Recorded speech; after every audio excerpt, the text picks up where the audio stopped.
Morning all, how you doing? Happy Thursday. Happy Thursday. Hi Philip. Who's in? Grumpy David, Joanna, Flashy and Philip so far. We've got Oscar and Jim and Al, I think, in Twitch. Oh, I need to get new glasses. Nice to see you all anyway, and Clarkson as well, look at that. Happy days. So, we're here at East Mids, we're going to Prague. My plan is to come back to East Mids, so we're doing a bit of a return service, Prague and back in the 777 freighter. We'll make some serious coin for the VA, hopefully. Taking a couple of risks today. The first one being that we are now, as you can see, running chase plane again. I decided to give that another go. So we'll see what happens there. And of course, we're testing out the spad.next profile that I have made for my 777. Let's activate that, actually.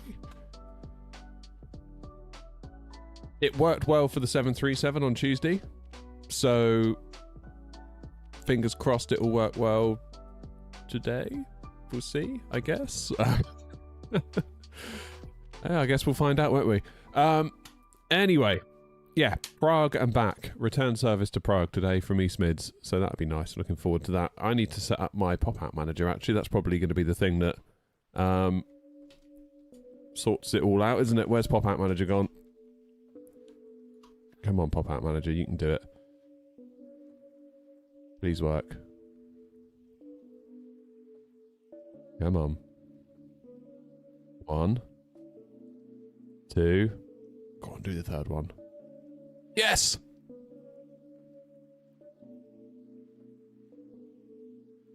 Hey, it worked! Look at that! Look at that! What scenery do I use for Prague? What's it called? What's it called? Tail Strike, I think. I think it's Tail Strike.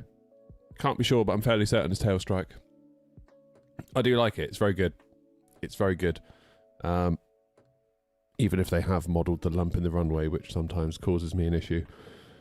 But we won't talk about that.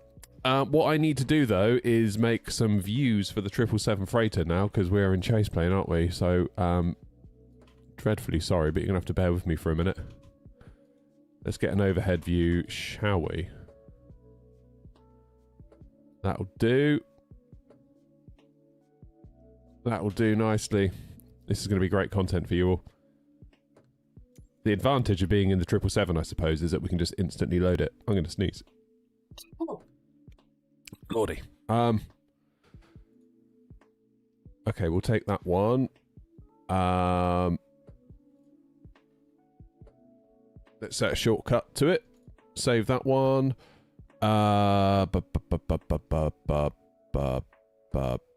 Could you engine? Oh, that's not too bad. I don't like that though, actually.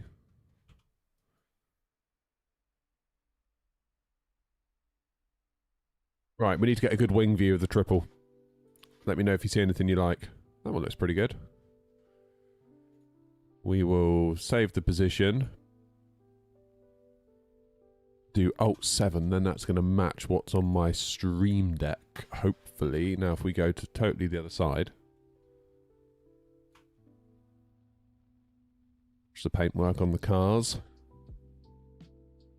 Good thing with chase plane is that you can just go outside, which is really nice. I do appreciate that a lot.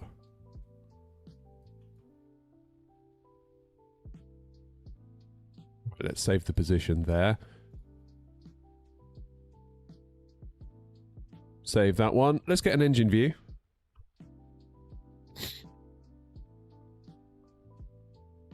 Come on, camera. When you exported the tail of the A35K, did you get something like VRC? No idea, Ryan, to be quite honest.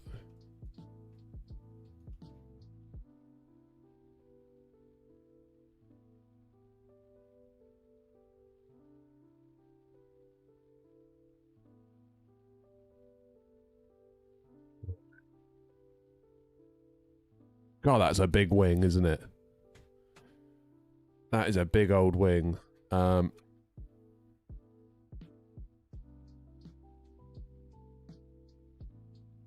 Save the position. Hold 5. Oh, I quite like that actually. That's better.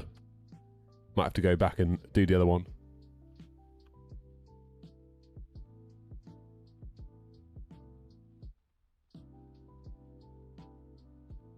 So what have I done that's so different?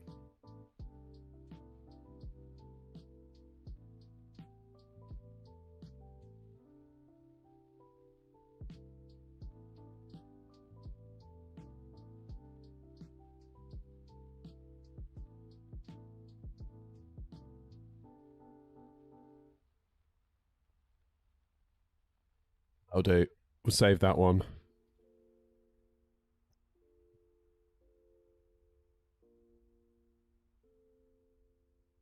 Cool, and now we'll get a nice wide one. Unsafe position. What? Don't save. Create a new one. Hard mounted. Next.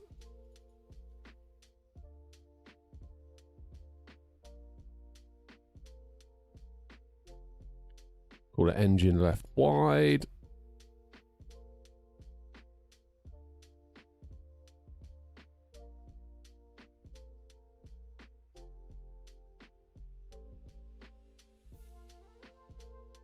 Good. We got some engine views. Well, nearly. Let's go. Oh, someone's pushing. Through the plane we go. Through the boxes. We'll create another one. Engine right wide. We'll call this one. Hard mounted. Next.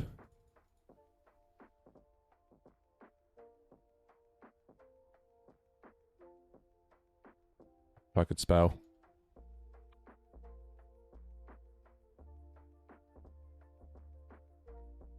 Do Alt and 9, save that.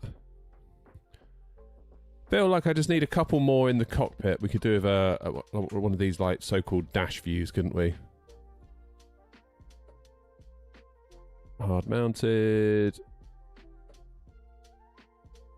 Dash. The thing is, once you do this once, it's sort of done, isn't it? I like to get like a wide shot as well. Make another one. We'll call this one wide. Then I promise we're done. I promise. Right, let's get rid of that. Let's test my Stream Deck out now then. So we've got our default cockpit view, which I need to map to Alt and 1. Good. We've got our overhead, we've got our left wing, left engine, wider engine, right wing, right engine, I like that one, and that one. Cool, we're all set. Sorry about that, I'm sure that was really good. What engines will the 777X use? I don't actually know. I don't know. Tell you the truth. Not really that up on it, to be honest. Right, how do I start this plane? Battery. Start of a battery, shall we? And we'll do external powers.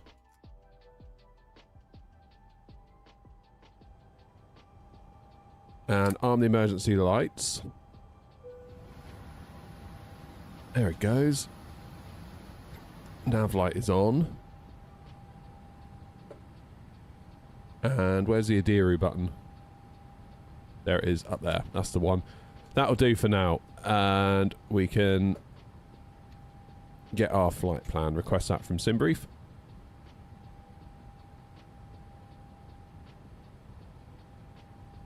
Okay, alternate is EDDP. That is Leipzig, isn't it? Nice. Need to figure out chase plane, not chase plane, Toby eye tracker with chase plane as well, because that's somewhat of an issue. Okay, we need to wait for FMC to appear. Uh-oh. What the hell? It's happening again. You see that? Why are you doing that?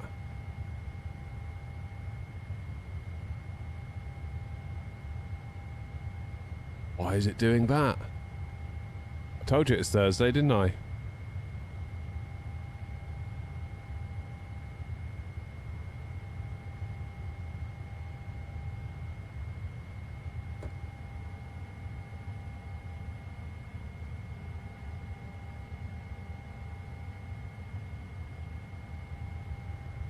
Uh-oh.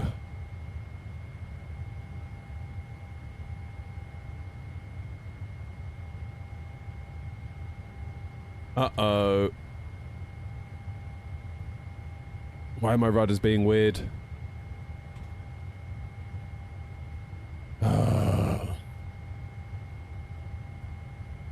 Bad. I bet it's Spad. If I get rid of... Where is Spad? Is it Spad?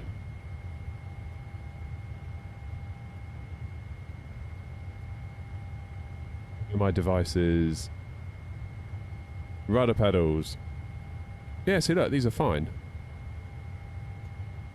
And now it's settled down. No, it hasn't. What's it doing? Why are they doing that?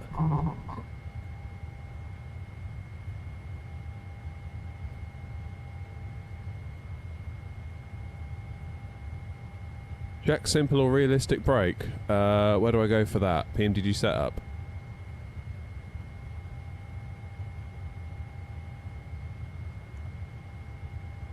Aircraft. Equipment.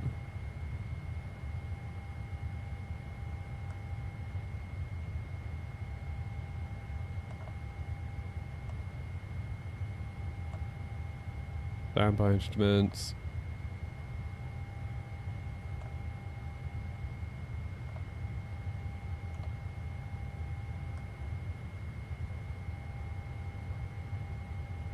I'm gonna turn on 30, I like having 30. I have to go through them all. Great.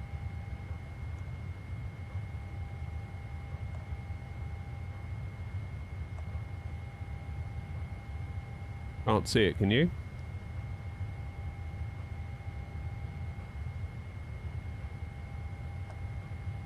Takeoff thrust, company speed. Standby instruments, ADF, clock type, cabin sign, comm channel. APU, SATCOM, V1 call out, bank angle call outs, approaching minimums call out, altitude.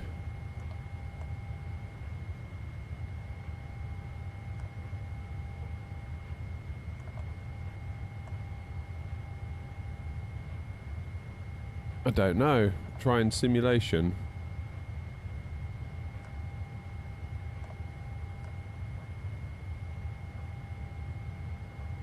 Correct.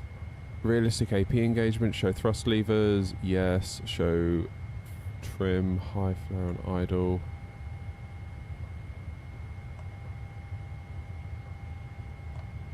Sink barrow. Yes.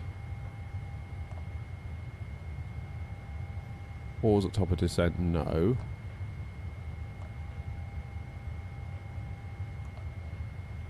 There we go, so it's on simple.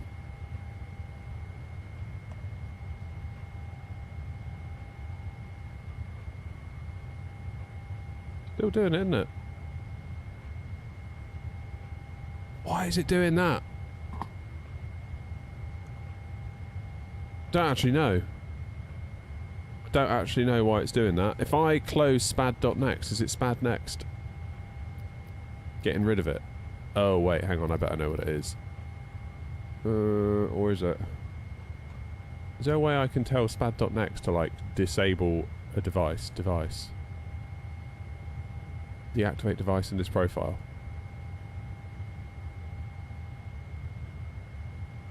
Okay. Still doing it.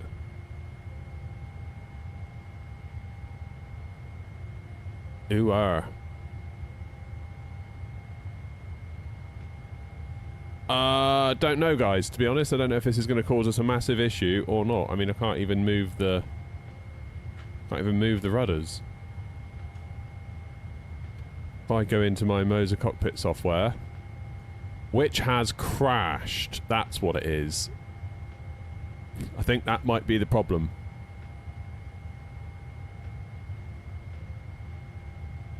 That might be the problem.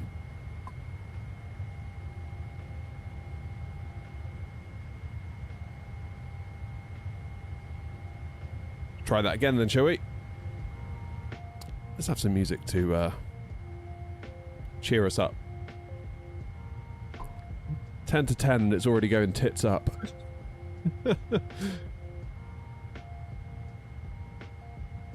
Okay, so look, we've got no...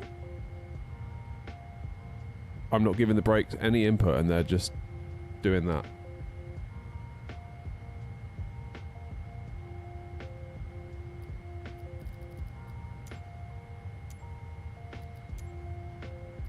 Checking the hardware settings in the sim.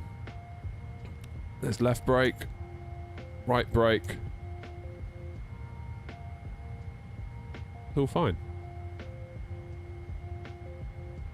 Well, should we just roll with it and see what happens? I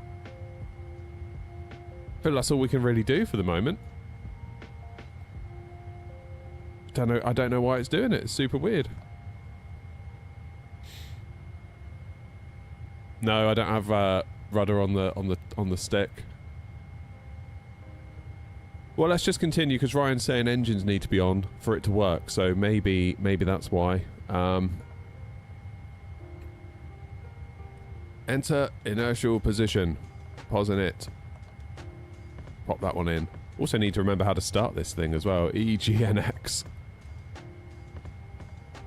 That'll do. We'll go for the route. Route request. Sim brief. Set payload. Set fuel. Select the route. Route requesting. Good. Parking brake double binded. Shouldn't be.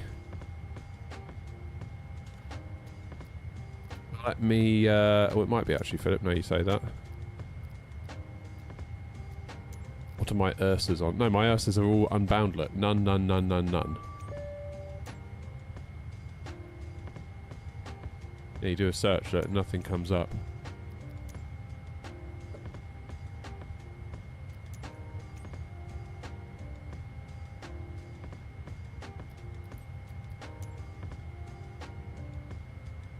Will, of course, just check my SPAD profile.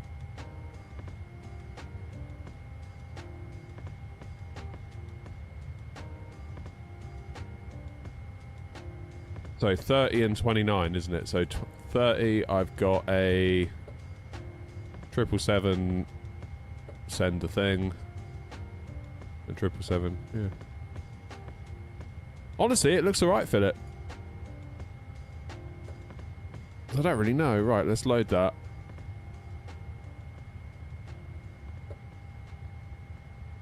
Zachary, we think so. We did it for the 7.3. We just need to see if it's also going to work out for the triple as well. Look, this is... Why is that doing that?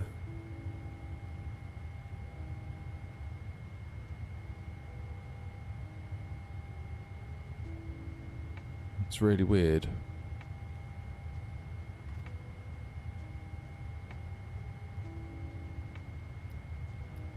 Is there anything parking brake going on with my throttle, maybe? Parking brake? No, parking brake's not set. Keyboard?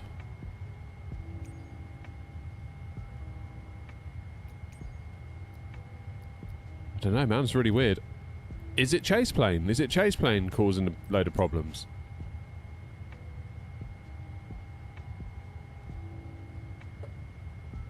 See, it wants to go, but it's like something's telling it not to.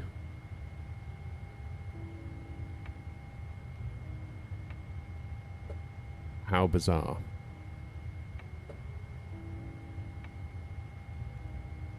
Anyway, let's activate the route. It may be we have to restart this in a minute. Oh, it's going to be so annoying. Never mind.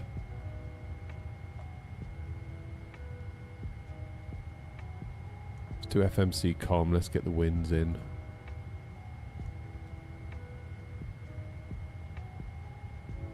Restart GSX? No way, it's not GSX, is it?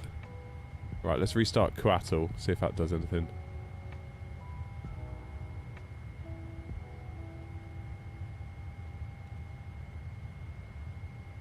What if we just kill GSX from down here? Where is it? Where's GSX?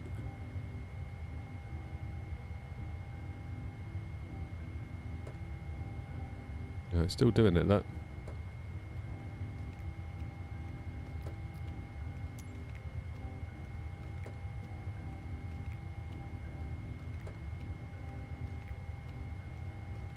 Sam, I don't know, mate. Maybe turn off dictation or whatever it is.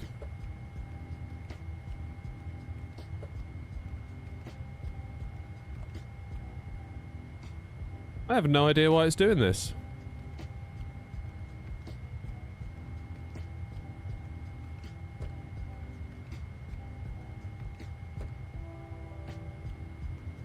Well,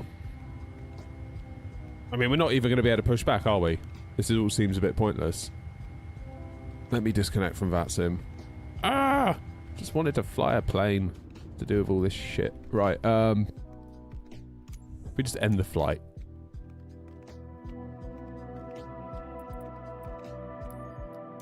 Let's try again.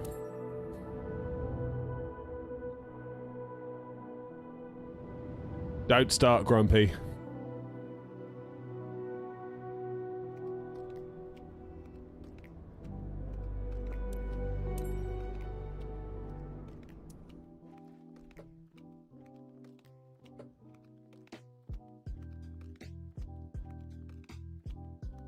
All right. That seems better. No. What's it doing?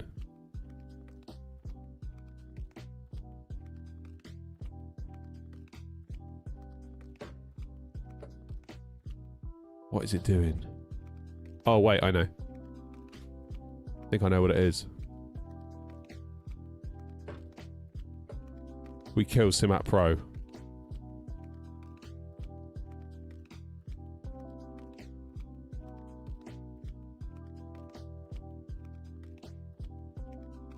I think that's maybe worked. I think that's worked. I think that's worked.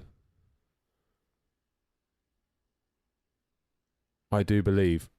Right, quickly start the plane. We need to get to Prague because people are waiting for us. Right, battery on, external power available, emergency lights, Diru. Yes, so I think what it is I was running Simat Pro at the same time I was running my wind control, spad.next, and the two were fighting. That's what it was. GSX is exonerated for now.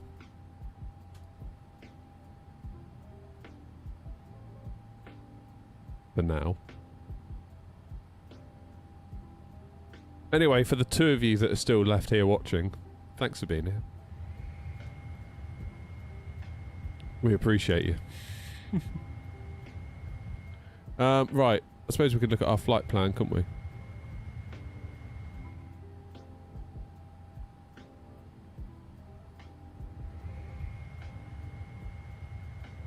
Let's have a look at the old flight plan. So, 27 out of here, Sapco 1 November, into Prague, runway 24, Lomki 8 Sierra on ILS 24, and we'll transition at Irezu. That's the plan. Plane is just coming to life.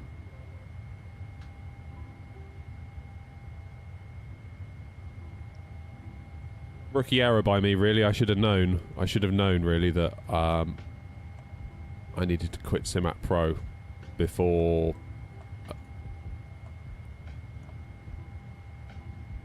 using spad.next. Route request, sim brief, set payload, set fuel, select route, route requesting. Good. 34 in and 9 likes. What the hell's wrong with you all? Hit the like button. Thank you, Philip. You tell him. It's free. Just press it. What's the matter with you?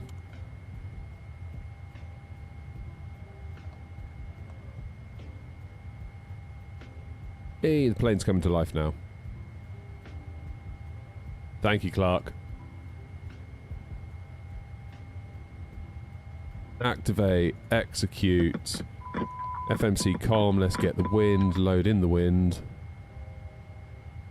Slowly getting the hang of this plane, execute. Perf in it. We will accept. 0 fuel weight. We can click and then it goes in. Now, there's no ATC on, is there? 122.8. I should probably tune that as well. That'd be helpful.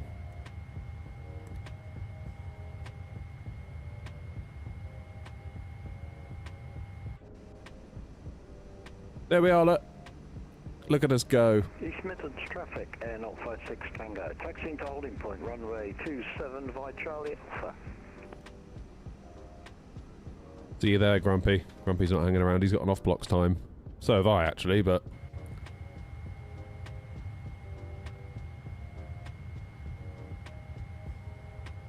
Good. Let's bring the tablet over here.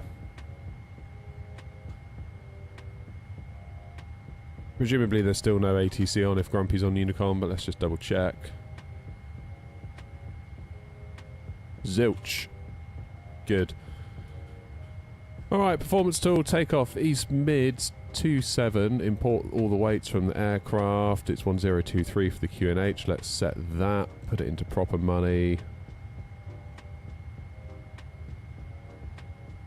10, acceleration on the dials. I wish I'd get rid of that. I don't know why it's there. Nice, TO2, flex temp 49. Let's do a departure and arrival first. 27, Sapco 1 November, execute into Prague. We're doing ILS 24, Lonky 8 Sierra via Irazu. Pop that in.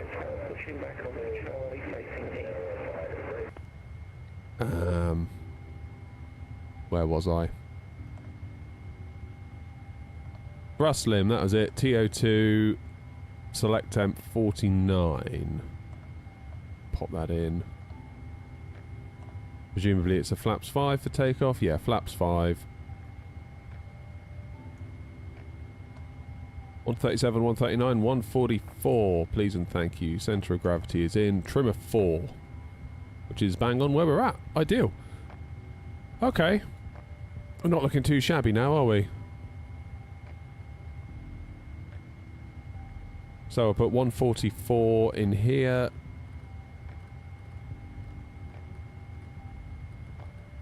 It's our V2 speed.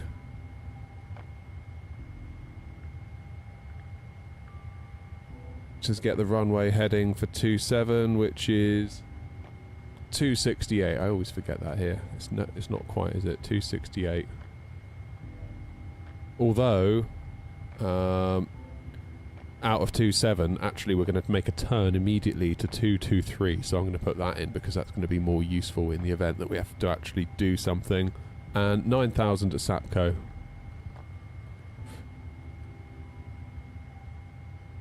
Good. Let's put you back over there. We should probably run a checklist real quick, shouldn't we? So we'll say that oxygen's done, instruments heading, altimeter, and parking brake should be set. God, please work.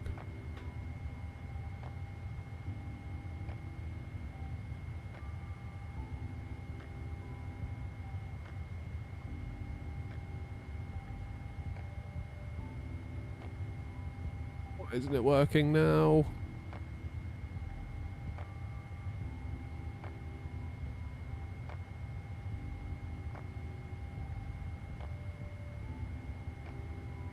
I think I might have closed SPAD. Midlands traffic, Air 01 Juliet Hotel, taxiing to holding point Alpha 1 via Charlie, Romeo Alpha.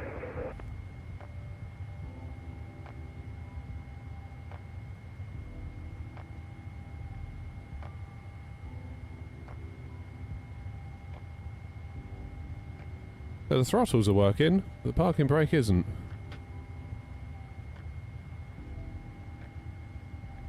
Oh man.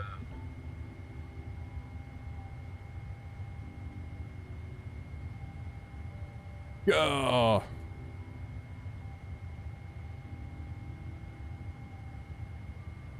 Parking brake is set.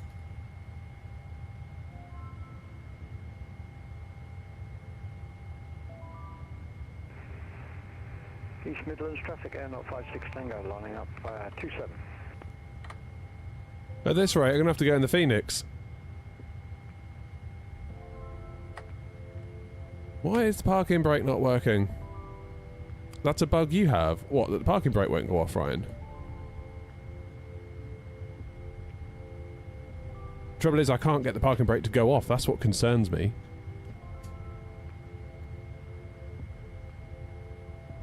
That's what concerns me.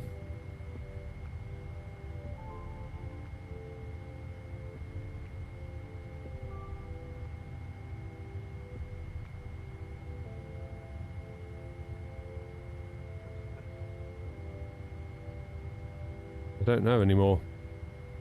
I really don't know anymore. Do I need hydraulic pressure or anything like that? Oh, item override. East Midlands traffic, Air 056 Tango, takeoff 27, Sapco 1 November.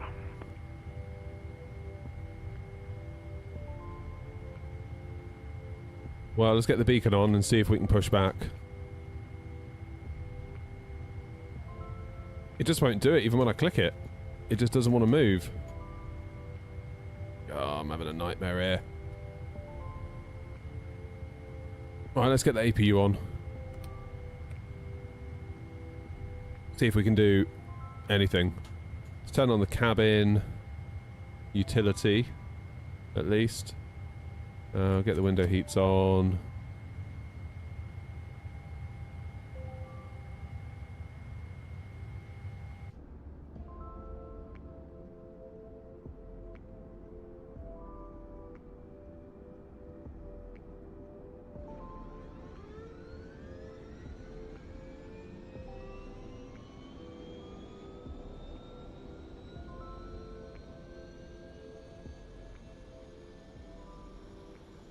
Getting hot in here.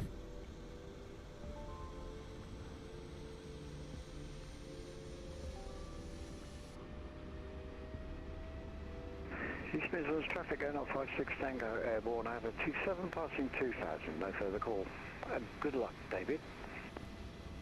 Much obliged.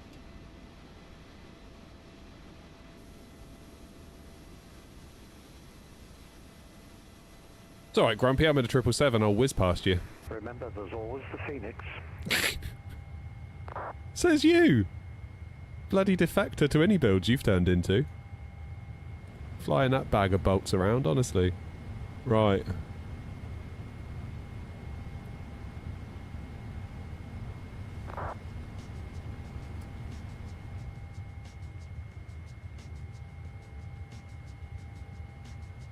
There we go. Obviously we needed hydraulic pressure.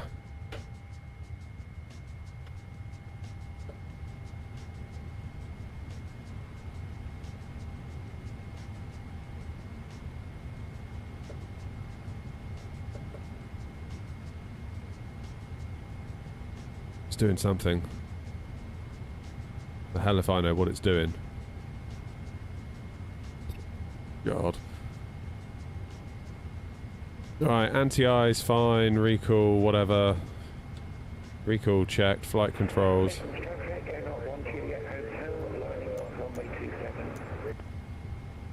Come on, GSX.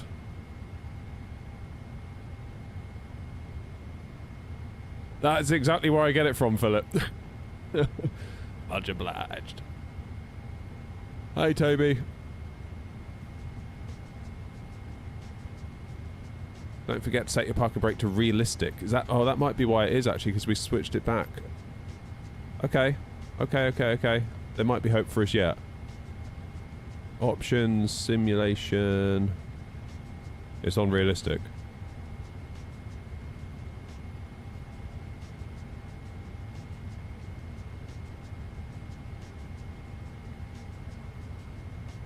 Yeah, the axis stuff, Jim, is to push the brakes down, then do the brake thing, then let the brake pedals up.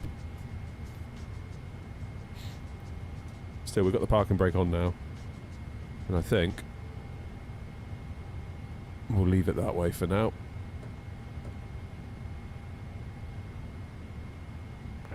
Midlands traffic, going up 1 Juliet Hotel, taking off over Sapco 1 November.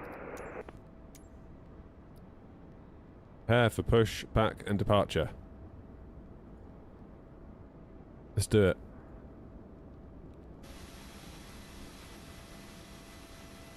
Dare I do my pop-out manager right now?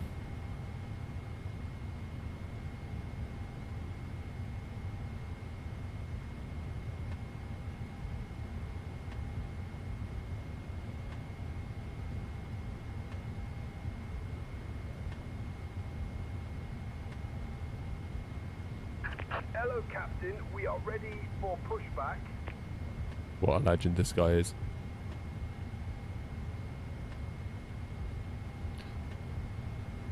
Okay, let's get some hydraulic pressure, shall we?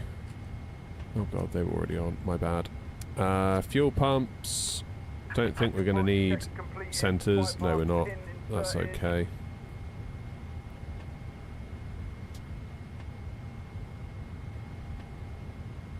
Why am I not on exponder? It's better.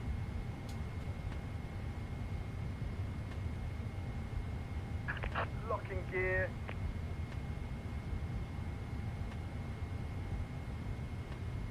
Chill, how you doing?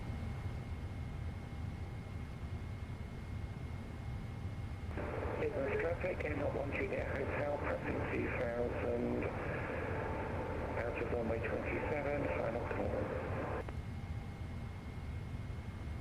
GG's, Joanna. At least one of us made it up there.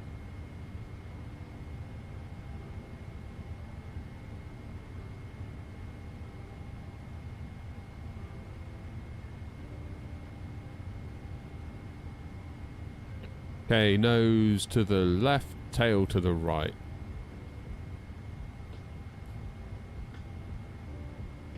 I need to remove the chocks, don't I?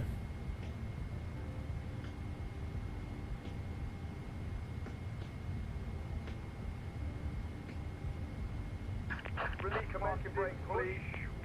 All engines clear. Start at will.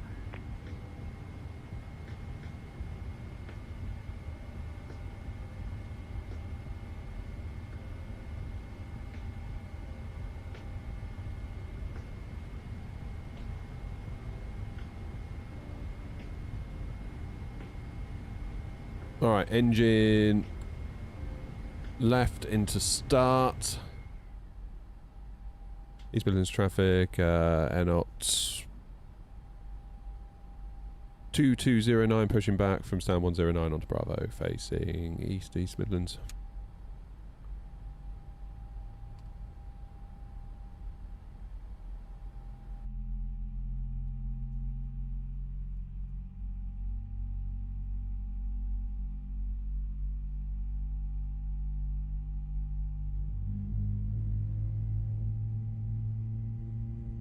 How you doing, George?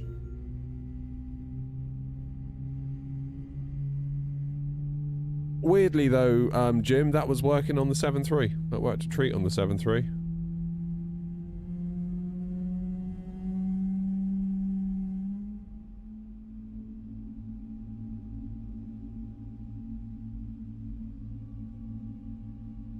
No flaps 5.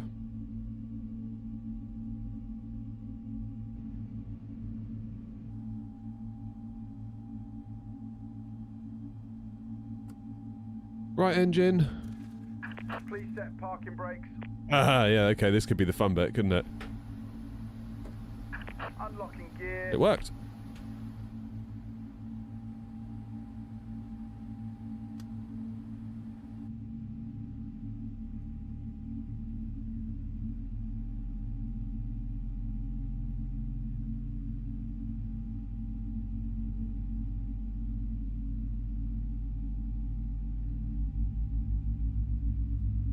Gotta love Boris's sound pack.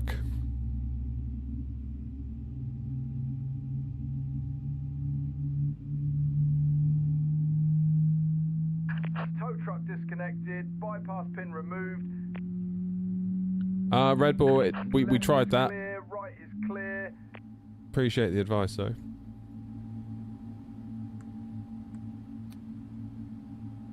Alright, ground equipment is clear.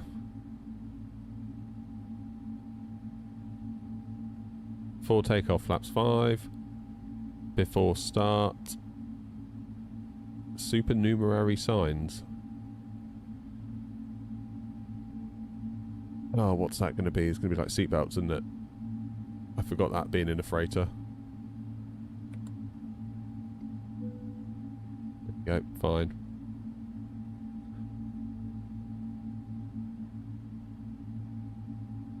East Midlands traffic, A0 2209, taxiing to holding point Alpha 1 for runway 27 via Bravo and Alpha, East Midlands traffic. Right, so now we should be able to do parking brake off. Yeah. Fine.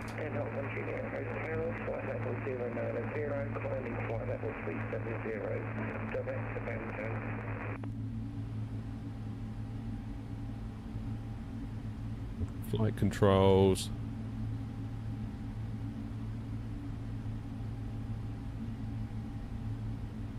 They're all good.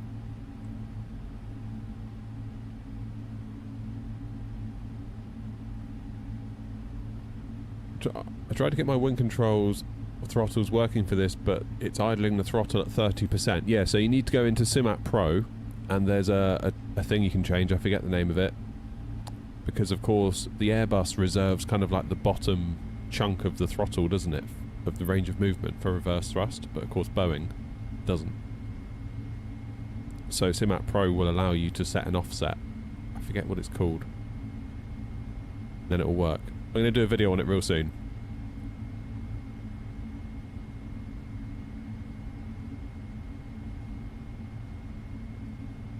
Real soon.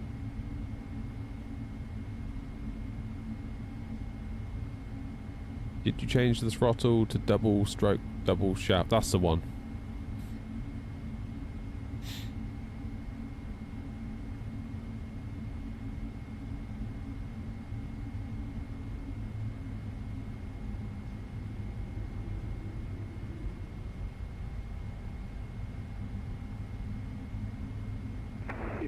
Traffic FedEx 1903 pushing back, facing east on taxiway Bravo, East Midlands traffic. Terrible news this morning, by the way. I've run out of coffee. I was not managing my inventory, it seems. So I'll have to nip to the shop later and panic buy some coffee beans. Because we can't have this.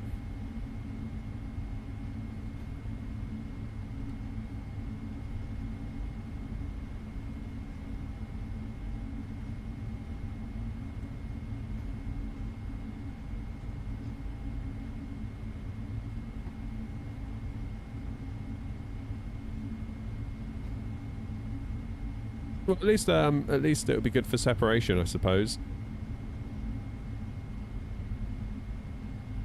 Nice one, Ryan.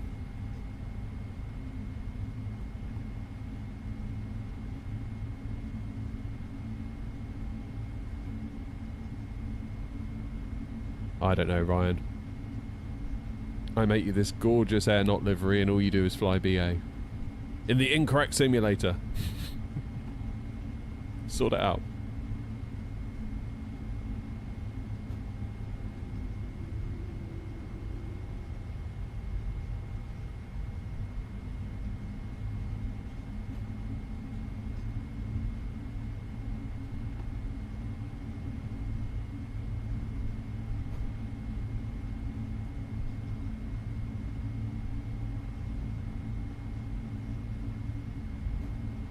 Pirigee scenery, yep. Pirigee scenery. Or Pyric. I don't know how I'm supposed to say it, but yeah. It's their scenery. Right, Flashy and Grumpy, if you could stop bragging that you have coffee and I don't, that would be ideal.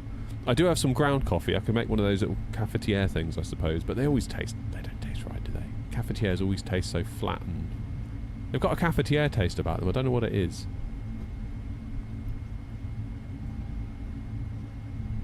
Like a dusty kind of... I don't know.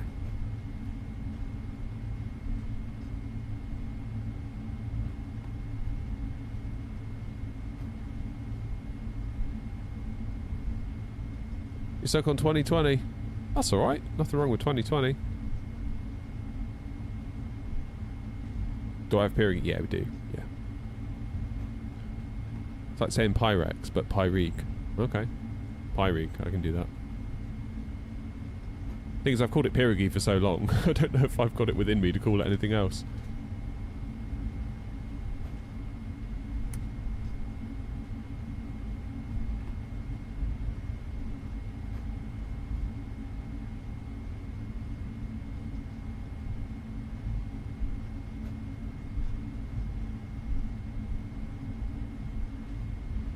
Are you actual pilot or what?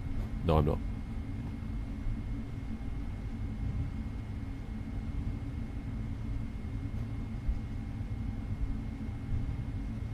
Hey Kieran, nice to see you. Zachary says pronounces it Pyregy as well. Yeah, I don't know. I feel like I've said Pyregy on so many videos now. It would almost be weird if I went back to a new way of saying it.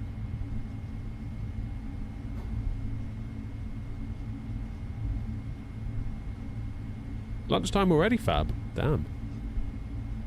Mind you, I must admit, it is only 20 past 10 and I'm already feeling a bit peckish.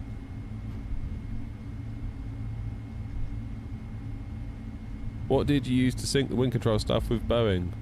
SPAD. SPAD.next. I'll make a video. So this stream is kind of to test the SPAD profile that I've built. And I think for the most part it's okay. It's just I need to disable SimApp Pro, otherwise it conflicts. I noticed on the Boeing 737 when I used the reverse thrust, or when I got SPAD to activate reverse thrust, the levers were going up and down, up and down, up and down, up and down like crazy. If I quit SimApp Pro, that went away. But Jim said something about there might be a way around that, but I don't know.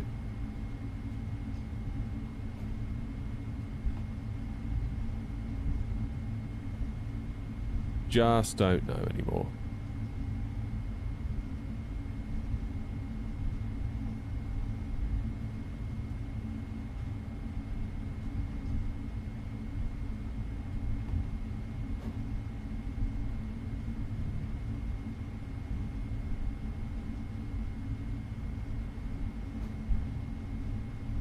Alright, we're going to hold Alpha 1. Let's slow ourselves up a bit.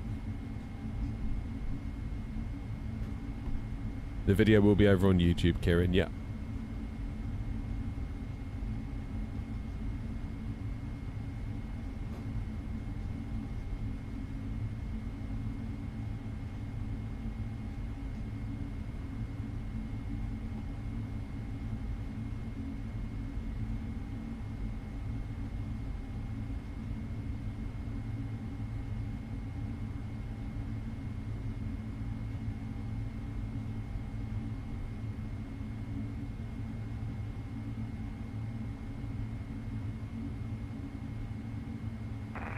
Parking brake on.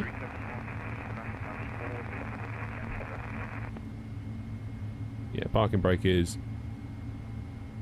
not really working, is it? I'm going to leave it off and do toe brakes. Anyone come in? Because I don't want to do what that other guy did to me the other day and just pull out. East Midlands traffic, Air 2209, taking off runway 27, Sapco 1 November, East Midlands. Landing lights, on. Runway turn off, on. Strobe light, on.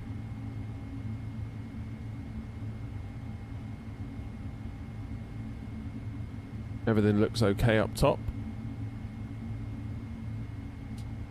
I guess we're about to find out.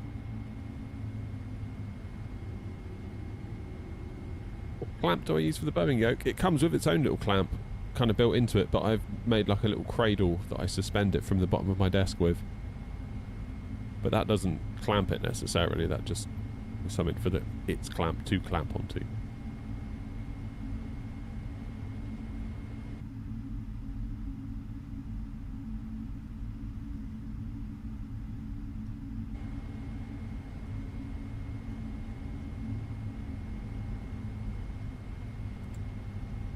Okay, TCAS on. TA only. I wanted Tara, thank you.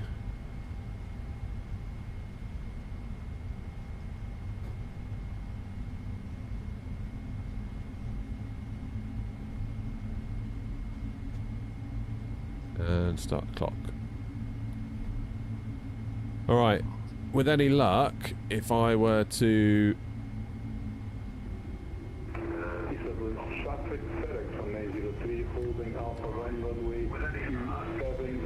There we go.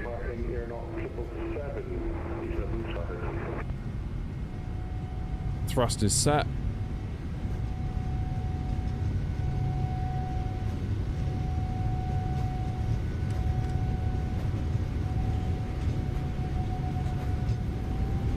V1, rookie. Up and away. Positive brake. Light director would help, wouldn't it? Gear up.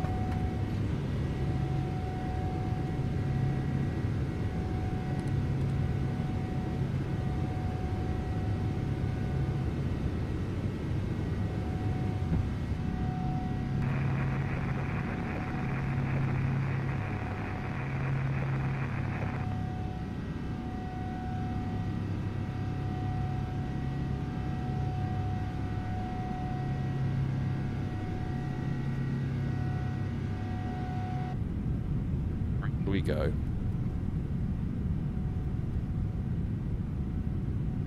East Midlands traffic, N 2209, airborne at 27, passing 2,800 East Midlands.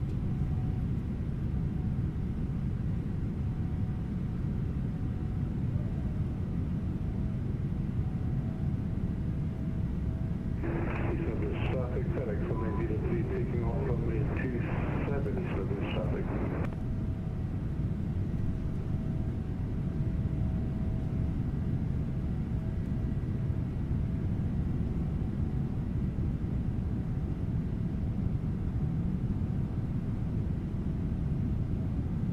Bit lumpy bumpy up here.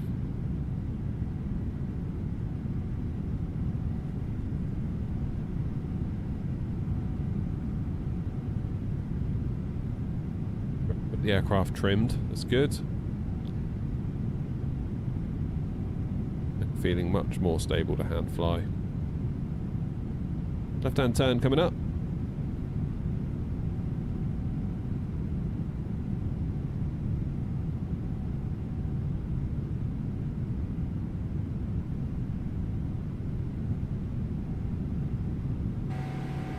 Down to pressure. Let's have the engine view this time, shall we?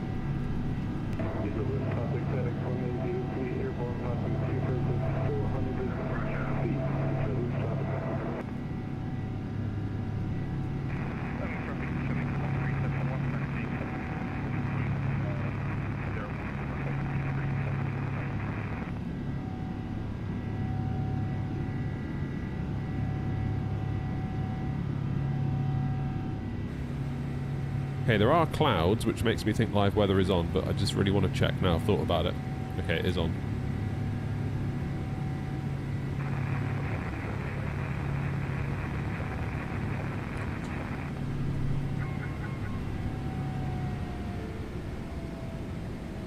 Alrighty.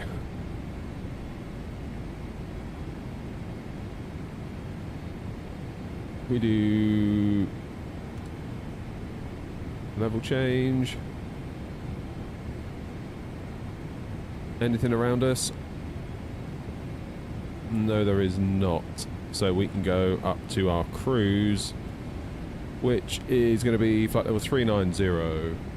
East Midlands traffic air not 2209, climbing now flight level 390, final call East Midlands. Get the VNAV back in.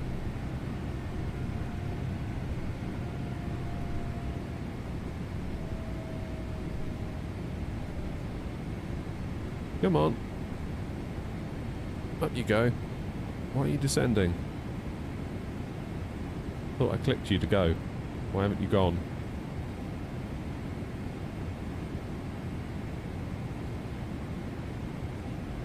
Go. Could have sworn you click it to like override it, like altitude intervene. Maybe not then. If we do flight level change. How weird.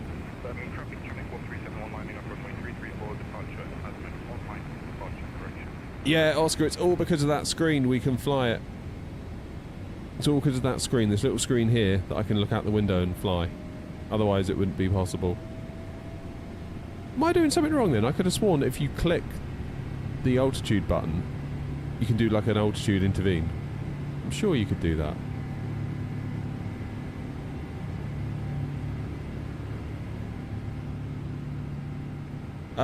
How sensitive are the flight controls? Fairly, but it's all okay.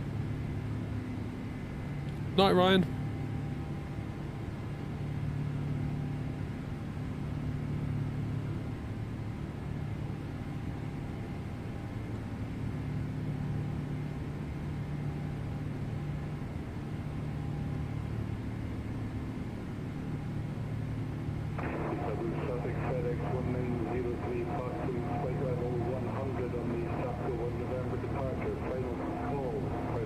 So what if I go back to VNAV now?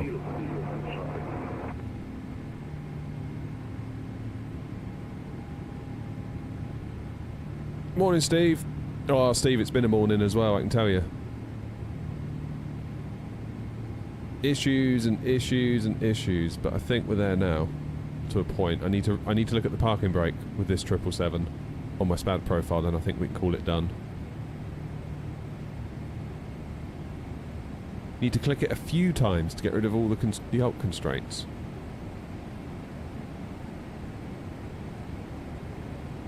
How many times do you click it? So we're at 1,000 feet at the minute.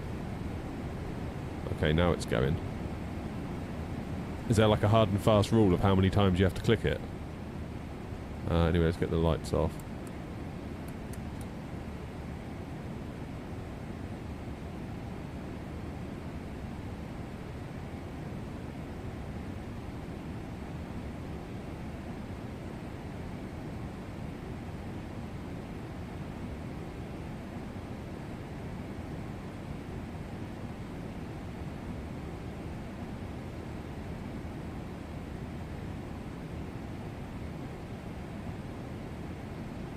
Well in.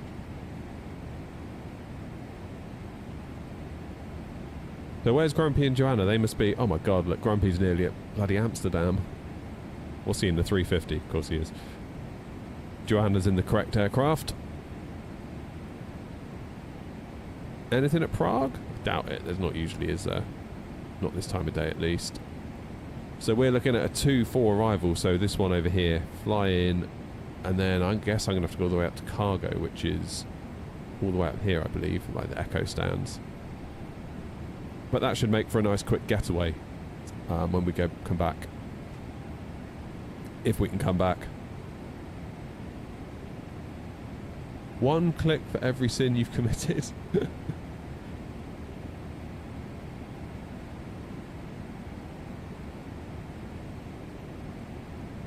As you click, the constraints all drop off the FMC one by one.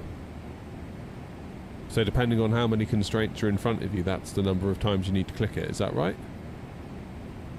Want to hit that? You worked on a triple last night. Nice. Yeah, no, it is. It is. Oh, I didn't know that.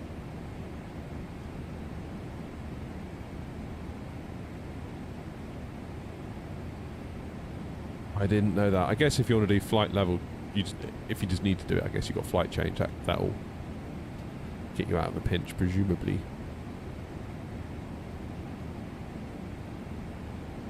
What's my heading going to be? Little plane up there.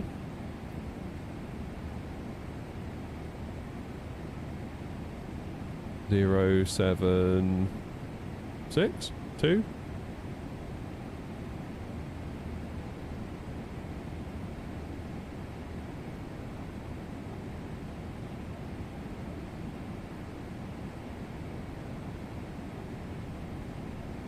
You're 10 miles behind Joanna, are you? Where are you?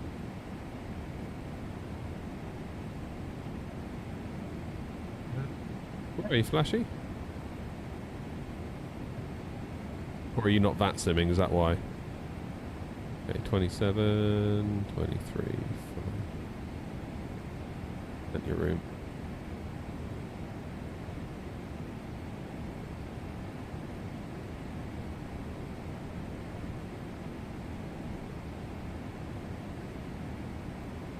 I'm just looking. I guess I could go direct Redford.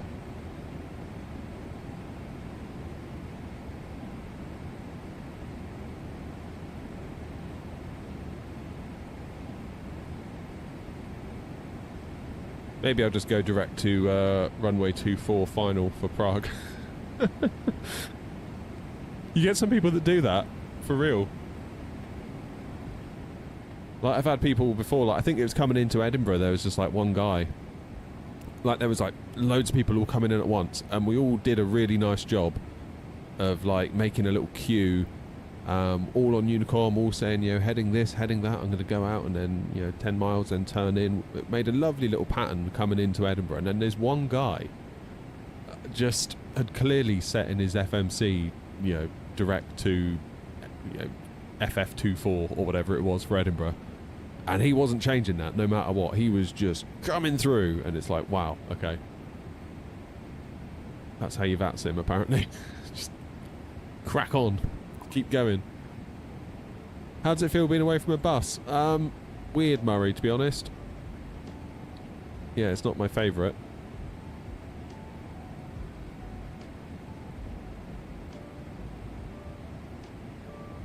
Are you flying to and from East Mids to Prague? And then back.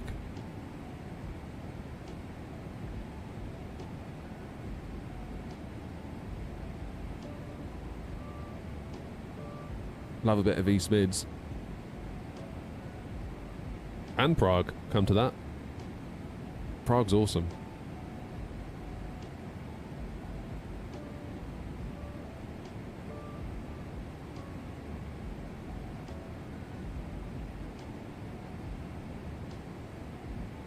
Going on holiday from Bristol to Lanzarote. Nice. I will soon be flying out of Bristol to go to Tunisia. Not entirely sure when. I should know when. I didn't realise that when you go to Tunisia, you can't like go up to the post office or whatever and get money up before you go, because apparently you're not allowed to take their currency in or out of the country. I didn't know that.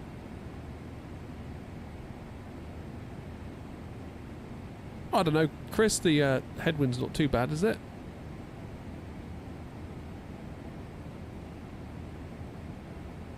So yeah, we've got to, basically the advice is take your credit card, and just like find a bureau to change when you get there. I mean, hopefully we won't need any money, not really, because it's an all-inclusive place we're going to. I can't wait to see what that's like. Compared to what we had in Rhodes, because I feel like Rhodes, that was my first experience of an all-inclusive, and it was not very good. It really wasn't very good, to the point where I was like, do we really want to go on an all-inclusive again, to my wife? And she's like, well, you know, it could be good. I was like, alright, fine, whatever, I don't really care, just like book it, and then, you know, my job is to drive the car to the airport, and then I'll just try and relax for the week. Yeah. I did not think Rhodes was a very good all-inclusive. I remember thinking, like, naively, that as you're an all-inclusive, like, you basically get to walk around the place like a king. You know, like, access to everything, like, whatever you want sort of thing. And it wasn't. They made you feel like almost like, kind of almost like, you know, like economy class on a plane. It's like, oh no, you're just an all-inclusive guest. You only get such and such. Basically, whatever crap we can give you for free, basically.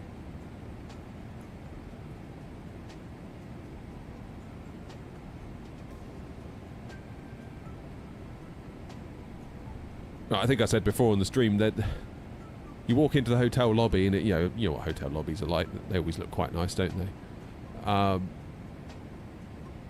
Then there's this like lovely looking bar off to the right hand side where there's some dude playing a piano and, you know, someone on a cello, and it's like, oh bloody hell, this is all right, this will do.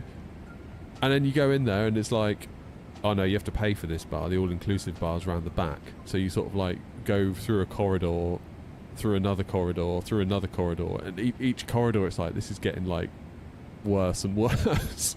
And then you find this all-inclusive bar and it's like, oh okay, fine. Morning, Rob. Yeah, and it's like filter coffee only. One guy asked for a cappuccino and got his head bitten off. Like literally the bar staff looked angry at him for asking for a cappuccino. It's like, no, filter coffee only. Cappuccino, pay, front bar. The guy's like, what? It's like, only want a cappuccino? He's like, yeah, you can't have cappuccino, you're all inclusive. It's like, wow, okay. So I get it, but at the same time, sort of don't get it. If I wiggle my yoke side to side, does it have much play? What, like this? Sort of. I mean, it's sprung based at the end of the day, so like it's going to have some wiggle, just like the Thrustmaster Ava does.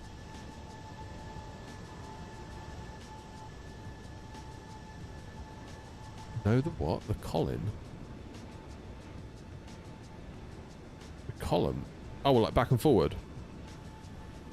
I mean, sort of. I don't want to do it too much. Obviously, I'm in autopilot mode at the moment, but yes, seems alright.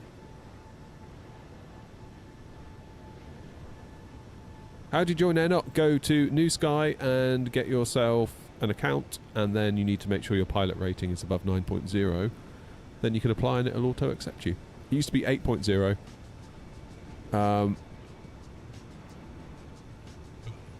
We had a lot of people join that were struggling to keep up, I think, basically.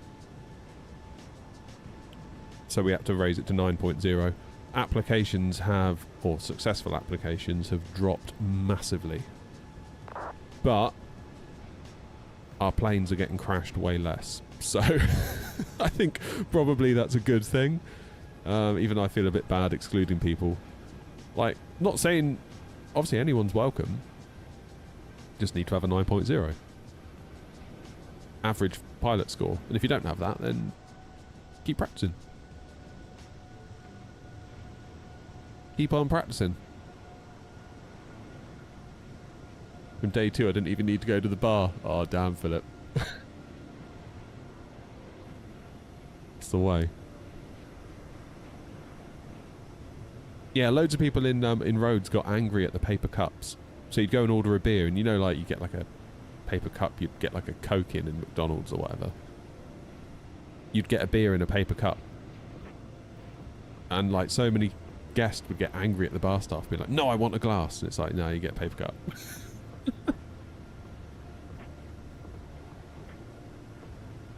Does they not use the Phoenix? Yep. Their reason, and I kind of understand the whole paper cup thing, was because 99% of the guests would take their beer and take it out to the pool, and they said that basically people stay out by the pool drinking all day, get progressively more drunk, and then they knock their glasses over and smash them, and then you've got people in barefoot walking around, walking over broken glass, and it just turns into a nightmare. So they moved it to paper cups. They said if you stay inside, you can have a glass. Oh no. Chase plane's still not 100%, is it? So yeah, if you promise to stay in the bar and not go out to the pool, you could have a glass. So most people are, oh yeah, I'll stay in the bar, I'll stay in the bar, and it's like, okay, fine, get a glass, and then 2 seconds later you see him walking out the door. So, oh god.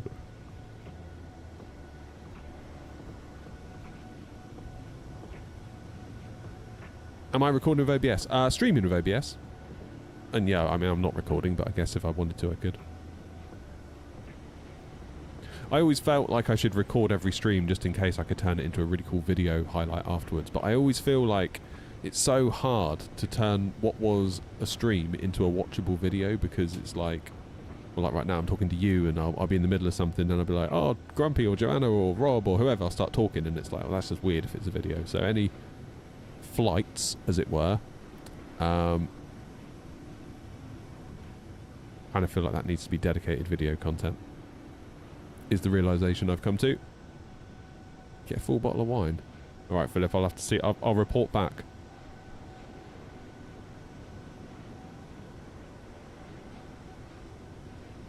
I shall report back.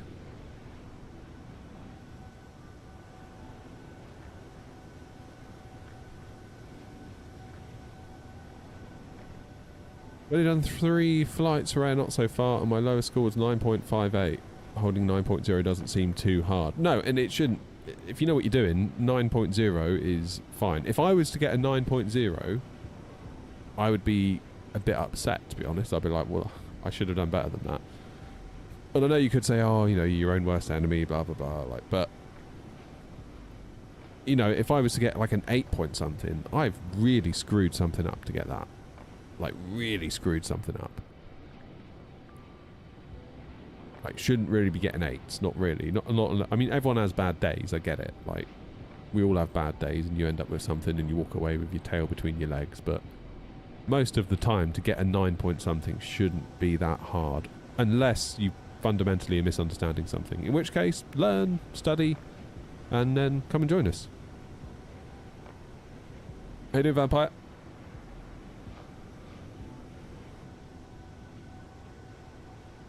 How long to get a 9.0? Well, all you need to do is 1 flight, and if you get above 9, then you've got an average of more than 9. It's if you do a first flight for the New Sky Academy, which is where you do your training flights.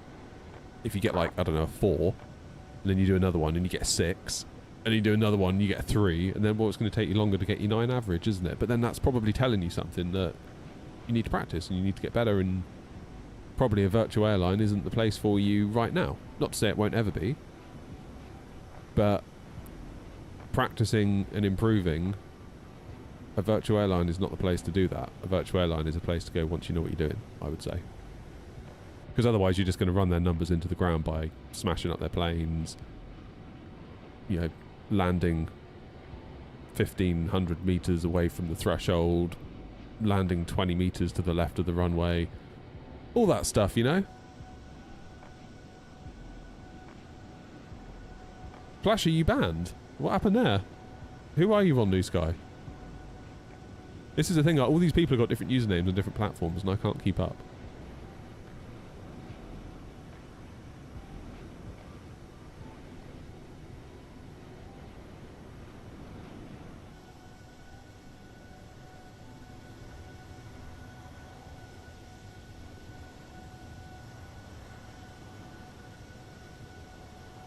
Cam, it's really up to you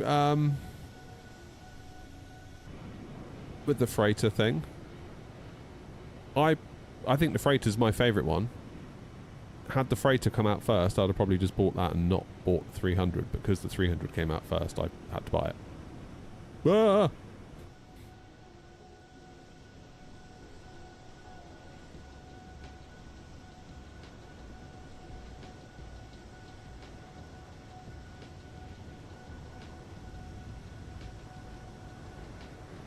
Yeah, Chase Plane's doing this. This is Chase Plane's cinematic mode, which is very nice. That's your New Sky name, is it, Flashy? Because I don't believe I've seen that on there.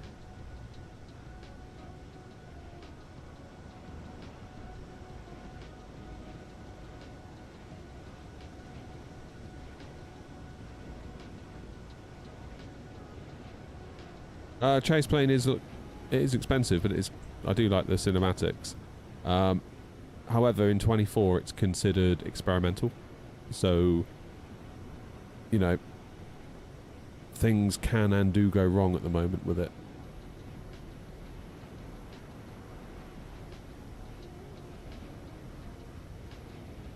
Okay, Flashy, I'll have a look. I mean, what's your average score at the minute?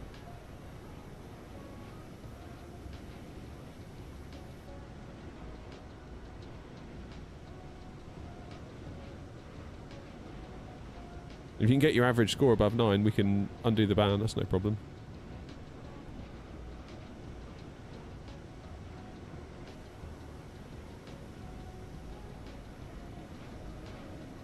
How do you make that UI? What UI? Westy.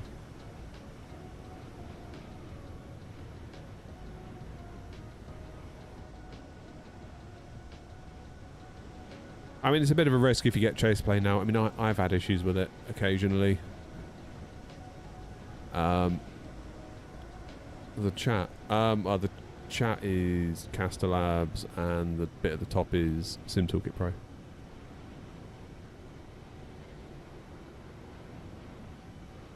Need to change my New Sky username to be something closer. Honestly, I can't keep up with you lot.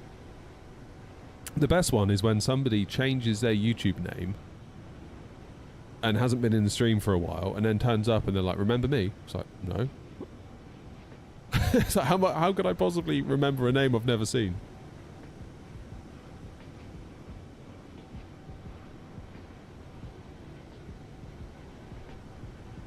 If I were you, Flashy, I'd do some practice flights for the New Sky Academy to get that score up.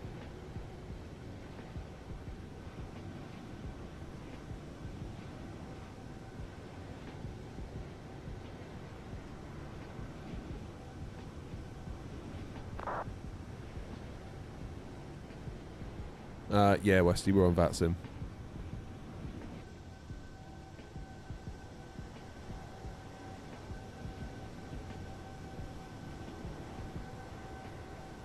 Peter Parker. Oh, okay, yeah, I've seen you on there.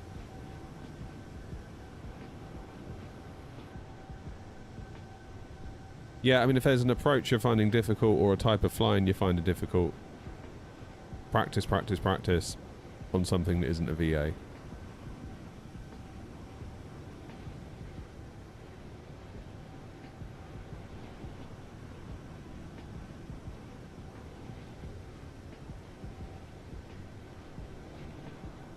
You can still do New Sky, Flashy, so it's just the air not portion of New Sky.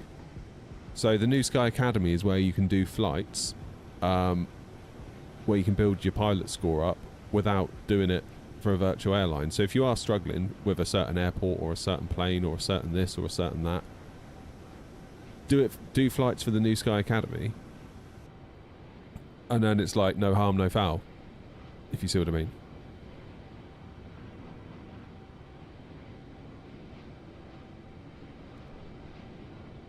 But if there is something you're struggling with, I wouldn't advise struggling and practicing on a VA, you know, air not or otherwise.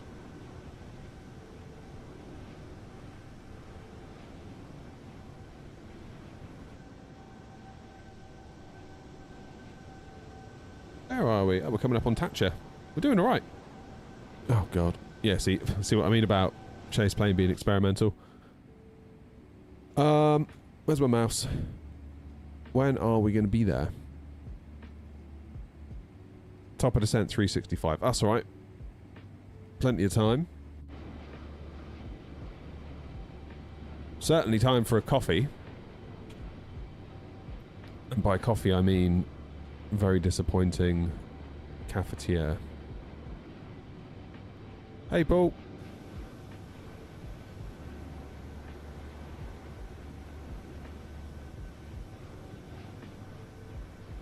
Hoping to join the FS community soon. Just waiting on Verpal. Ooh, nice. We'll be a long way from joining a VA. Well, when you're ready, you know where we are, mate. Hello, Boomerang Cargo 737-8. Coffee and salad. Clark, I'm still a bit worried about you, to be honest, with that salad cream remark last stream. A little bit concerned. Oh, right. How do I join the VA? It's on New Sky. newsky.app in your browser. Then you download the software and join. I should do that, shouldn't I? So is there any ATC that we're likely to encounter? Not at the moment, is there? Not at the moment. Discord is a YouTube members perk and Twitch sub perk, which keeps it nice and small and perfectly formed, I would say. Because let me tell you, there are some public flight sim discords that I just would not want to be my Discord. Let's put it that way.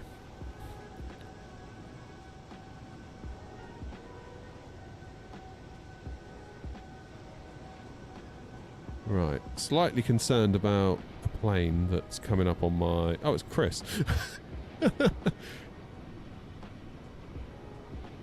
Chris, you going direct to Teven? Or Tevoon, however you say it.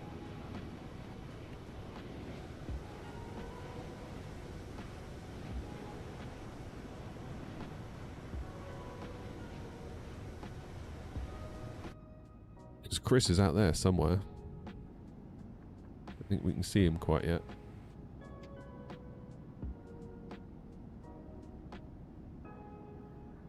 Flight level 410. Oh, okay, we'll be alright then. It says you're only 400 feet above me, though. Or are you still climbing? On my TCAS, it says +4. Oh. Oh no, now it's 0.5.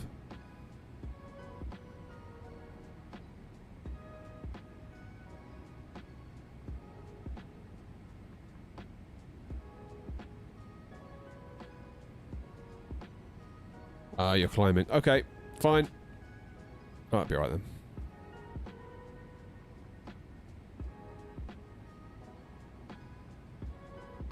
That'll be the coast. I'm not sure I like the fact that chase plane snaps to views. What do you think? Do you prefer it, or do you prefer it when it sort of does the whole like swooshing through the cockpit? Maybe it's just I've gotten so used to it.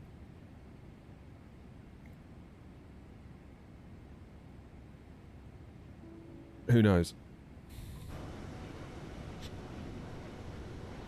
You prefer the snap? Okay. I mean, it's been a lot of years that we've been simming now with it being the other way, isn't it? So it's probably a bit of mental muscle memory, maybe.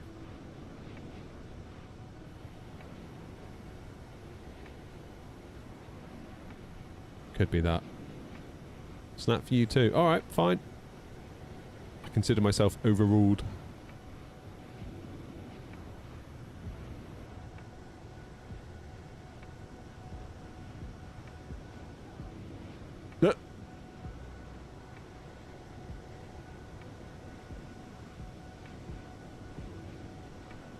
Do love chase plane, but it does occasionally terrify me when it does that. Wing to wing is very nice with a swoosh. Yeah.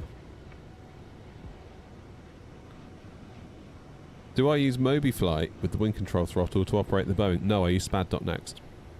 And I'm going to make a video about it, and I know all the comments are going to be, what about MobiFlight? And I'll be like, sorry, I don't know, I've never used it. That's going to be my answer. I can only show you what I know.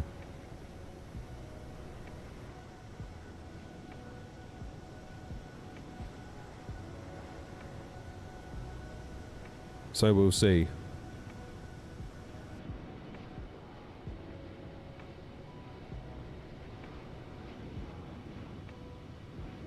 What a view. Right, it's 11 o'clock, which I make coffee o'clock. Oh, let's make a bloody cafetiere. I don't like cafetières, but that's all I've got. What have I got? Instant. Cafetiere's got to be better than instant, right? It is. Alright, I'll be back in a minute. I'm going to go make a quick coffee. Enjoy the views.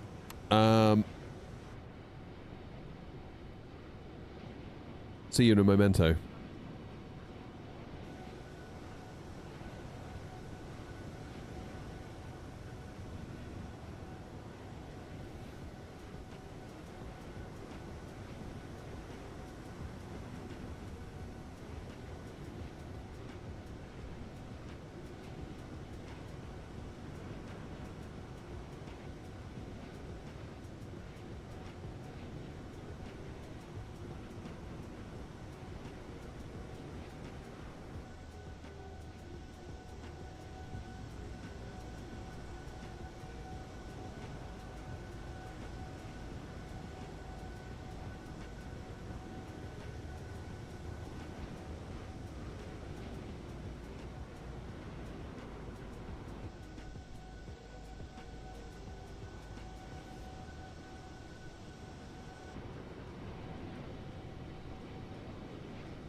I'm back.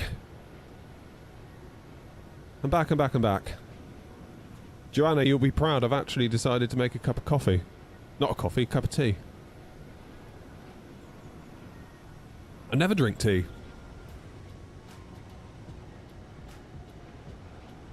Kinda weird. Right, where are we? Where are we? Distance to go 255 till top of drop. Fine.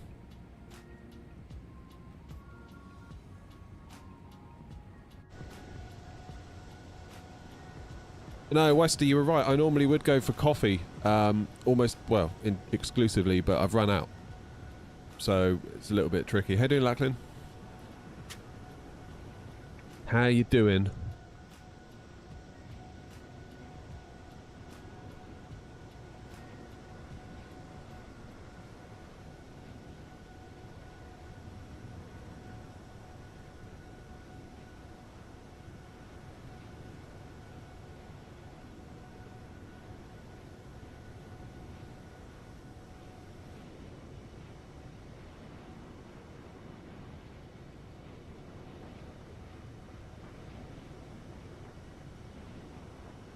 Tea and biscuits, hell yeah.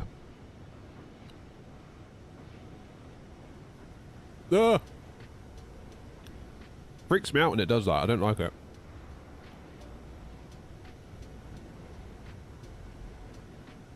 Rather nat tracks are on.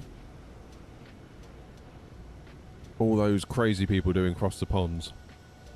Grumpy must be nearly there by now, right? Is that Grumpy there? Yeah. So, distance between... Where's Joanna?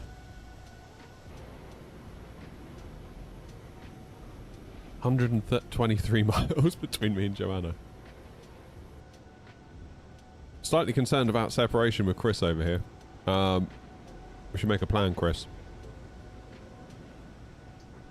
Because we are both inbound on Tevan, aren't we?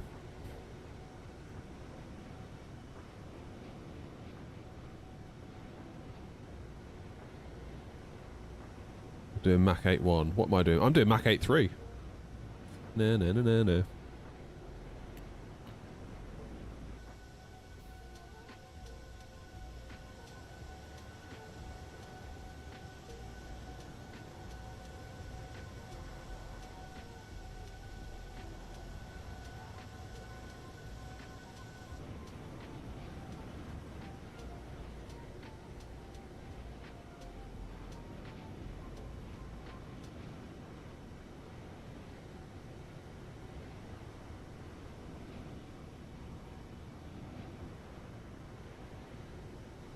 Feel like I need to... where are we flying next? We're flying back to East Midlands, hopefully, if we get there in time.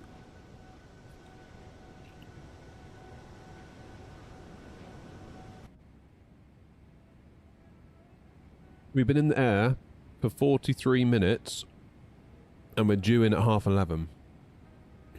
No, we're not. We're due in at 12. Which would make it... hour and 45. Which we should be able to get back. I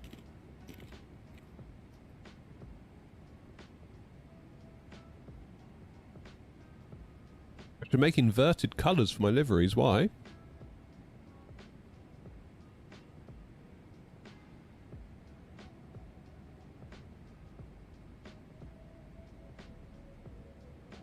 I think these tea bags might be like 3 years old. Just... It might have been a mistake to make tea, Joanna. I'm sorry.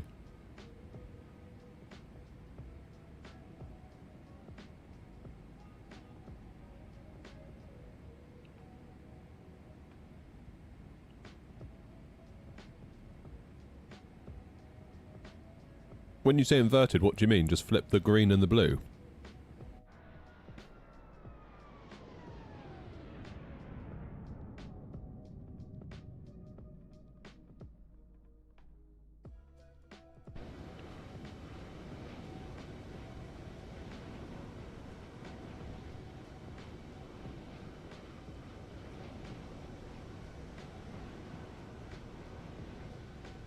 Hey, do Zach.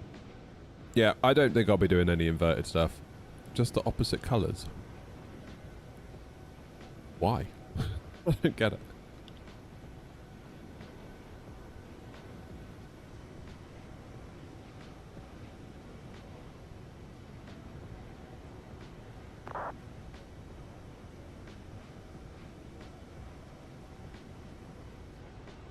Oh my god. Everyone look away.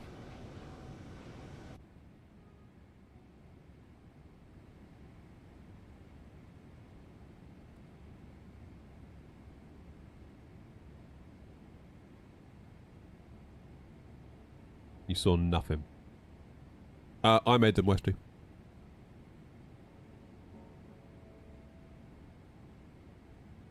You lot didn't see nothing.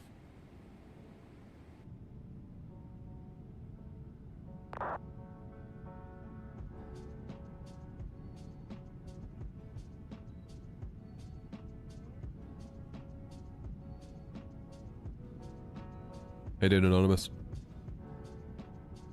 Nothing happened. Nothing happened.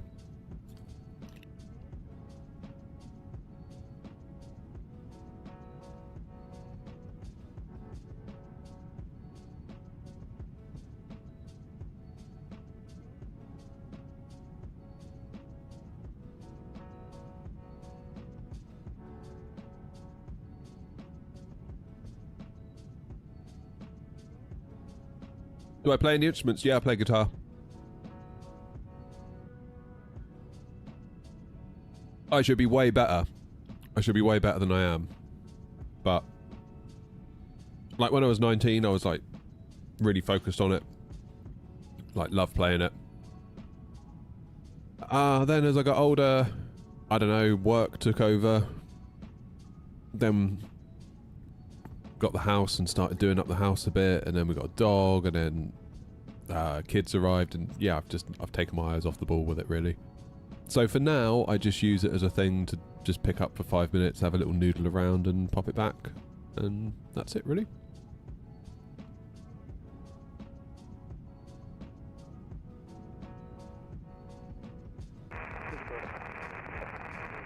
But I do very much enjoy playing. Wordle's got you. Don't worry, Rob. Where's my mouse?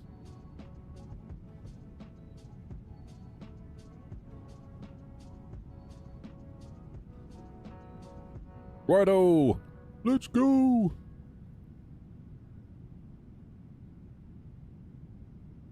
Right, let's help Rob out with Wordle.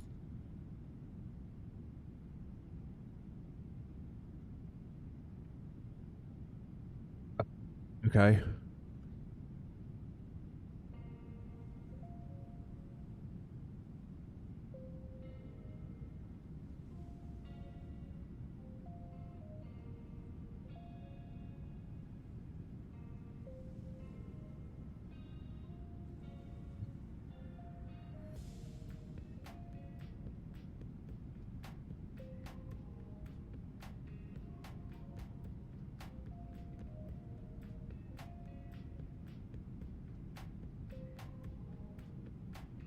Close. Okay, so the T has to be last or middle.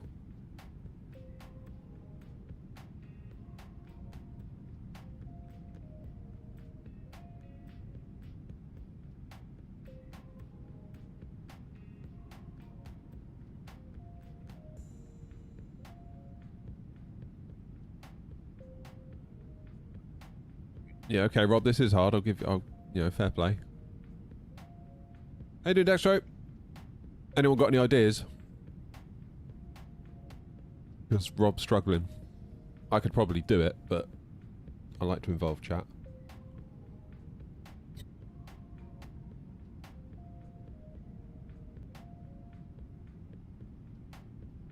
No, the T isn't there. It's certainly not there.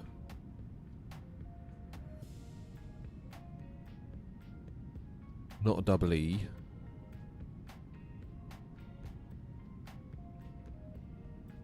Sets. No. There's no CH.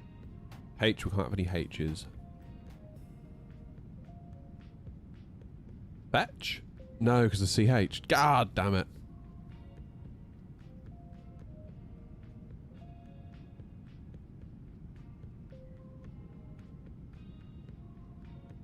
Fence. No, because they need a T.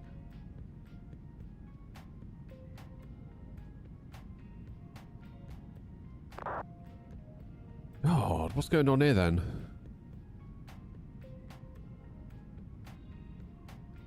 Befit. That's a good one. Like that. Oh, well done. Zulu, well done. I wouldn't have got that. 100% I wouldn't have got that. That's just not a word that rattles around my brain very often. Wow. Fair play. Easy. Alright, Wesley, back in your box.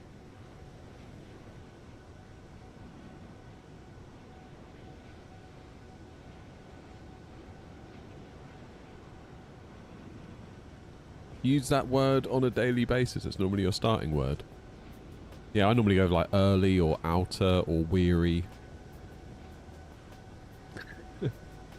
Yeah, damn it, Westy, show some respect.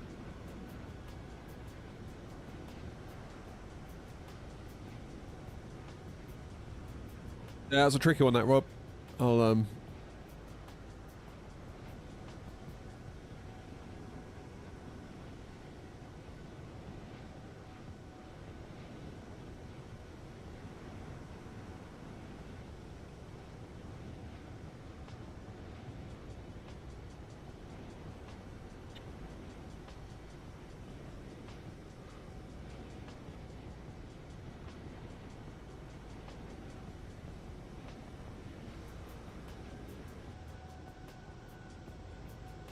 get a better vocab. Yeah. Would you ever consider doing tutorials on each plane? Going through all the ops would be very cool. I would do, but I feel like there are better people out there than me that already do it. That are like, kind of further down the track than I am in terms of knowledge, if we're talking about just like simmers. Or there's just real pilots. Like, you've got like A330 driver that, like, why would you listen? Why would you go to me and not him for that stuff? Really, is kind of where I think about it. Like, those sorts of videos take forever to make. It's usually going to end up with someone in the comments saying, "Actually, no, you're doing it wrong. It's this way." So, I sort of feel like I don't have the confidence to, if someone tells me you're doing it wrong, I don't quite have the confidence to be like, "No, I'm not." Whereas A330 driver can be like, well, actually, no, I fly the real thing, actually, so I am right. If do you know what I mean? That was one of the really nice things that I wasn't quite ready for when I went up to see Hanny at Gatwick at Infinity Simwings. Just being able to get a straight answer. Like, that was worth its weight in gold.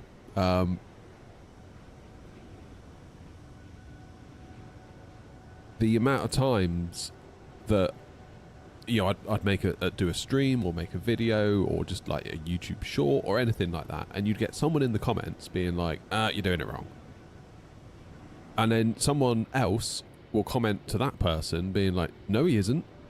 And then maybe a third person joins in being like, oh, well, actually, you're both wrong because it's like this. And you get this massive fight that breaks out.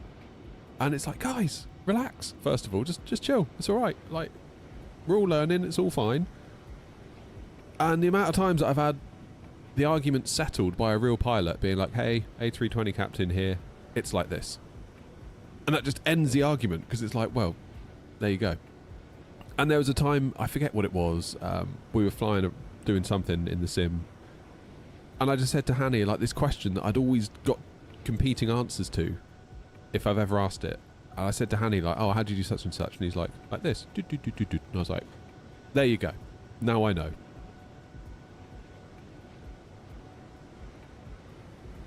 Like, the value of having a real pilot sat next to you that you can just be like, hey, Hanny, how does this work? And Hanny goes, it works exactly like this. And you're like, cool. Instantly getting a correct answer. With no kind of well actually about it.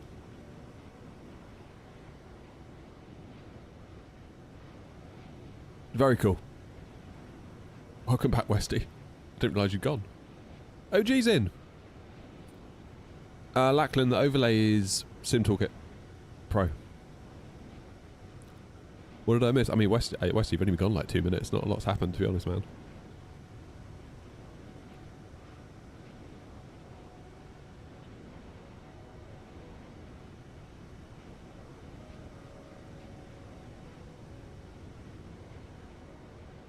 Chris, you're now to my left. Where are you headed then? Are you doing a direct to Sulis or something? Or Lonky?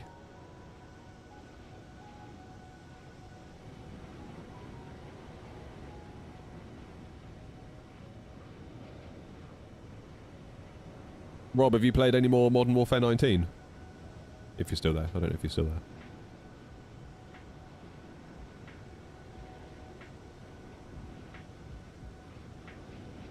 I don't know, Westy. I mean, it's quite niche. Like, you've got to be another content creator to really want to know that.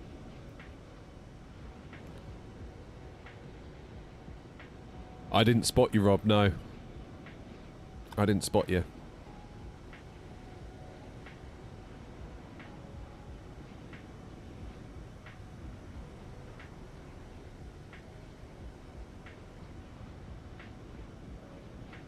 Definitely good.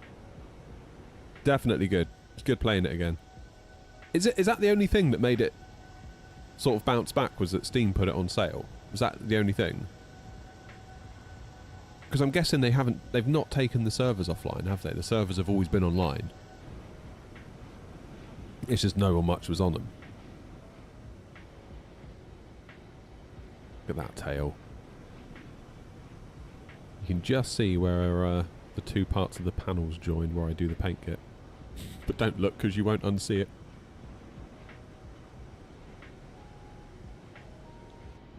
I was saying to my wife afterwards, after I finished playing with you the other night, Rob, that it sounded like, when I loaded it up, it sounded like COVID. And I've never associated a sound with COVID before. But like, even like the little sounds that you get when you click on menu items and join a lobby, and the little dude walking down the tunnel like endlessly while you're just in the lobby and he's just there kind of walking along. It's like, God, this is like such a throwback to COVID.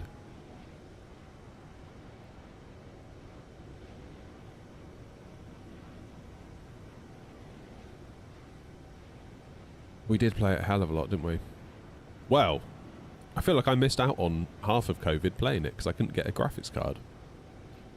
Had the PC sat there with everything I needed minus a graphics card. CPU, RAM, motherboard, power supply, case, SSD. I was like, great. Then Nvidia come out and they're like, the 3070 Ti. No, 3070. As powerful as a 2080 Ti for $499. I was like, God damn, I got to get me one of those. Could you get one? Could you hack? Could you hack?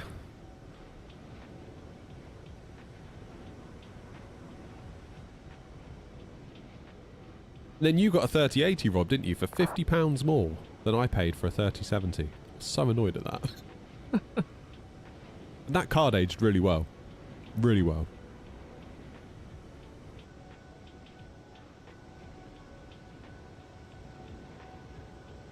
Okay, there is a plane heading towards me. But they are 1,000 feet below me, thankfully. Do we have traffic in sight? Where are you?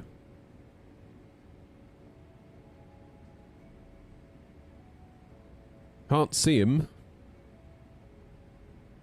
They are about... I think they're going across me, actually.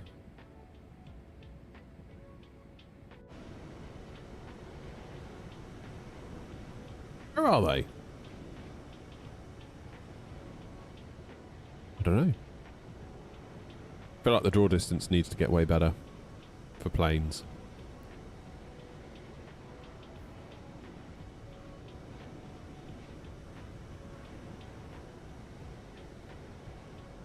Yeah, I think the 3080 is going to be one of those cards that we all look back on and like in 10 years and be like, that was a good card. Like the 3070 was good, but it didn't take long for it to feel like you were running out of VRAM, even at 1440. Where are we going next? Back to East Mids is the plan.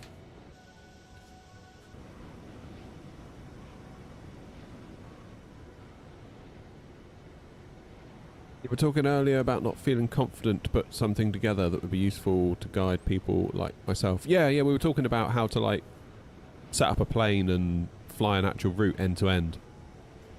I think my point is that there's loads of people that are far more qualified than I am that can probably tell you to do it properly. Like A330 driver, like 320 sim pilot, like British Av Geek, like insert name of other creator here that's already doing it. I did put a video out on the channel ages ago, A320 Cold and Dark, and no one watched it. So it kind of put me off doing any more, to be honest.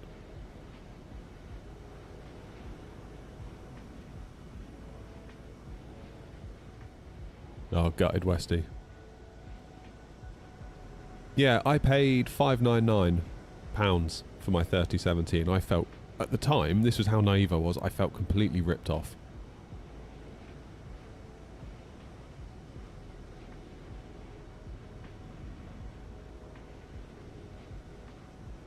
I mean, David, these are like actual videos they've put together, like sort of 20-minute videos you can watch that are edited down, like click this and do this and do this, and because of that you do this, and so on and so forth.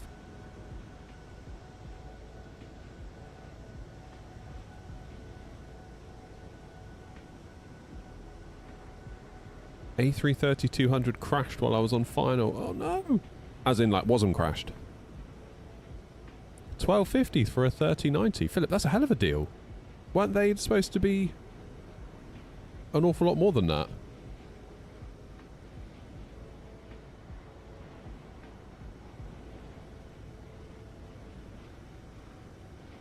I thought they were supposed to be like 1,600. Or am I getting that wrong? No, I'm getting that wrong, aren't I? That was the 4090 that went up to that price bracket. You thinking of doing it, David? Getting yourself set up with something?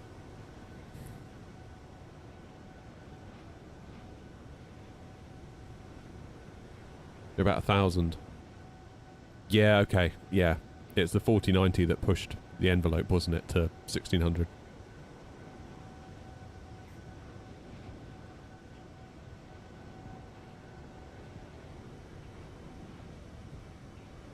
How's the VRAM with the sim these days? It's all... I mean, it's okay now because I've got loads of it, but we're using 11 gig just at cruise.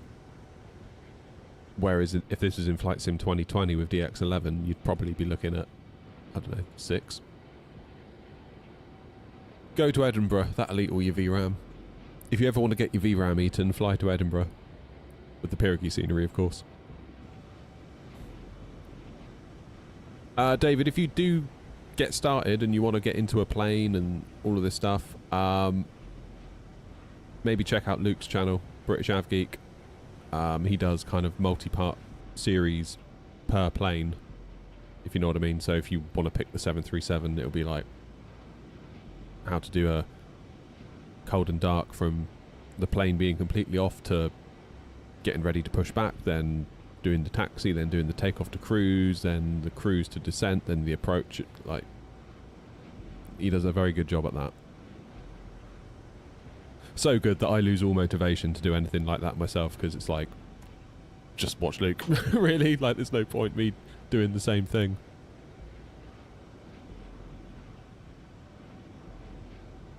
Purchase a 5080 and low-key a bit stressed. Yeah, so I got a 4080. Well, I had a 4080 in my sim PC, and I side graded to a 7900 XTX just for the VRAM. If you're not flying at 4K, you're probably going to be alright. If you're on a 1440 or 1080p monitor, I think you'll be fine most of the time. I mean, the sim is still the sim. It still will bite you sometimes, and you'll just be like scratching your head being like, why is it doing this? Yeah, 4K you might feel the pinch a bit. I think 1440 most of the time you'll be okay. I mean, really, I said to myself the other day, or I said on stream the other day, if a 5090 Founders became available... Hey, there's Chris. If a 5090 Founders ever became available, I would be... At MSRP, I'd be very tempted, because that's just like... It's done. It's done then, isn't it? Then you just don't need to think about it ever again. Chris, what's your max speed? Because we're going to need to separate, aren't we? I am Mach 835.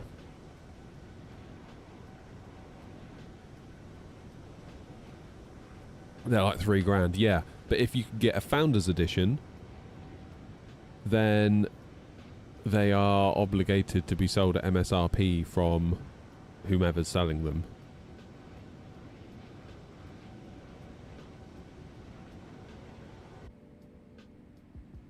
Which would be $16.99. How you doing, Paul? But yeah, I think supply has gone right down, hasn't it?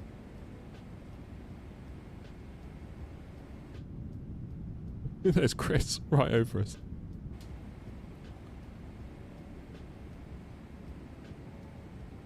Alright, I'll try and keep the speed up, Chris.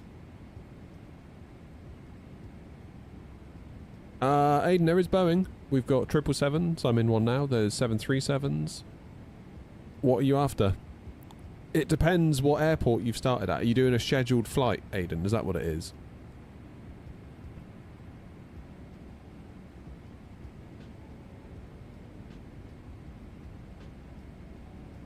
So if you're doing a scheduled route, which I would encourage you to do because that earns the VA more money, 25% more in fact.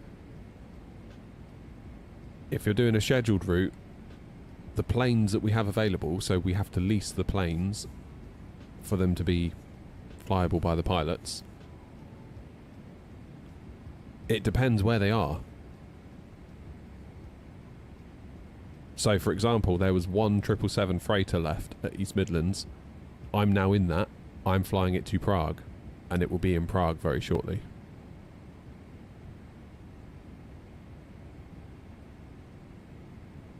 But if you were to then go thinking, oh, I'll fly a scheduled route from East Midlands in a 777 freighter, oh, there isn't one, because it's at Prague. But I'll be flying it back to Prague after this, so it will be available again tonight to anyone that wants it. But if you want to fly somewhere that we don't have a scheduled route to, or you just want to fly a 777 from any airport to any airport, do a free flight.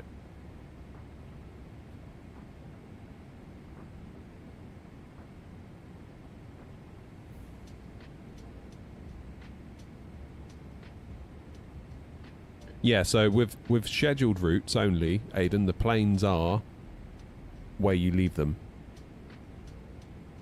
A free flight, that doesn't happen. As long as we've leased at least one of the aircraft type that you want to fly, it's available anywhere for a free flight. Yeah, well, I think we sorted the parking brake, although I can't get it to come back on, but we did get it to come off. I think I need to have a look at it after the stream. Alright, Chris, cheers. FMC message. Reset MCP altitude. What? Why? What's my VNAV?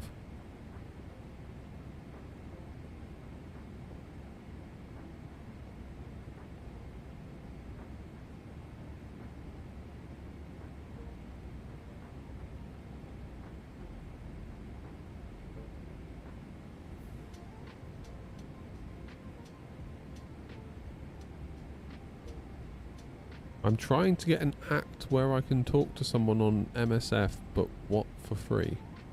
What? I've no idea what you're talking about.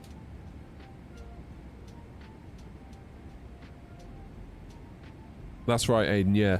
So how it works is if you were to start your own airline, first of all you need to lease some aircraft.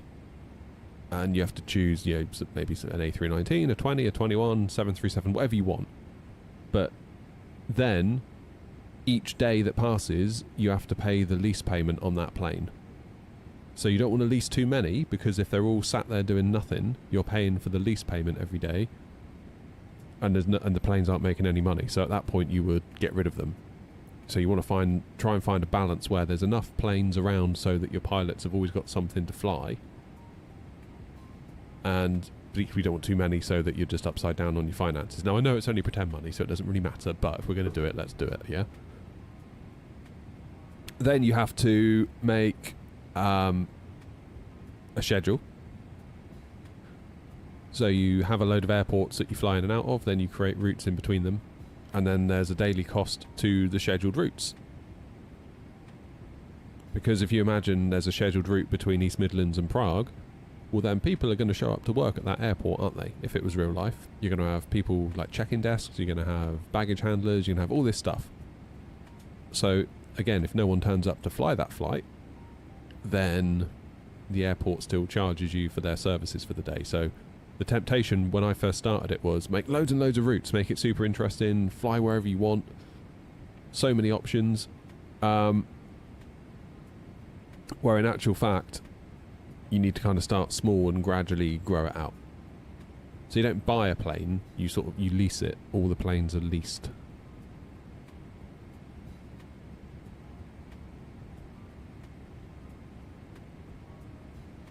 Okay, let's step through the route. So after Erazu, it's vectors. We get rid of those vectors. Delete vectors. Invalid delete. Let's do delete Erazu. Because otherwise we're going to go to Erazu twice, aren't we?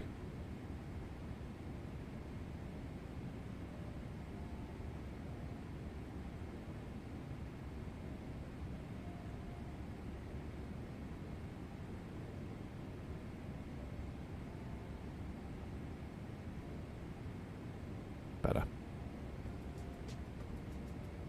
No point messing around, is there? But yeah, with obviously the leased planes that we have, let's say we've got 5 737s. Who's that now?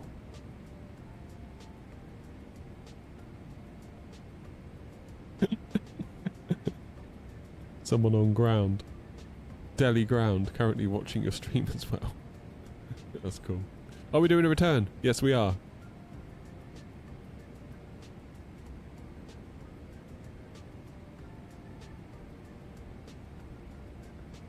Oh, that's you, Arish. Cool.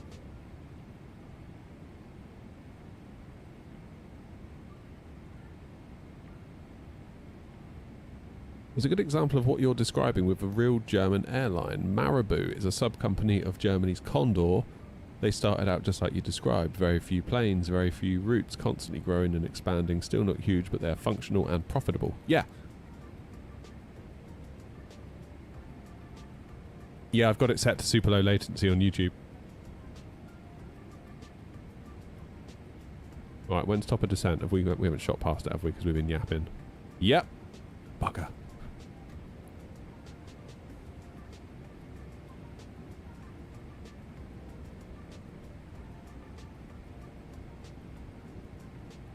How badly have we overshot? Oh god, I was too busy talking about the virtual airline, I forgot to do top of descent.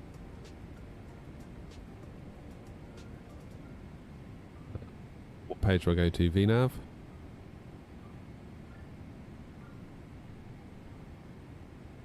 Does seem to think we'll be okay.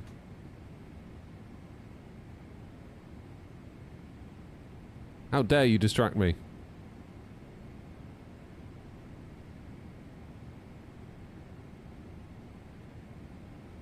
Alright, I'm going to need to hold at long key, aren't I?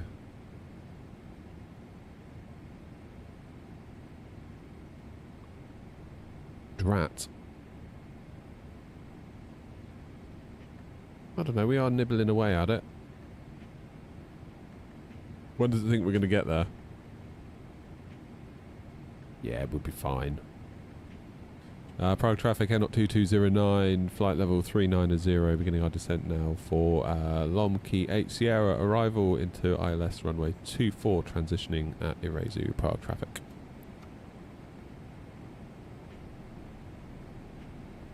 How you doing, Twarog?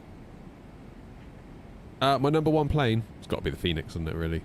So I did a video yesterday about the A340-600. I'm going to be editing that up tonight. So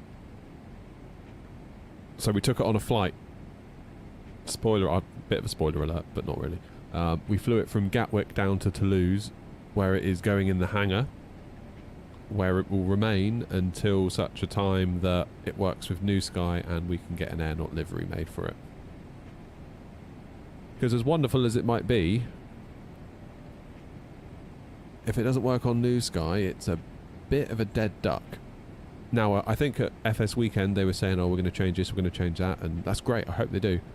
But until they do, it's not a lot of good to me. But I really hope they do sort it out, because I feel like it's going to be yet another big Airbus that I've bought that I never fly. That would be a shame.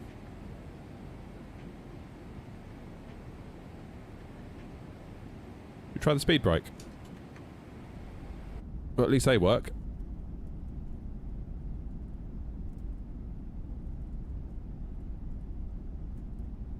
You go for it, Oscar, yeah. New Sky is what? New Sky is our virtual airline software. Well, not ours, but it's the software we use. When did you last fly the A350? I flew it privately, so not on stream, last week.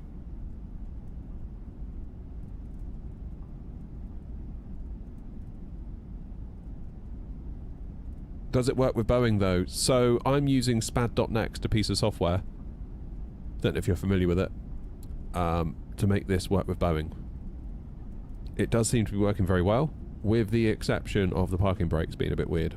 Only with the 777. 737 was fine.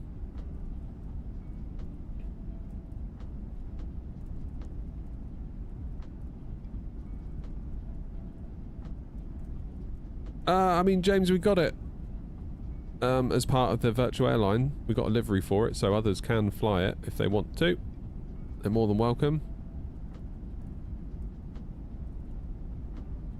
The problem is with the A340-600, apparently it's doing its own thing that's a bit non-standard in the way that it detects landing rates.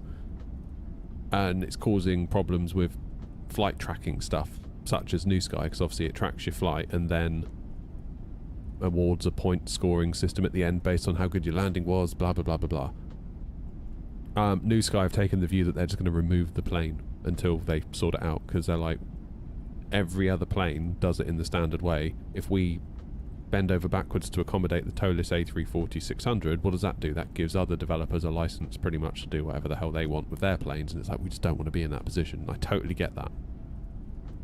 So I think they'll fix it, as in toeless will fix it. I hope they do.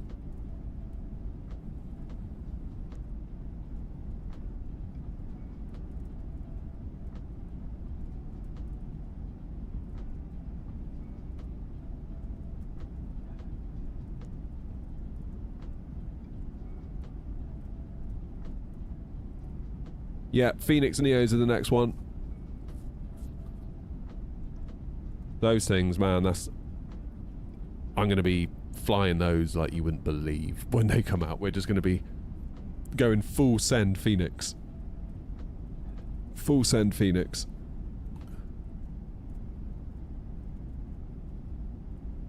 Hey, we're back on profile. Look at that. See, there's no need to worry. Hey, Josh.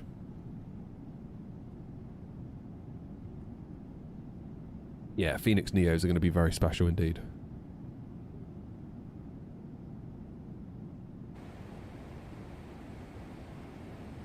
Right, descent, recall. Checked. Notes, checked. Auto brakes. Let's do some of this then, shall we? Performance tool. Landing en route, runway 24. Import aircraft, import the weather conditions. That's auto brakes 3. Will auto brakes 2? Will that work too? Yeah, we can do auto brakes 2, can't we? That's fine, so let's do that. 1, 2. Auto brakes 2 set. Got 1009.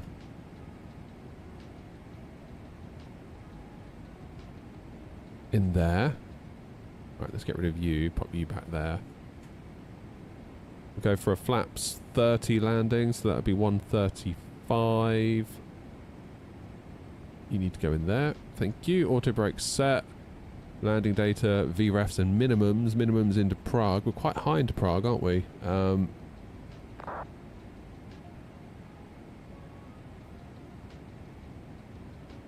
1,358.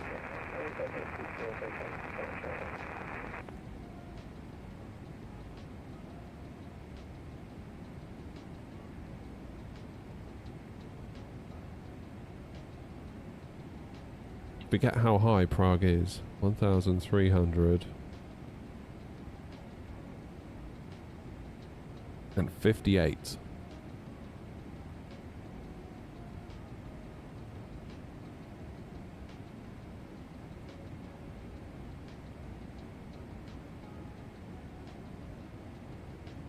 A bit close, wasn't it? A plane coming 5 miles in.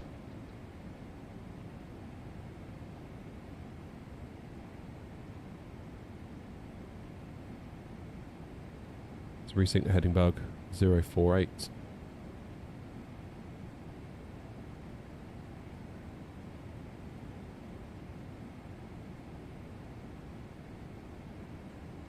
I'm sure the Neos are a free upgrade. No, I very much doubt it will be free. Very much doubt. Have I seen the GSX installer? Well, I tried using it, Twarog, the other day. I've got it installed. It seemed to tell me everything that was wrong. I thought it might be one of those like auto downloaders, but I couldn't see a way to make it download. It told me everything I was missing, but I couldn't see a way to make it instantly install it all. Yes, Oscar, they're included with the liveries on the website, not.co.uk/liveries.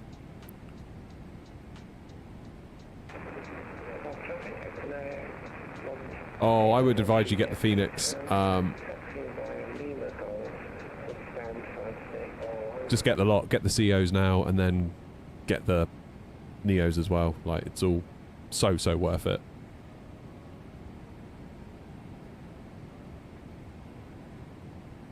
Okay, 4,000 feet. So will it actually go out and like find profiles and like auto install them for you? I mean, it told me all the ones that were missing, but then I could only see a button to go to flightsim.to and search for it. Or maybe I was in a rush. I was sort of doing it, having a quick look before I went live, so maybe I didn't quite properly see it all. Is the 777 freighter good? I like it, Cam, yeah. I like it because you can go to not too far away places in a big plane and not feel gross about it.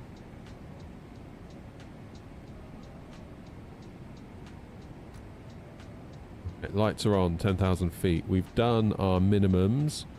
Approach briefing. It's all pretty straightforward into here. We're going to come off. You can see we're flying the downwind at the minute. In fact, let's make a call. Prague traffic air not 2209. Flying right downwind for 24 on the long queue 8 Sierra arrival inbound. Papa Romeo Sierra 13 Prague traffic. Once we land, I'm thinking we'll hop off at either Delta or Echo, then we'll take probably Delta, then Alpha. No, we won't. We'll take Foxtrot. Foxtrot, then Hotel, then Alpha, and then we'll find our way to the cargo area. If you click the link, it takes you to the right web page.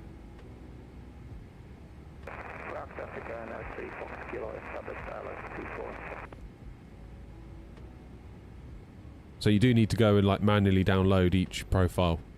I didn't know whether it was going to basically go like zip, zip, zip, zip, zip through all the different ones and instantly install it all for me. Maybe I had too high hopes, I don't know.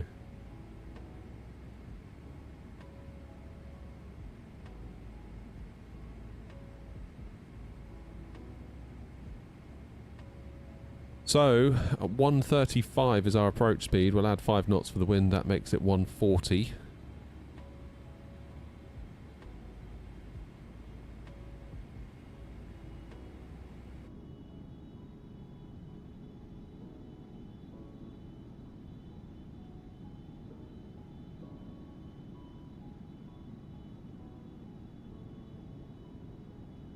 then drag the download into the app. Okay.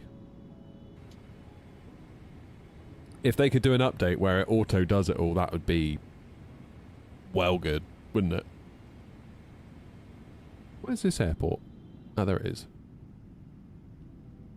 There it is. That's where we'll be landing. Just there, hopefully. Right, I would like to take control of the speed, please and thank you. Let's go 220 knots.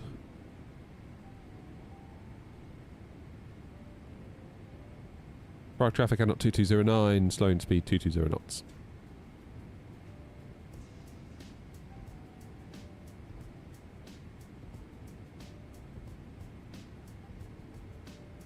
Yeah, it sounds good, Prague. I think I just thought it was going to do something it obviously doesn't do. Approach. We just need to do the altimeters. When is transition around these parts? Transition set by ATC. Brilliant. We'll call it 6,000, shall we?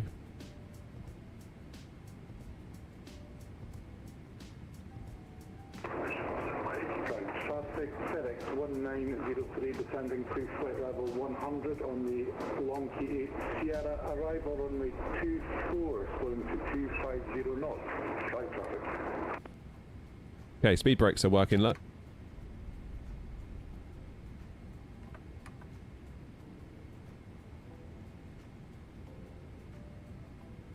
Then if I pull up, armed. Brilliant. That's working.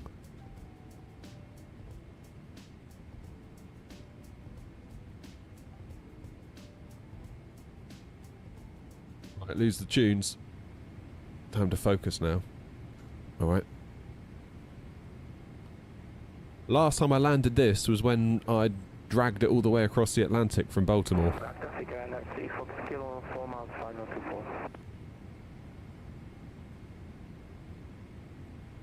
What's going on?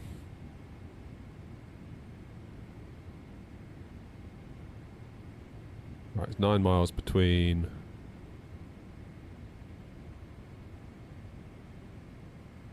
It's all looking fine. Where are you going? Dubai. Separation's looking good. Let's go... Standard pressure? Not standard pressure. Local pressure. UNH is 1009.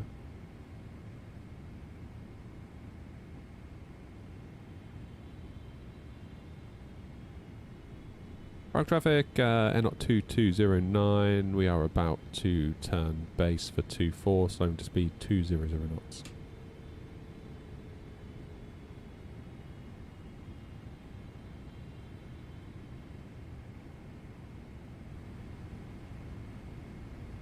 Fog, yeah, do. Really nice. Traffic FedEx 1903 slowing to 220 knots. Prague traffic. Okay, flaps 1.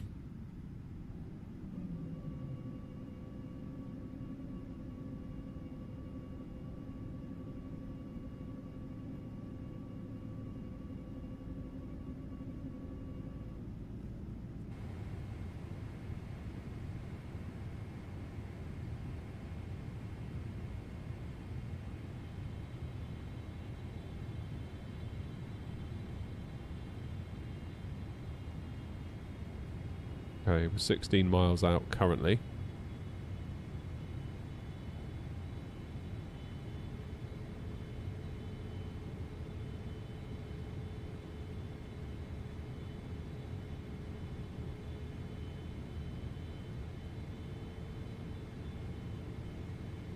Approach.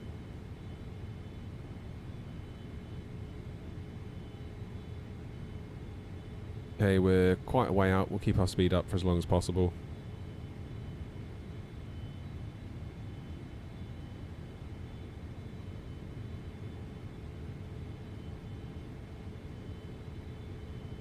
Altimeters are set, so we'll clear that checklist.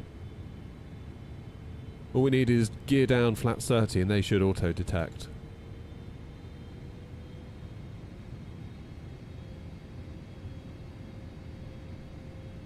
So we'll go to 180 knots at 10 miles.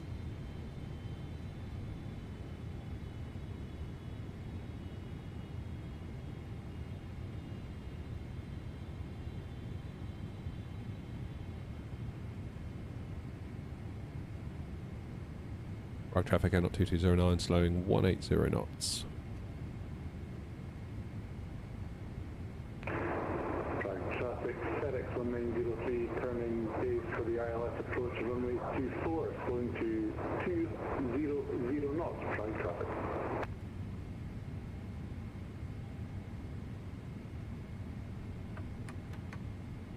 Give it a little bit of speed brake.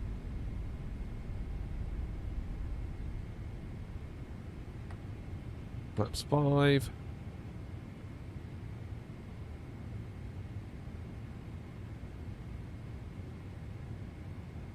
Our traffic out 2209 established on the ILS runway 24, 8.5 miles to run, and will maintain 160 until 5 DME.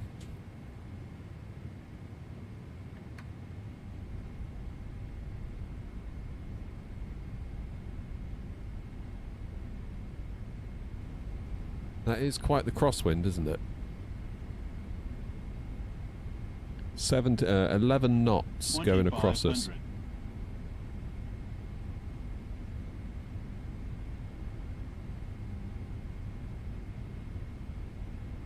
Okay, let's get gear down.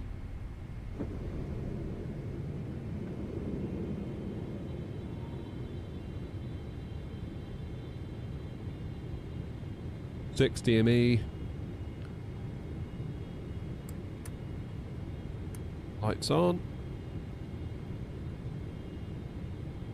Prague traffic, FedEx 1903 established on localizer runway 24, slowing to 180 knots until 5 DME, Prague traffic.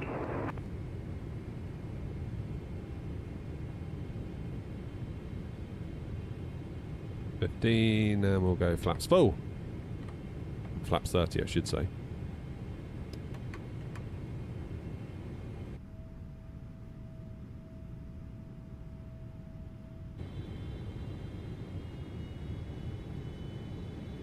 Right, here we go then. Prague traffic out 2209, slow to our final approach speed, 140 knots. We are now at 4 DME for runway 24 Prague traffic. Right, everyone ready?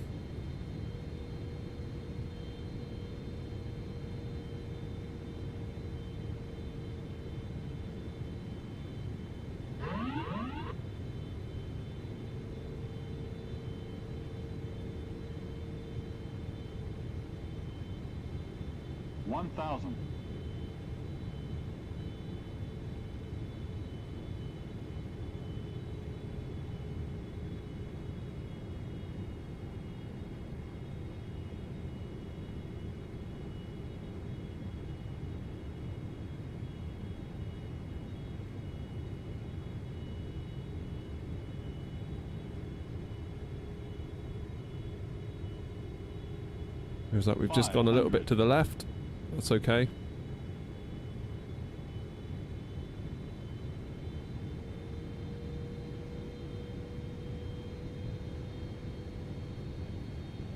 $400. $300.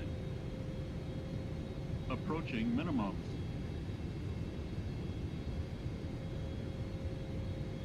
$200. Minimums. Continue.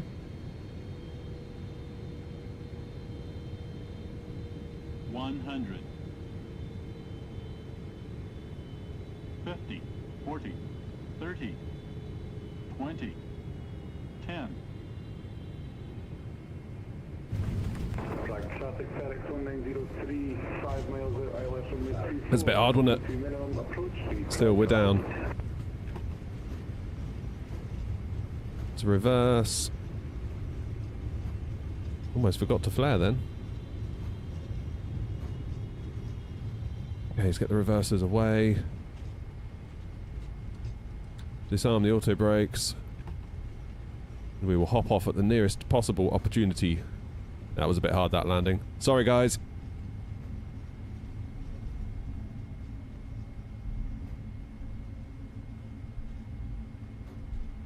Right, let's keep it moving for Chris.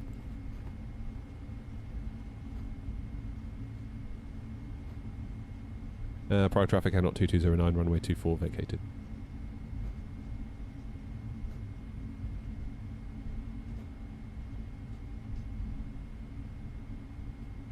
Right. Let's tidy up, shall we? Little bit of a slammer, that one. Prague traffic, FedEx 1903 on short final, runway 24, Prague traffic. Okay, so now flaps are going down, that's good.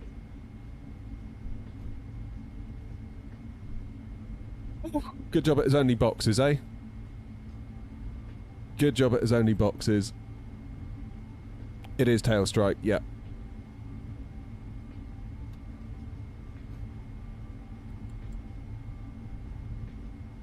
Okay, I better put out a call, tell people where I'm going. Prague traffic Air 2209, taxiing to cargo stands via Foxtrot, Hotel Alpha and Zulu. Prague traffic. Help if I could stay on the...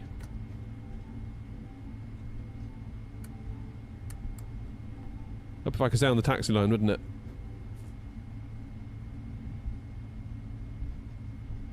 Prague traffic Air 2209 crossing 3012.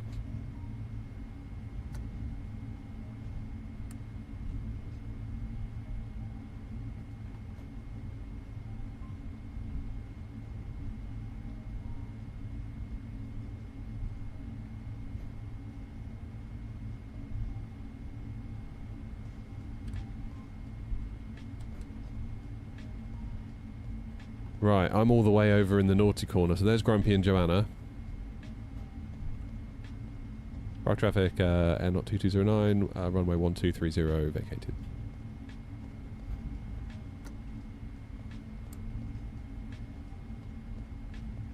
So I'm going to take hotel.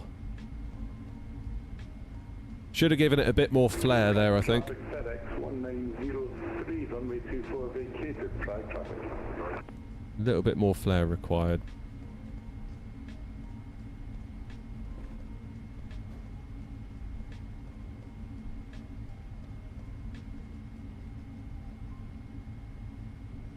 How you doing, Yash? Yeah, that's what it is, OG. People aren't liking the stream. If you hit the like button, I'll do better landings. That's what it is. See?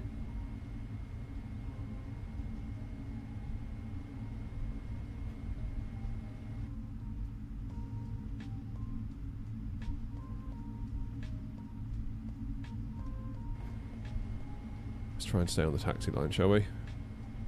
There's Joanna, and there's Grumpy. Make that 22. How do you separate the tiller and the rudder controls on the 777? Not sure. Prague traffic, FedEx 1903 crossing runway 30, Prague traffic. I might as well take Zulu actually, rather than going all the way out onto Alpha.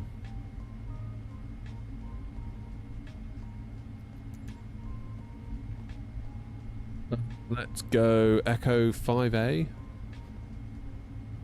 I guess. Go Echo 7. Prague traffic, you're not one, FedEx 1903 runway 30 vacated, Prague traffic.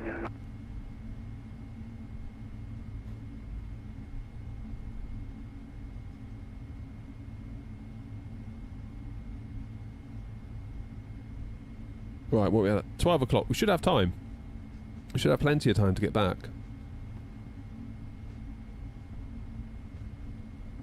It'll be okay.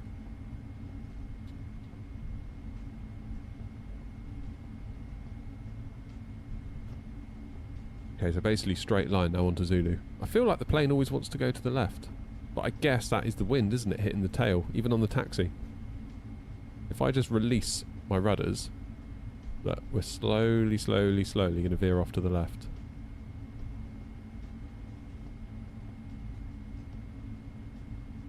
See it?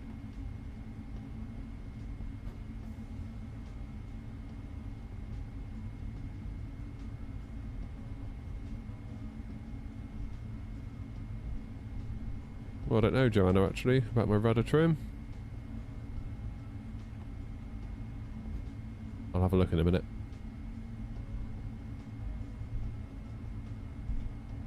Get to the gate, we'll do that.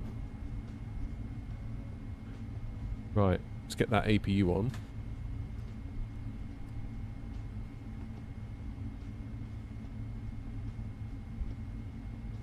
Now the advantage is when it comes to taking off, we can literally just get out there and go.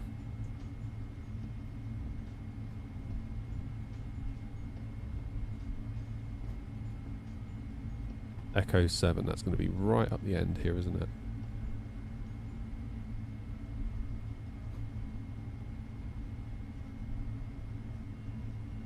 Echo 3.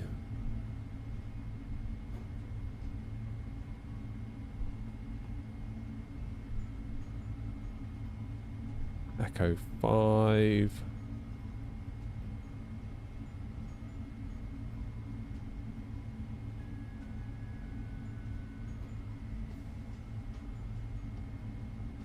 Here we go, Echo 7. Beautiful!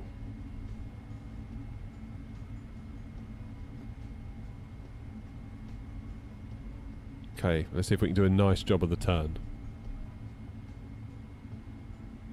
So you want to kind of get it around... Is it about here?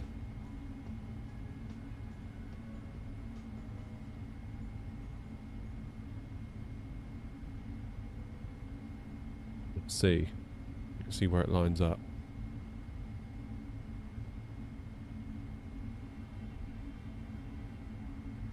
Not quite. Got to get better at turning these wide bodies, these big long planes. Where's my little dude waving me in? Are they like stuck in the terminal or in that box? I bet they are. Oh, well, we'll do it ourselves.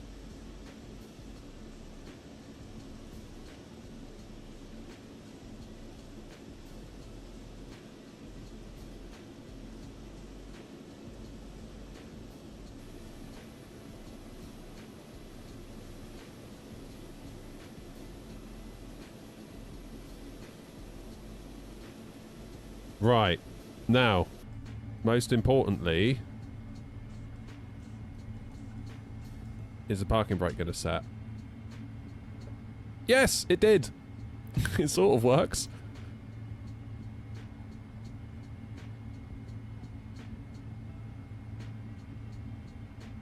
Right, checklist reset.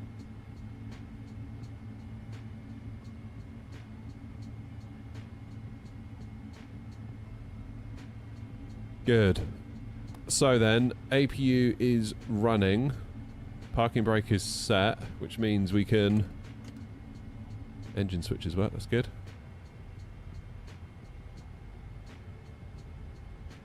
Let's check the rudder trim a minute. As Joanna quite rightly pointed out. Yeah, how do I reset that then? Manual trim cancel.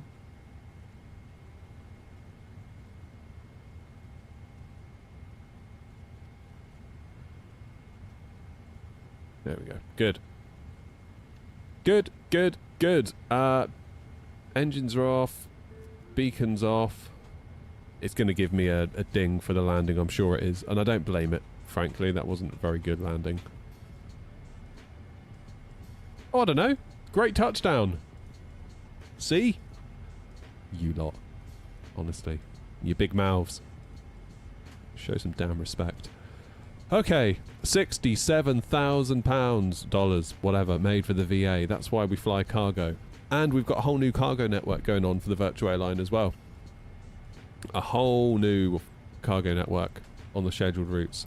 So, if that isn't encouragement to do it, I don't know what is. Right, let's book another flight. Let's book the flight back, shall we? Scheduled cargo, and you can see all the different routes we've got. Look, they go all around the world. Got loads in and out of Europe now, different places. You can go down to Africa, Dubai, over to Singapore, Hong Kong, Tokyo, Anchorage, LA. Memphis is like the main hub for us in America. You can go down to South America, cross the Atlantic, Memphis back to East Mids. There's so much going on. Anyway. So much going on. LKPR back to EGNX. That's what we want. And we'll try and get gone by 12:25. Shall we? Shall we? Does it cost money to join the airline? No, it does not. It's all free. All these things I do for you lot, eh? Yeah, Czech Republic's nice, Oscar. I very much enjoyed my time in Prague. Prague traffic at 056 Tango, push and start, stand 54, facing northeast on Golf. Oh, Grumpy's not hanging around. Grumpy's got business to attend to. Right, we are 922.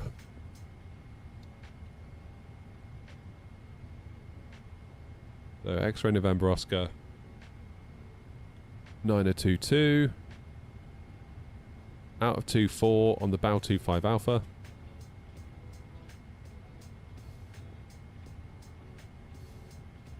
And then we're 27 Hamel 1 Echo.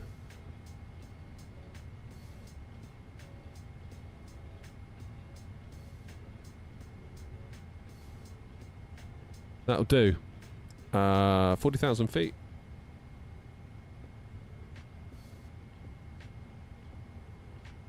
Been here for 2 hours. No, you haven't.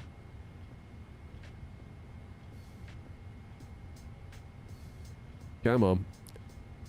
We've had a VATSIM audit, by the way, over the last 24 hours because we're a virtual airline. And we passed.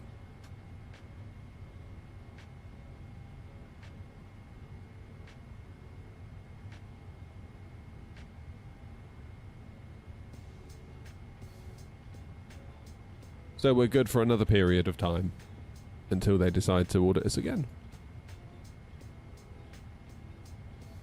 It's good though, it's good that they do it. Right, LKPR EGNX. Route request, sim brief, set the payload, set the fuel, select route. How do I reset all this thing? Checklist override, checklist reset? Resets. Reset all. There we go. Pre-flight oxygen tested. Load. How's it going, pitch?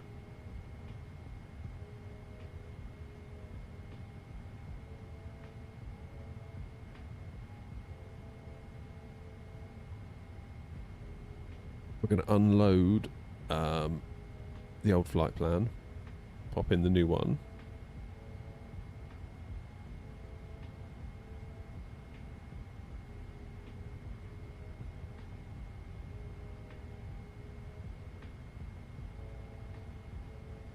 What's the runway heading here in Prague? For 24, is it actually 240? Yeah, actually it is. Okay, 240 is in. There is no... It just says initial climb 5,000. That's alright, you can do that. Activate, execute, perf in it. We'll accept that. Take the 0 fuel weight, pop that in there. Quickly do our departure.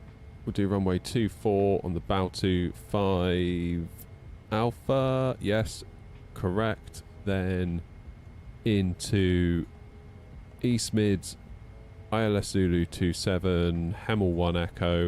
It wants us to go via Pigot, but I think I'm probably going to vector myself. Altimeter is set 1009. Let's bring over the tablet real quick. Takeoff 24 import aircraft. So that's a TO2 46 flex temp.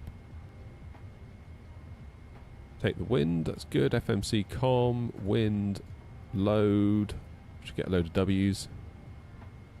Execute that. Thrust lim, TO2, and what's the temperature? 46. This is a speed run of turning around a 747. Prague traffic at 056 Tango, taxiing to holding point Alpha for runway 24 via Golf and Alpha. Trim of 325.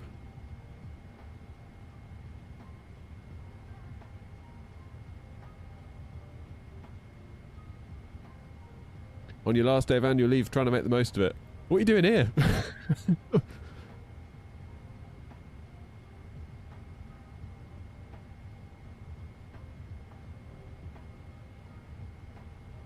Honoured that you'd spend your last day of annual leave with us. Okay, that's looking good.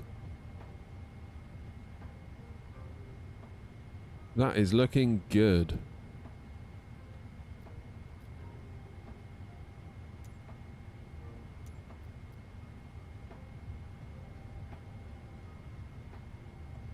Dare I say it?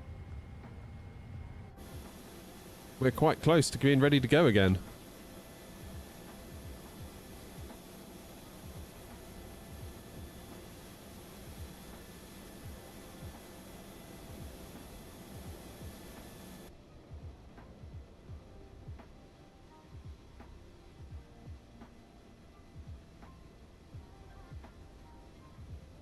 Oh, it's nice to have you here, Pitch.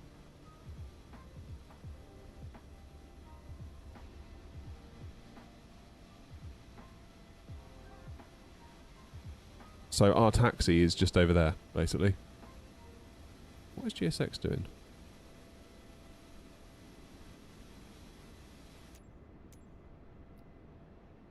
Oh no! We've been GSX'd. It was all going so well.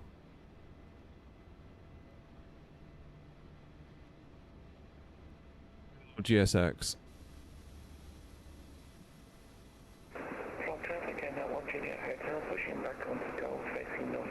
How I despise you. And like you at the same time. Like, it's such a complex relationship I have with GSX. Like, some days it's great. There he is! And other days it's just like, ugh.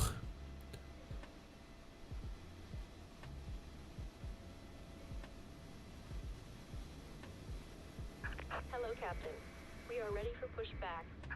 Due to icing conditions, please stand by until push is completed and brakes are set.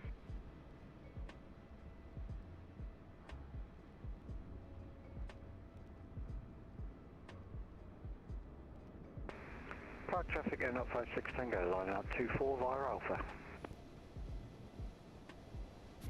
Departure checks completed. Bypass pin inserted. There he goes.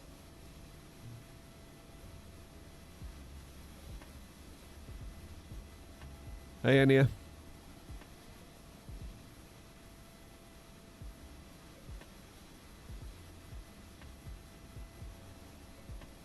Locking gear.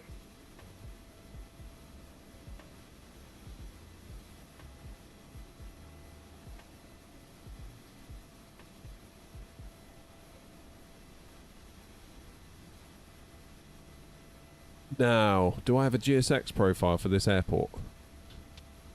Think maybe I don't.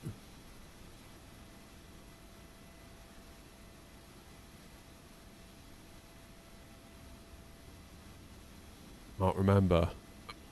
Let's do a quick pushback on the map. Because I'd like to get myself back here, really.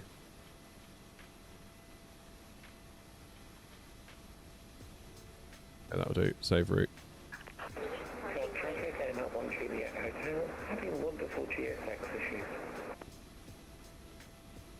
You're not alone, Joanna. 56 Tango, take off runway 24 on the Bell 25 Alpha.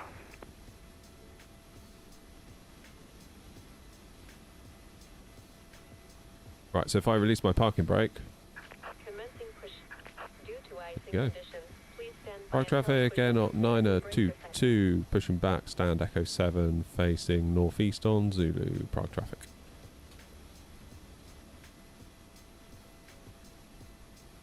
We'll see Grumpy go.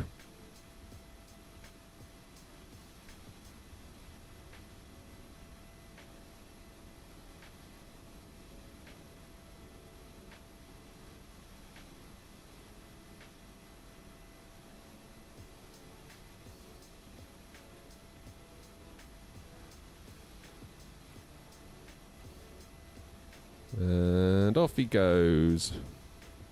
Prague traffic, runway to Tel Aviv, USA.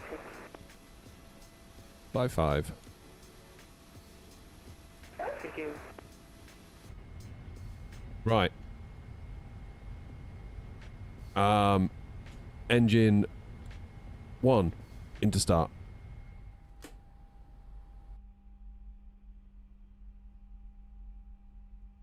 Let you soak up these sounds.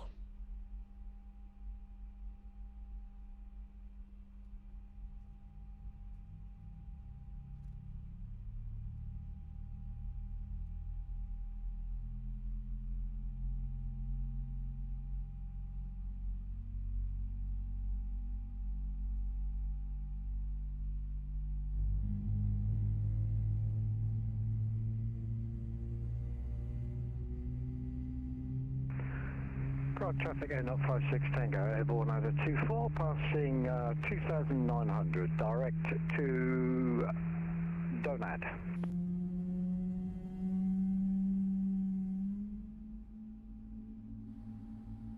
Lovely jubbly, and we'll go start engine 2. I'll put the beacon light on, wouldn't it? That'd be a ding from New Sky. No, it won't, because I haven't started New Sky yet. Ha ha ha! I win, New Sky.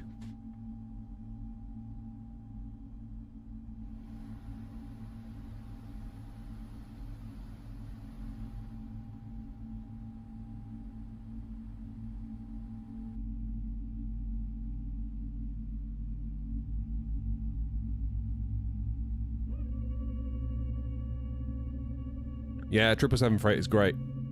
We need more Airbus freighters, that's what we need. Traffic in at One Juliet Hotel, taxiing to runway 24 via Golf Alpha to hold with 1 Delta.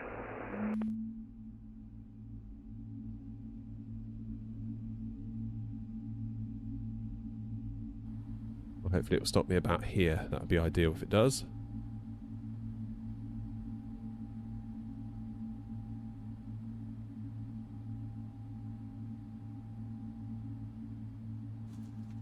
Set parking brakes. Okay, let's see if it works. So. Yay! Unlocking gear. I think we're okay.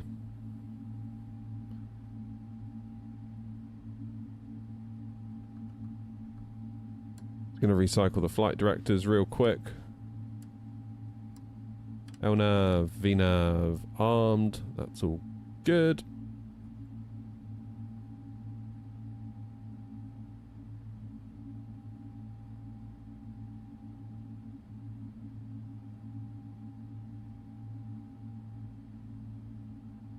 Okay, before takeoff as required. Truck disconnected. It says it's 0 degrees here in Prague. Left is clear. Right is clear. What should I do for anti-ice? Where is anti-ice on this thing? Lead air pressurization. Is it all auto on this thing? Window heat's on.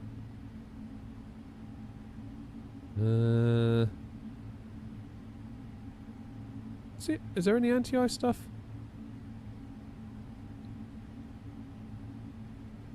Ah yeah, anti-ice, auto. Great, don't need to do anything. I love the 777 for that. Let's do a recall. TCAS off and auto brake. That's fine. RTO, recall's done. Flight controls. We can check. Ground equipment is clear. Yeah, just make sure our yoke is still working. Yes, it is. Okay, after takeoff, landing gear up, flaps up. Great.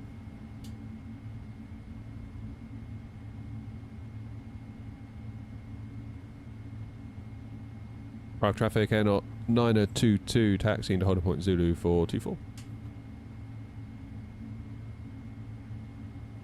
I'm going to turn off the APU this time though.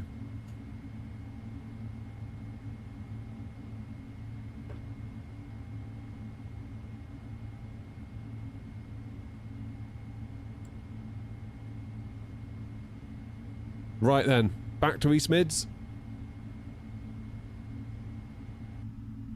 There goes Joanna. You go first, Joanna. I'll follow you.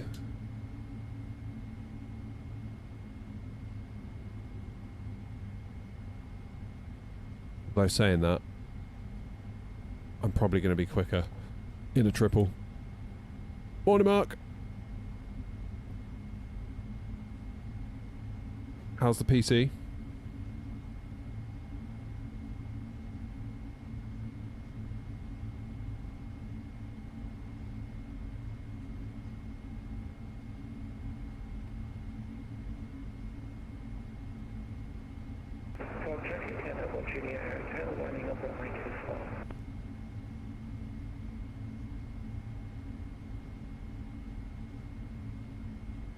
PC is awesome.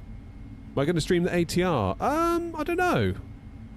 I've never really been super into that plane, to be honest with you.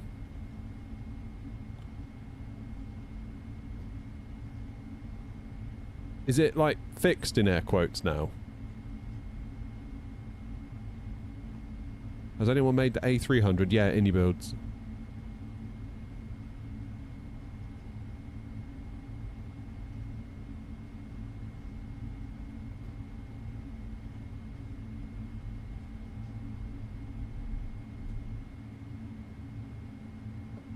Okay, parking brake is set.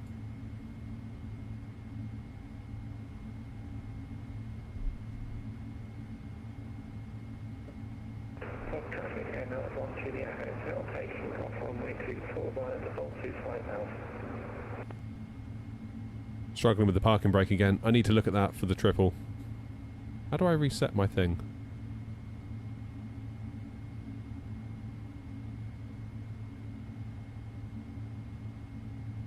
There we go.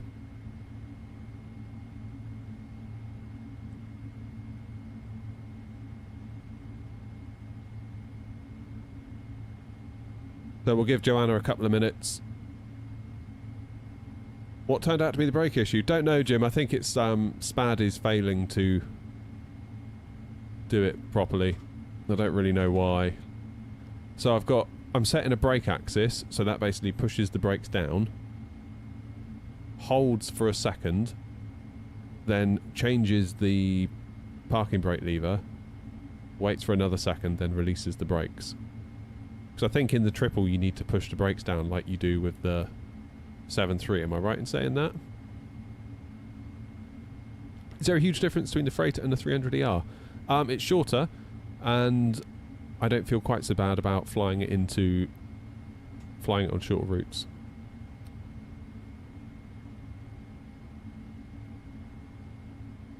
Joanna up.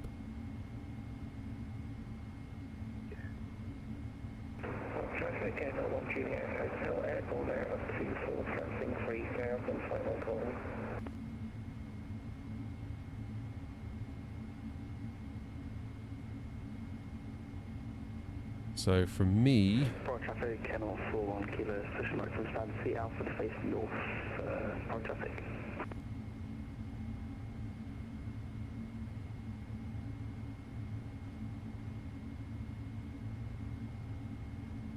there's only 4 miles between Joanna and I at the moment, so I'd like to give it a bit more than that.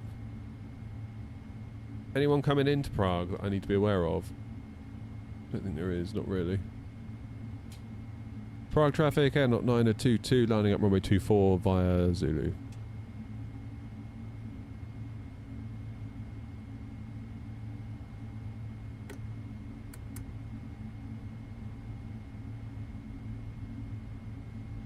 Johnny good. Jim, yeah, I haven't really figured it out. Sometimes it works, sometimes it doesn't. I don't really know why.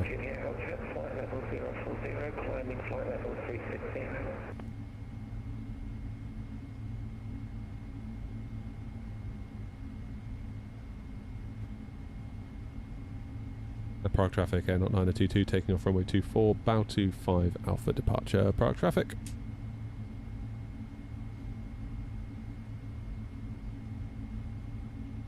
Everything's working great except for the parking brakes. I think maybe tonight I just need to give it a couple of minutes.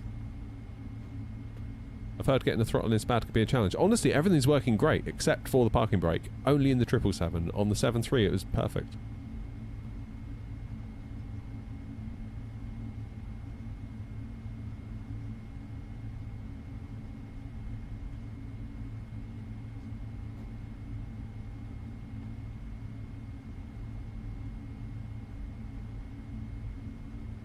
Yeah. I know what you mean, Jim.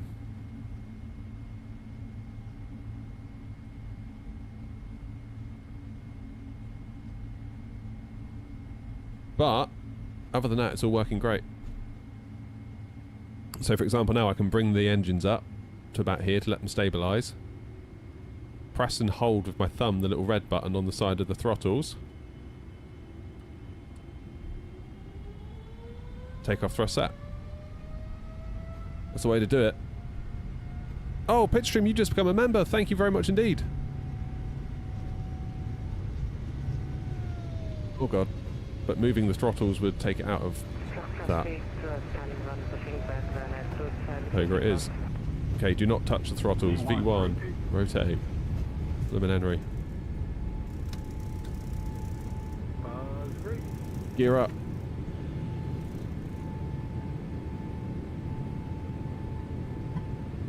Holy moly. This thing's a rocket ship.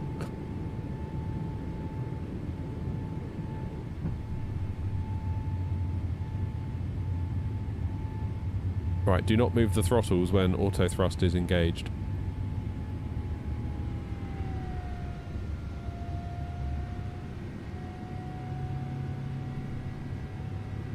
Prague traffic, air not 9022, airborne out of 24, passing 4,000 feet. Final call Prague traffic.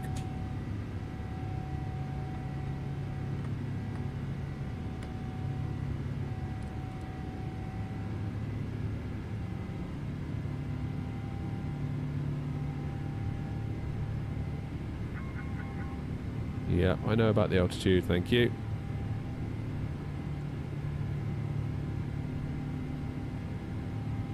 Come on.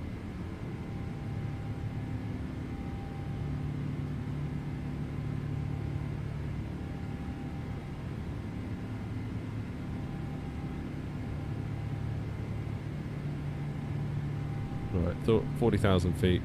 He's in the window.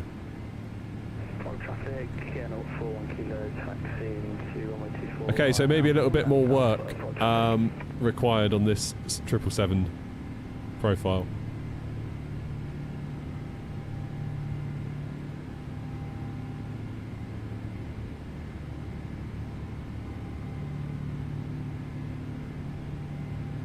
$10,000 coming up.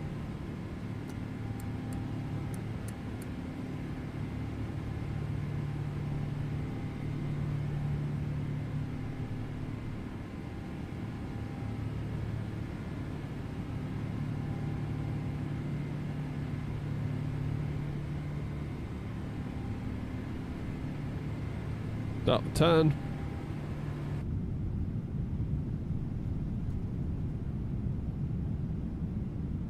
Yeah, that really did kind of mess up our takeoff roll there, didn't it? Takeoff thrust was set, but us moving the throttle while it was set caused a wee bit of an issue.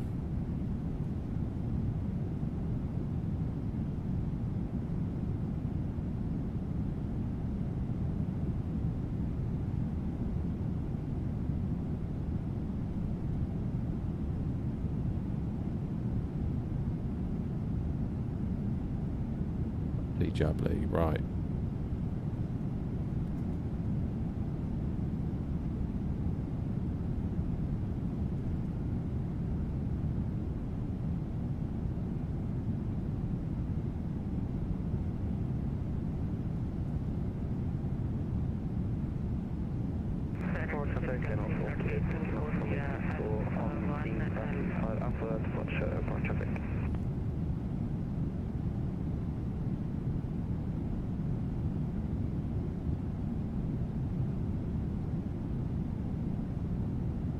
Air not 1 Juliet Hotel, air not 9022. Air not 1 Juliet Hotel, repeat please. It's air not 9022, just wondering what your cruise alt is. 316, air not 1 Juliet Hotel. Roger, thanks. We're going 400, so we'll most likely go right overhead. Fantastic, air not 1 Juliet.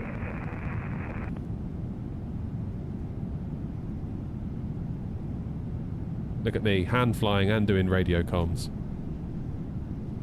God, look at that wing flex. Woohoo! Damn.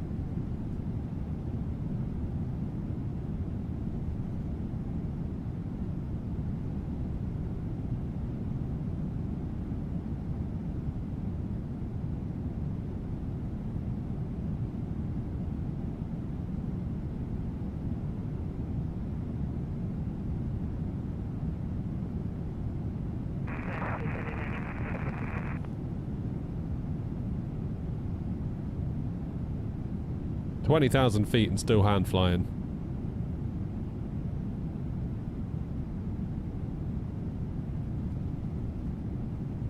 God, this thing is a rocket ship, isn't it?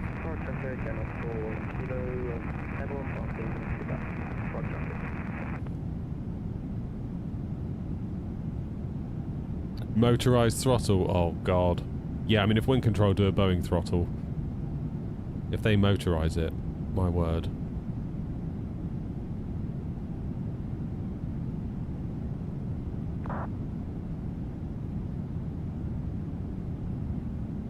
Yeah, see now, look, now we're in the air, I can move my throttles to my heart's content and it doesn't matter.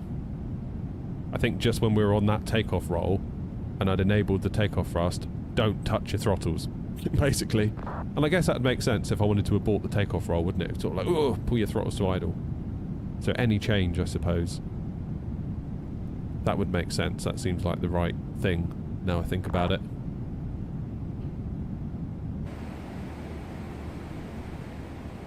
That would make sense. Still hand flying.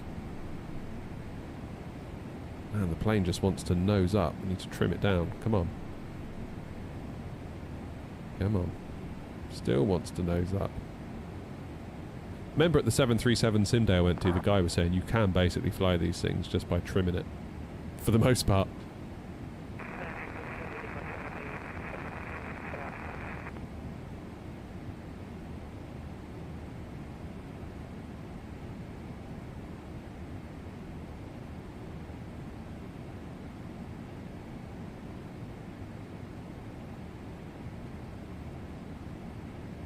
Alright, let's get a bit of autopilot on the go, shall we?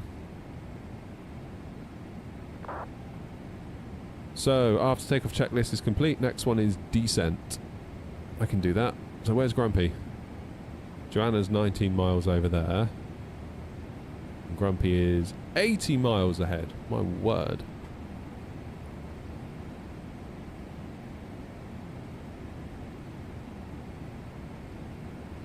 Just thinking, is there a little shortcut I can take? Could go direct Masek.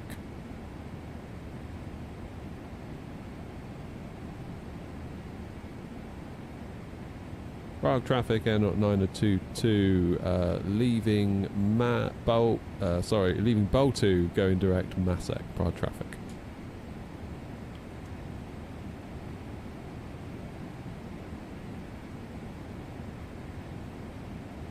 Gosh. Your nickname is Crumpy, so Grumpy throws you for a loop. Oh no. Yeah, I hadn't considered that.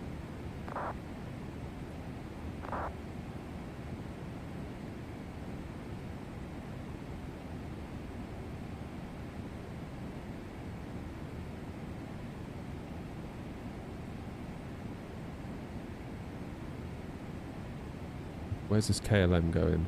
And what's their flight level?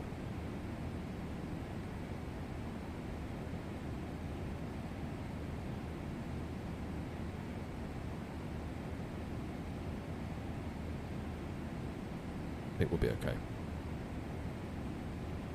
We're good. Pitch, thanks again for becoming a member. Really, that's really awesome. Thank you so much.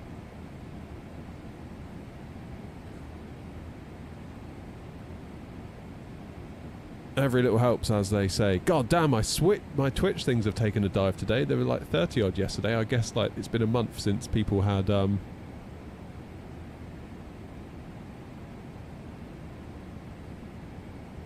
since someone gifted a load and they've probably expired.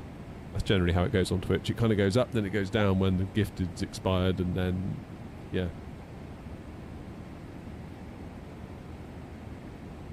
Yeah, it's all good. Grumpy got 8 miles between me and KLM, and that's only going to expand. Plus there's going to be 2,000 feet between us. We're all good. I see what you mean now with KLM. Thank you for reminding me of that, by the way.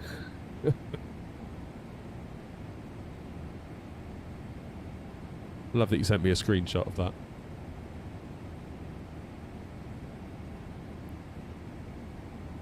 Right, heading 283.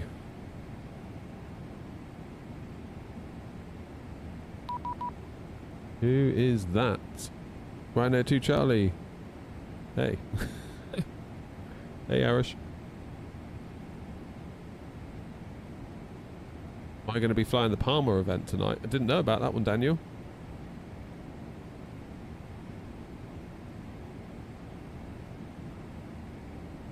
God, that was such a horrifying experience when I realised that KLM was there. Like, God damn it. Like, I thought he wasn't there, and then he was.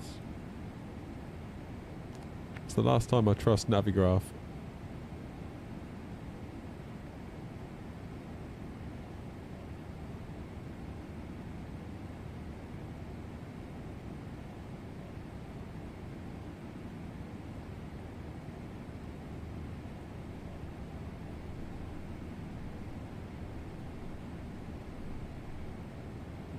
Yeah, it's a good 10 miles now between us. We're fine.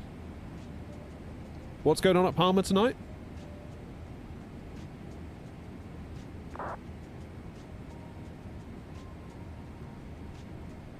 Yeah, not bad, Murray, thanks. We had a bit of a funny takeoff out of Prague, so I set my takeoff thrust by pressing like one of the red buttons on the side of the thing. Press and hold it.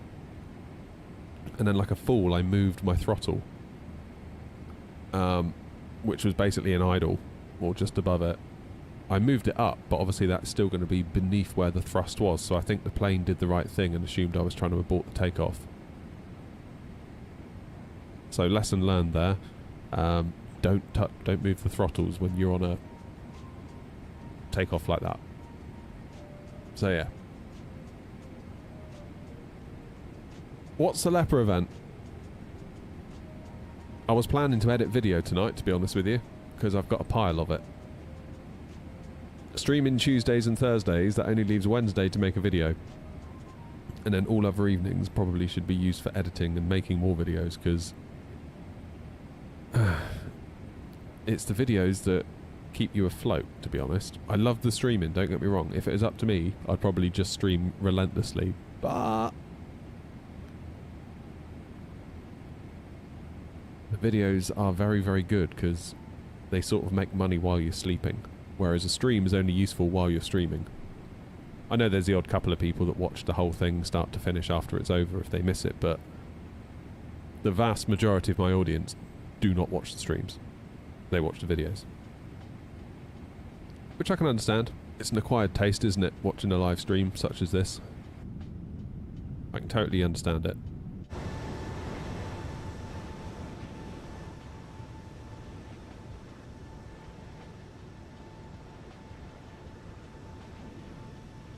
There we go, flight level 400. Question is, what time are we getting in? Progress page 14:08.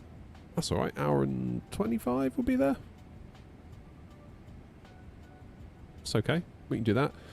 Gives us time for a lunch service and another cup of tea.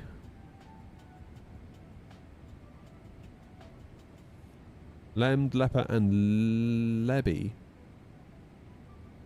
have events tonight, 16 Zulu till 1900 Zulu.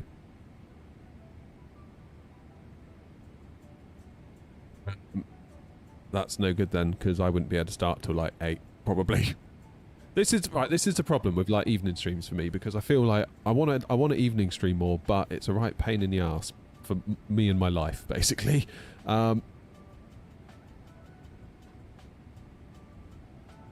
Obviously, I can't stream for as long as we do. Like a daytime session, it's like 9:30 till 2:30, 3, depending on like what happens with the last landing and stuff like that. Because if I land at like 2:10, there's no point flying anywhere else because you'd never make it in time. By the time you set up the plane and push back and taxied, it'll be time to end.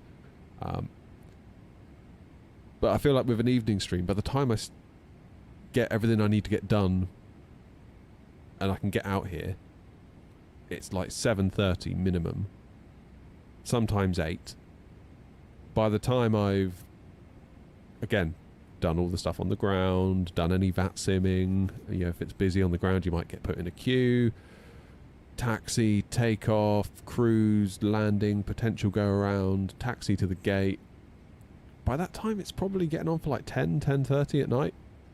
And not to sound like a wet flannel, but I kind of want to be thinking about going to bed not soon after that, because I've got to be up early the next day, getting the kids ready for school and all that stuff. I can't be one of those guys that like flight sims till 2 a.m. like a hero, because I just wouldn't get any sleep. And my life would slowly start to unravel, because if I don't get enough sleep, I do not do well. So the evening streams feel like a bit like a flash in the pan, really. But then I'm aware that loads of people are around in the evening. So I don't know what to do. I don't know what to do for the best.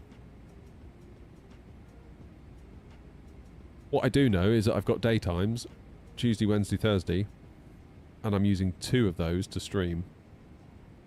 Is it the best use of my time? Don't know.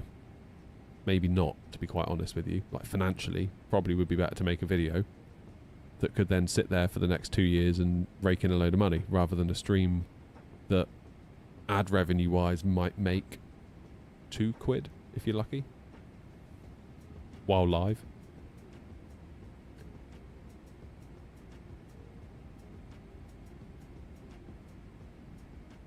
So I don't know.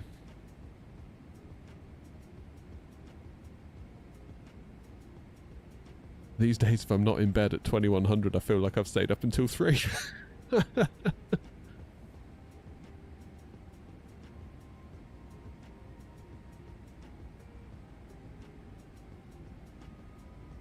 Maybe we could manage one evening stream a week. Maybe. Reliably, I mean. Like, I could probably do one at some point, you know?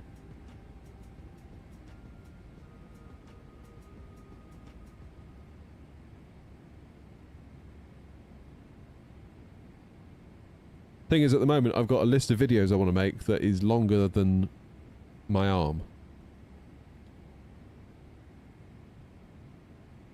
So I sort of use the evening time, if I've got an hour or hour and a half, maybe 2 hours, just to nibble away at it, you know? Because I feel like if I've got an hour and a half, I'm really not going to get a decent stream in that time. No sooner have I started, I've got to be finishing, really. But like Pitch says, I always have this issue with trying to fly on a time crunch. I always forget that for a flight with an hour's flight time, you really need 2. Yeah, well, we had that the other day, didn't we? We went from Copenhagen to Oslo, which is only a quick hour's flight. But by the time we got there, we'd been live for like 2.5 hours. So it definitely takes longer than you would think. Yeah, if I was to say, Gatwick, Edinburgh return, okay, maybe 50 minutes in the air, so you think I'll allow 2 hours? No, you probably need to allow 3.5. Honestly.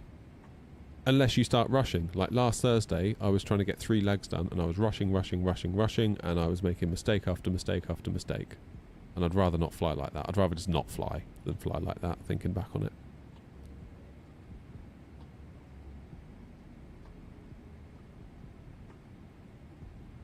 Blew on VATSIM yesterday. On the arrival leg, I got direct to waypoint, and the MCDU had too steep. I managed it, but it exceeded the speed limit. Is it normal to give pilots such short notice? No, normally you wouldn't be asked to do it. I mean, you can always say no, you can't do it. Or you could ask for extra track miles. They could vector you. That's the other option.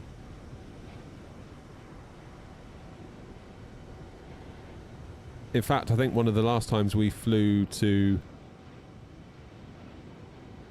East Midlands, the controller was busy and was bringing me down pretty hectically, and I was thinking there's no way I'm going to slow down. I'm coming in too hot, and sure enough I went around, and once I got back in touch with him, because obviously Tower handed me back over, there was a little chuckle in his voice, almost like, yeah, I knew that was going to happen. Sorry.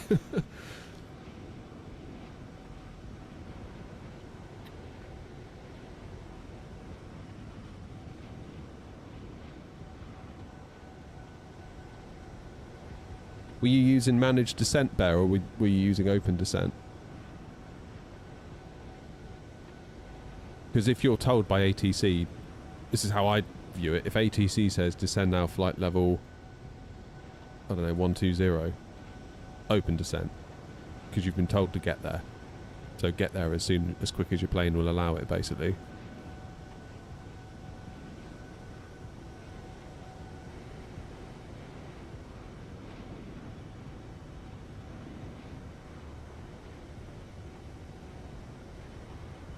Where should I fly to and from? Oh God, Sam, I don't know. Wherever you want.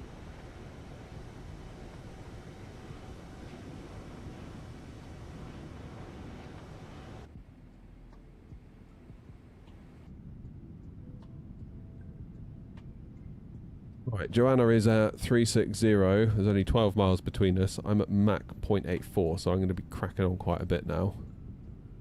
I think I'll be okay. Oh God, TV wants to turn off.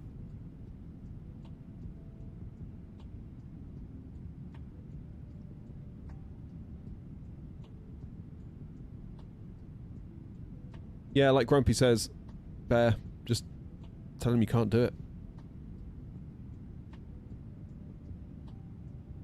Yeah, we're really gaining now, aren't we? Good 30 miles between KLM and me, thank goodness. I love this little ruler feature in here as well, I'm glad. I think it's Grumpy that showed me.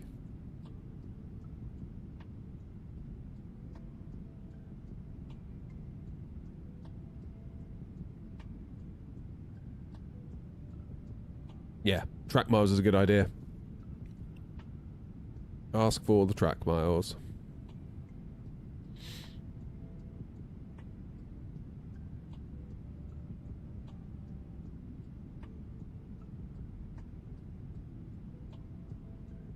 Right. Time for another cup of tea, I think, and possibly a sandwich. I'm going to go and grab that and let the dog out in the garden. I will leave you all with some lovely views. I'll see you in a minute. Don't go anywhere. And hit the like button.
Hi, I'm back.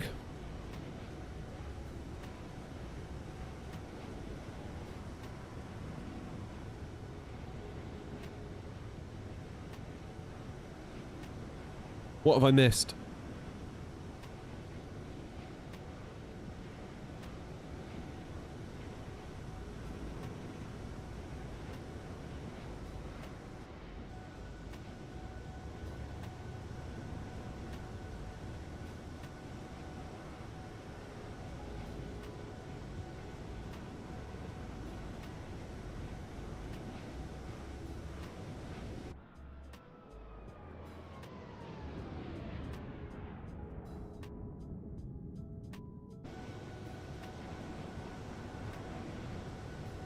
What?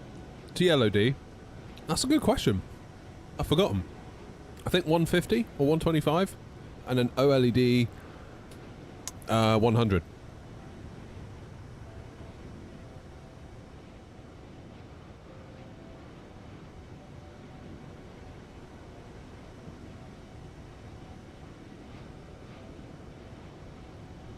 Not gaining on Joanna as quick as I thought I might. 451, 480.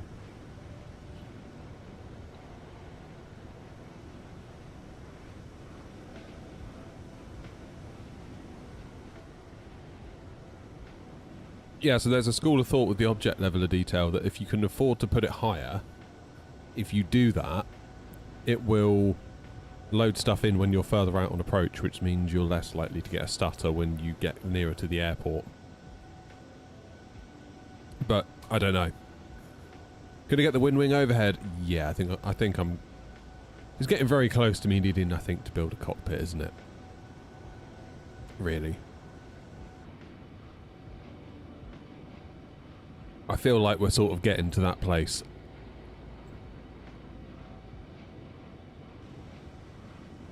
The question is, though, I don't know how that's going to work with me streaming, because if I've built a cockpit and then on the TV I have this view, you're going to have a cockpit and then a cockpit. Whereas really what you want is something like that, surely. But then does that make for a great viewing experience for you guys on the stream? I don't know. Maybe not. Thoughts?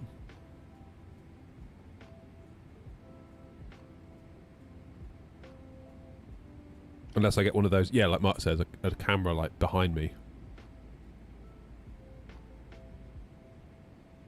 Never sure I like watching those though.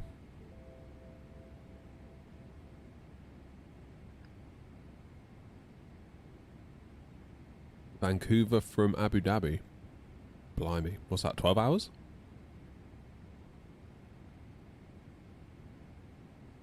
No, wait. Way more.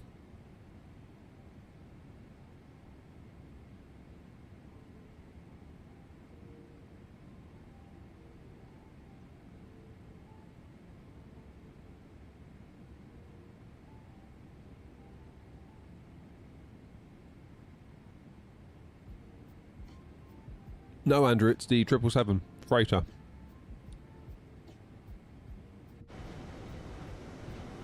There she is.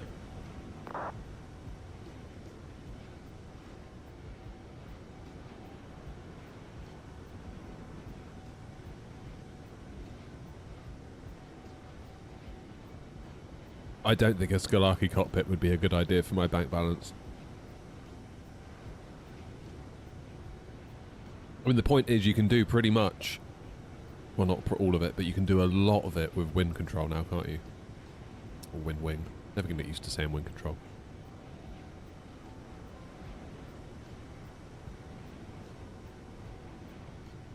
But not that much money.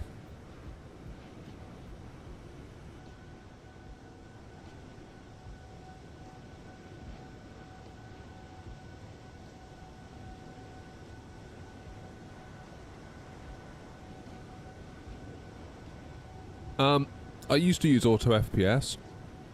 You're dealing with massive stutters on a 4080. Yeah, I used to have a 4080 as well. And I was running out of VRAM most of the time. That was my problem.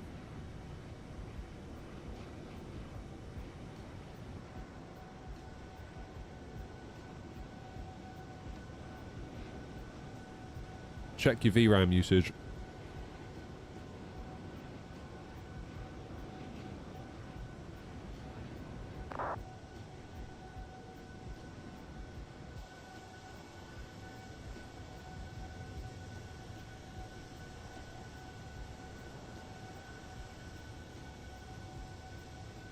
Yeah, I don't use GSX anymore. Not GSX, Auto FPS. I mean, after Sim Update 4, don't really feel like it's necessary.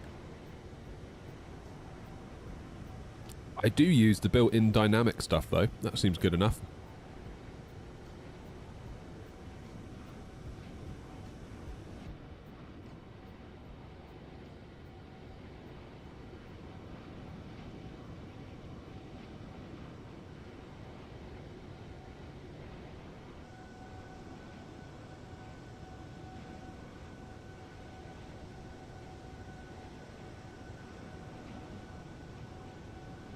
Still waiting for my review unit from Skolaki.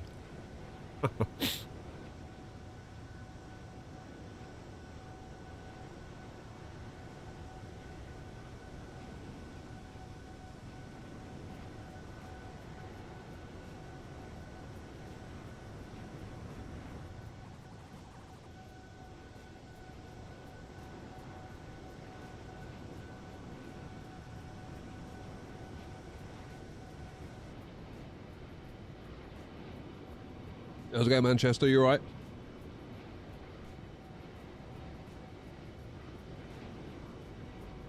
Yeah, like even the tax mark would be a problem, wouldn't it, on the Skolaki gear? How much is one? Like a single seat trainer? That's got to be what? It's got to be between 5 and 10k, surely.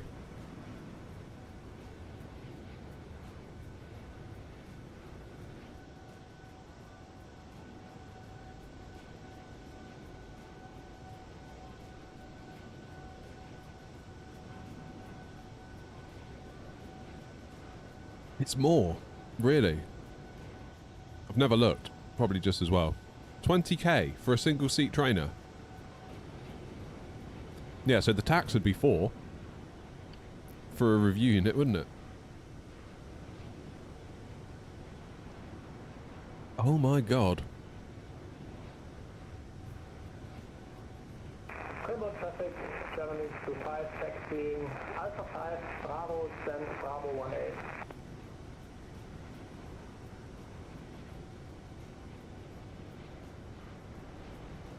Moaning about taxes all day and still paying them every single day. That's pretty much everyone, isn't it?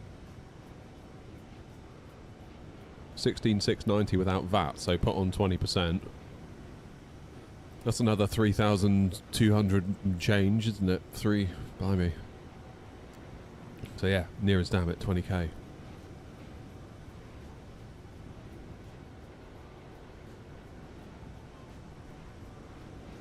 Goodness gracious me.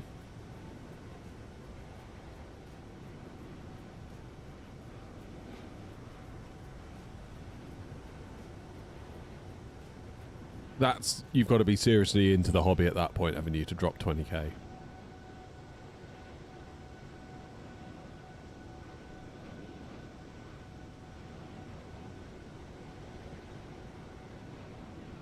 I mean, I think Hanny had it at Gatwick, like a dual seater, and he's just had the shell put in and all the stuff, you know, but like, that's a business. You can kind of justify it, but to have it in your house, wow, that's like another level, isn't it?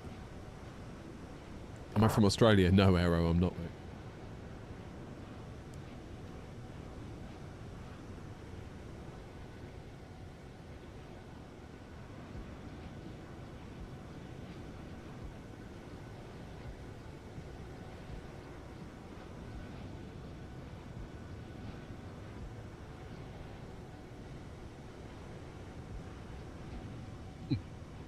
There's Cologne.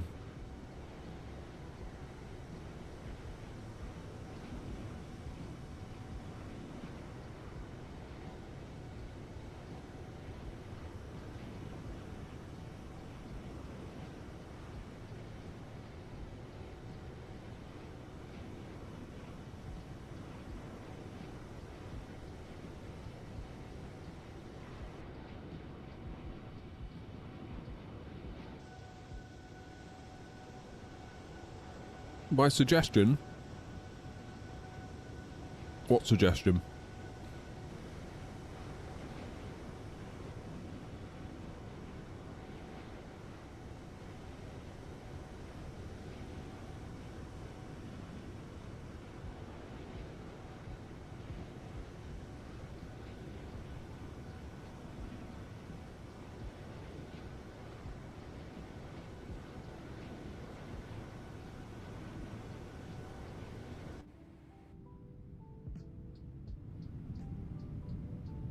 What suggestion was that?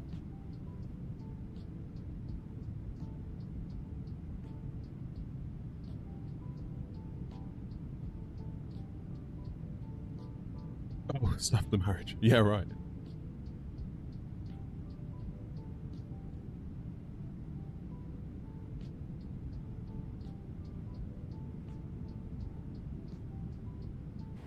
Right, what are we at? 10 past 1. We are literally about an hour, aren't we? Yeah, 14:08.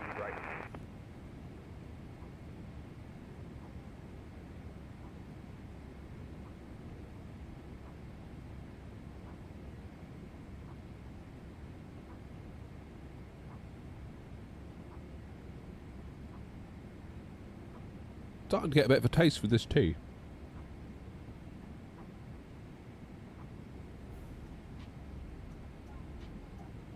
Might have to get me some fancy tea bags.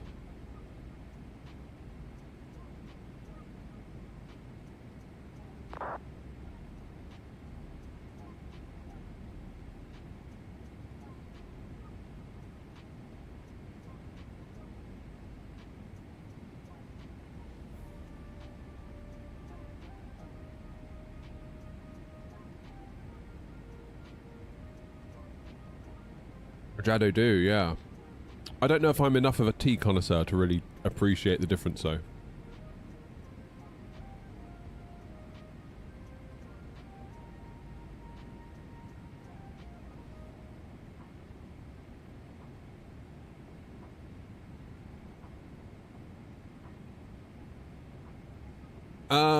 Langton unload will be in at about an hour's time.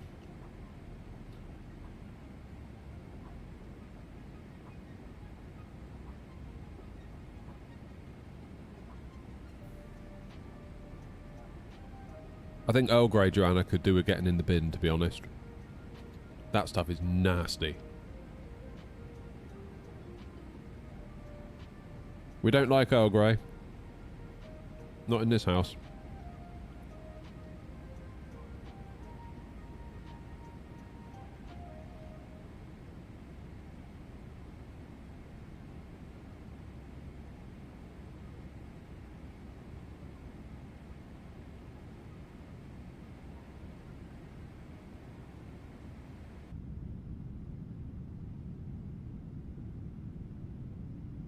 We don't like Earl Grey. Traffic Eurings 37 Lima lining up, taking off, runway 23 left, Düsseldorf.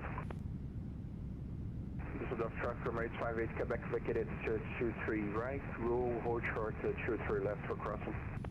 Perfect, thank you.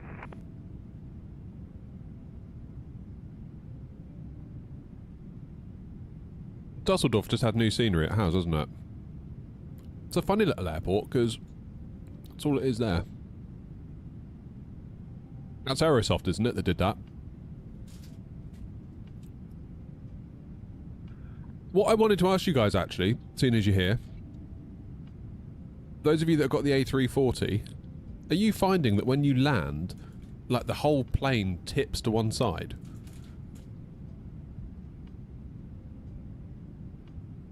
Stuttgart.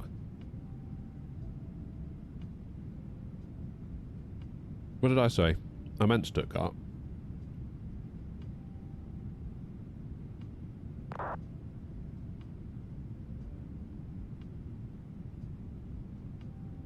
I said Dusseldorf, didn't I? Where is Dusseldorf? Hanover, Dortmund, EDDL, is that it?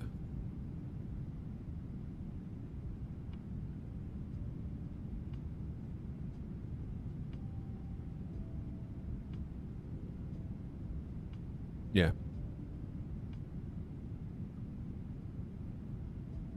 Home of Auf Wiedersehen, Pat. What a show.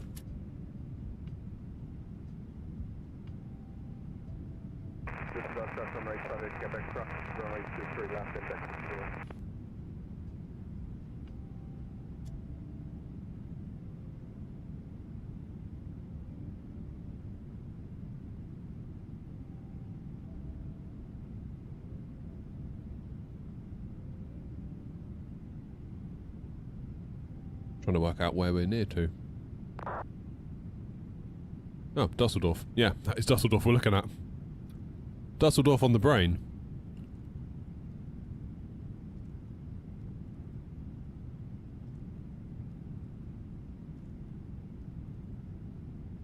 I was thinking last night I should make an effort to go to FS weekend next year.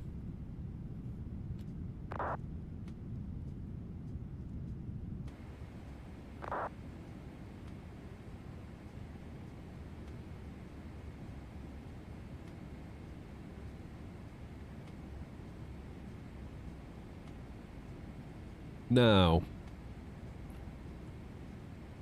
let's have a quick look of our arrival, because it gets a bit weird, doesn't it? The whole Sapco thing. Yeah.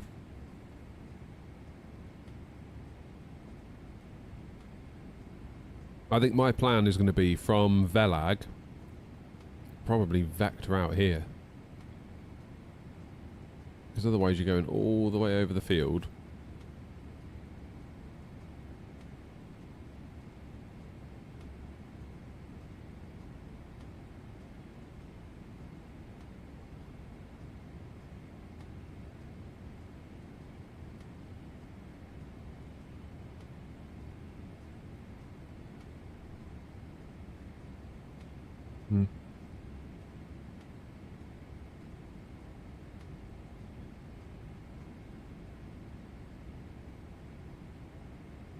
Have a look at the charts.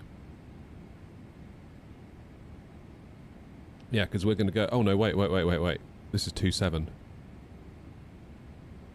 So Velag are going to go direct to DTY 28, I think.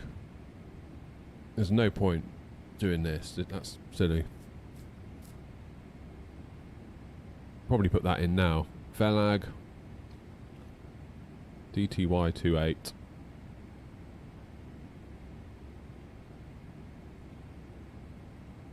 There we go. Now, what's that done to our arrival time? We've saved 6 minutes!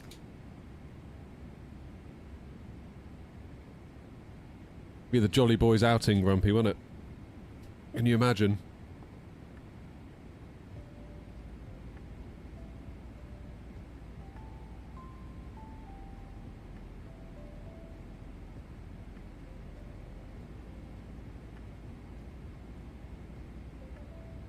Yeah, it'd be a good laugh, I reckon that.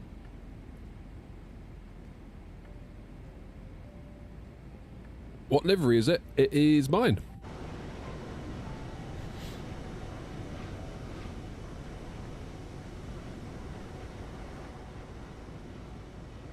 The official Air Not Cargo 777 livery.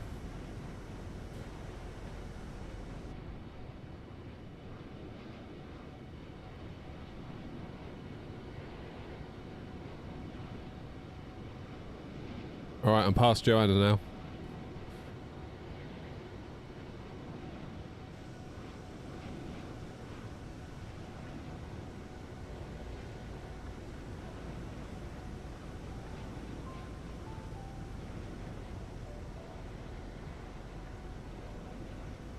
Jolly good.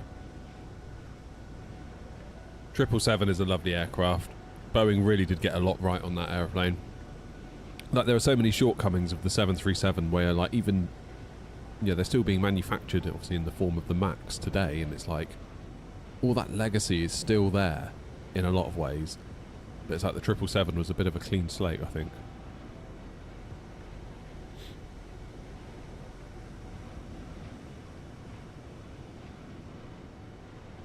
Yeah, so yesterday I did a video, recorded a video of me going from Gatwick down to Toulouse in the 340, and I kept, every time I landed, the plane would sink to the right-hand side. And I was looking at my replay, and it's like my wheels were level, but as soon as they touched the ground, you'd sort of go over to one side, and I'm thinking, was that because I was decrabbing? But then I thought the Airbus's systems basically worked such that it keeps you level as you decrab. I don't know. Maybe I decrabbed a bit too late. Sort of on the ground. I'll be off after this one, Arthur. Sorry, mate. Yeah, I don't know. Don't know. I feel like we need to get a lot better in it. In the A340 600.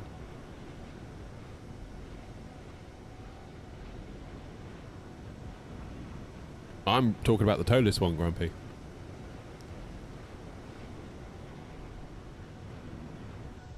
If I go direct airing.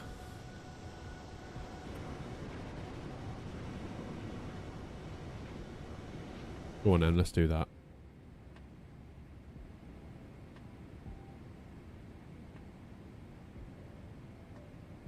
Airing.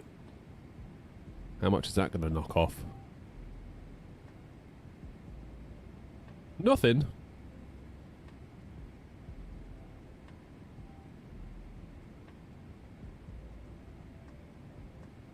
Air not 9022, flying direct, airing.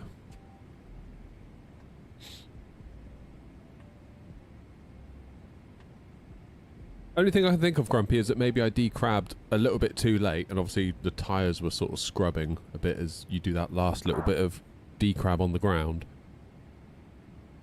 Don't know. It seemed fairly consistent. It did seem fairly consistent. If you want, when we land in East Mids, we'll have a bit of time. We can have another go live on stream. Because I saved my final approach bit. I could load it up instantly, thinking about it. If you want.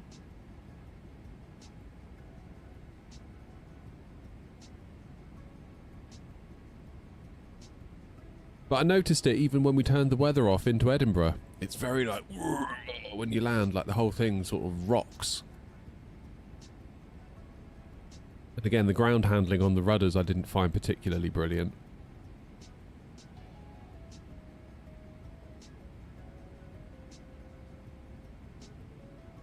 Yeah, I think once we get the new sky resolution, I can consider using it. But again, it just feels like I've bought another big Airbus and probably not going to fly it that much. It's like, damn it. Do you know what I mean? I feel like every time I stray away from the Phoenix, I'm always left a bit like, why did you do that? You just spent all that money again. And you're just going to fly the Phoenix most of the time anyway.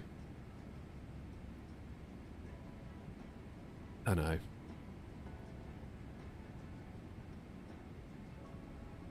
Don't know. What's my ETA? I don't think it changed, actually. Yeah, 1402.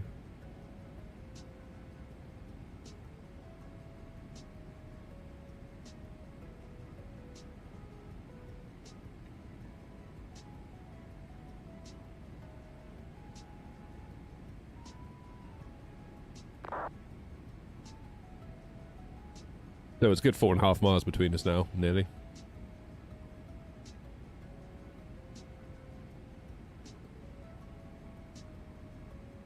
But Mac 8.4, Joanna, so I'm guessing you aren't, because you're in the bus.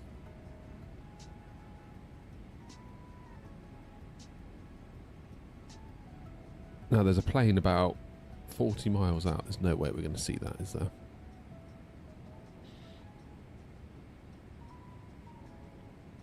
Honestly, with the A380 from Mini Builds, I mean, I don't want to say it because I know what I'm like, but sitting here right now, I feel like I'm just going to pass. Like, really. No, I'll just pass on that one.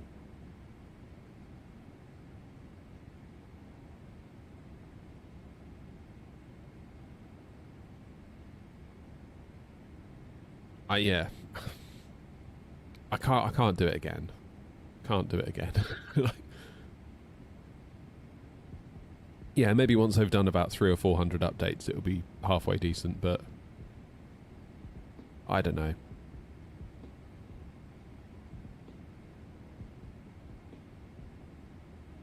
I don't know. I mean, once we get a 321 Neo, I think that will realistically go as far as I ever want to go on a long haul. And if they ever do give us an XLR, then pretty much done, aren't we? You know?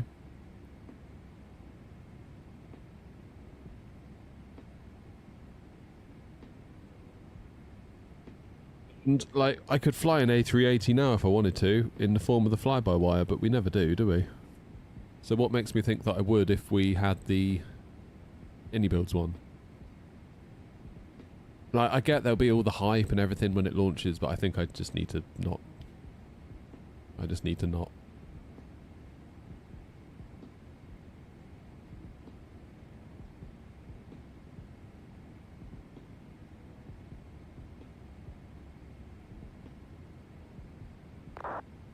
I mean, obviously Dubai and Heathrow will be busy. That route will be jam-packed, no doubt.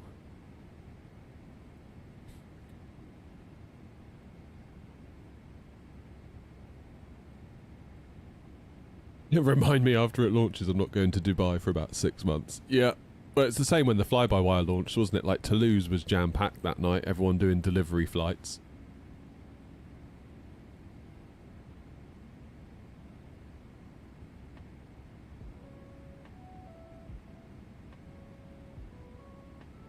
I think my problem is that I still don't particularly enjoy flying the 350. I tried it the other night, off stream, just sat out here for a good hour or so, just boshing in landings on FSI panel. I just didn't like how it felt. Just wasn't enjoying myself. Whether it's correct, whether it's not correct, I'm sort of done with that debate now. Like, I'm inclined to think it's maybe not, but who knows? Other people will say it probably is. I just don't, whatever it is, I don't enjoy it. And if I'm not enjoying it, then, you know.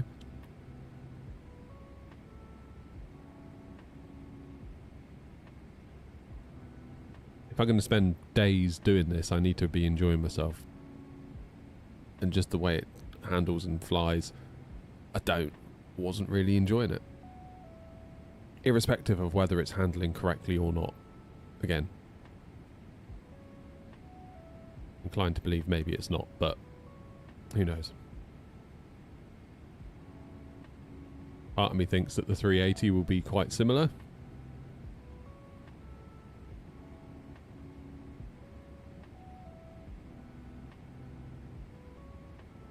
So, I don't know.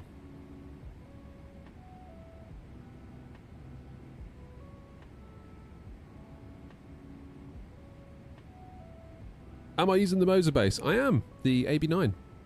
And it's really, really good. Really good.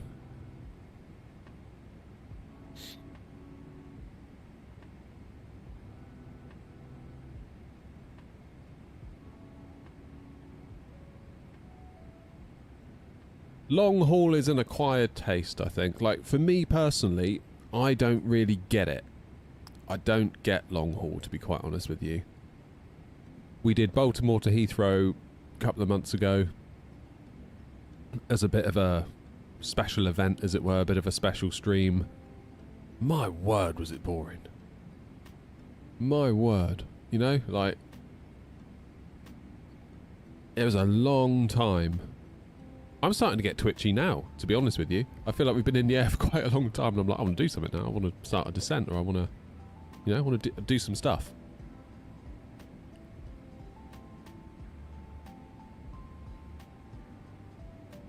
But, like, Grumpy's gotten into them.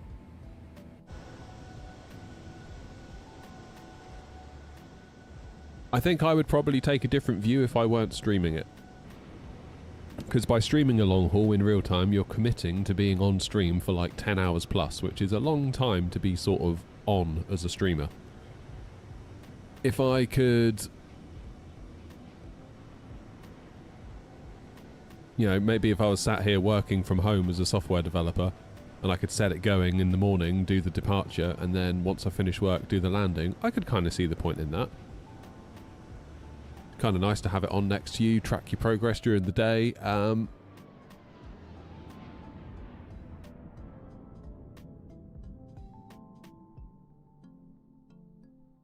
Yeah, I think it's the streaming element. That is a long time to commit to being live. And you don't want to turn into one of those streamers that just sort of sits looking bored, ignoring everything. Do I have a preset for Moser cockpit? Best thing you can do is go to the V1 Simulations Discord. He's a YouTuber, so if you YouTube V1 Simulations, you'll find him and then the link to his Discord. He's a real A320 pilot, and he has developed profiles for the AB9 that are so flipping good, it's unreal. And you can download them from his Discord. Out of the box, I don't think the AB9 was that good in the Airbus profile. And I'd just been to Gatwick Airport to Infinity Sim Wings and used their, like, top-end sim. And Moser sent the AB9 the next week, which was super good timing, because I sort of had it in my head how it should feel. And I was like, oh, this is not it. Then I loaded in V1's profile, and I was like, oh my god, this is it. This is it.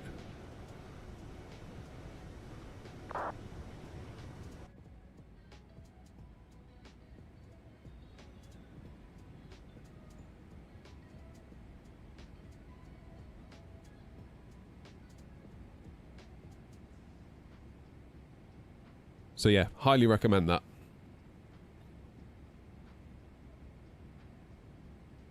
You're rated 320. Okay, so it'll be really interesting to see what you think.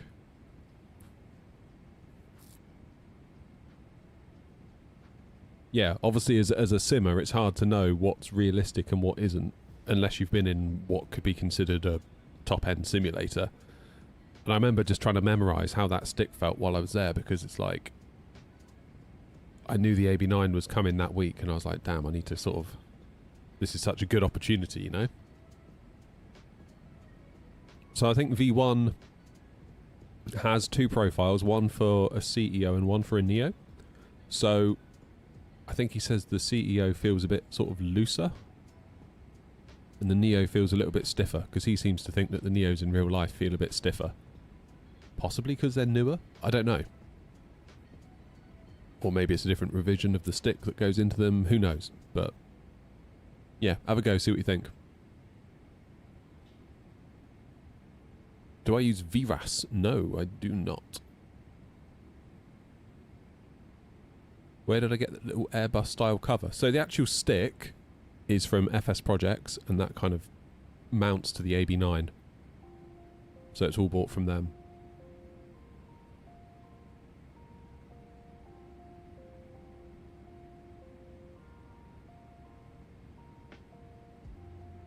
Hey, there's old Blighty.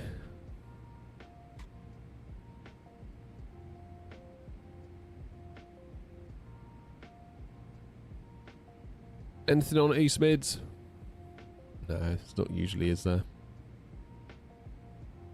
Hopefully we don't get a plane pull out on us this time. That was funny, wasn't it? They're also heavier as well. I don't know, Pitch Trim, I don't know. All I know is that V1 seems to think that the Neos are a little bit sort of, yeah, stiffer. How true that is, I have to take his word for it, because obviously I don't know.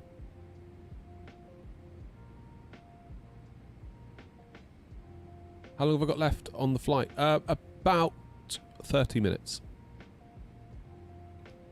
30 minutes.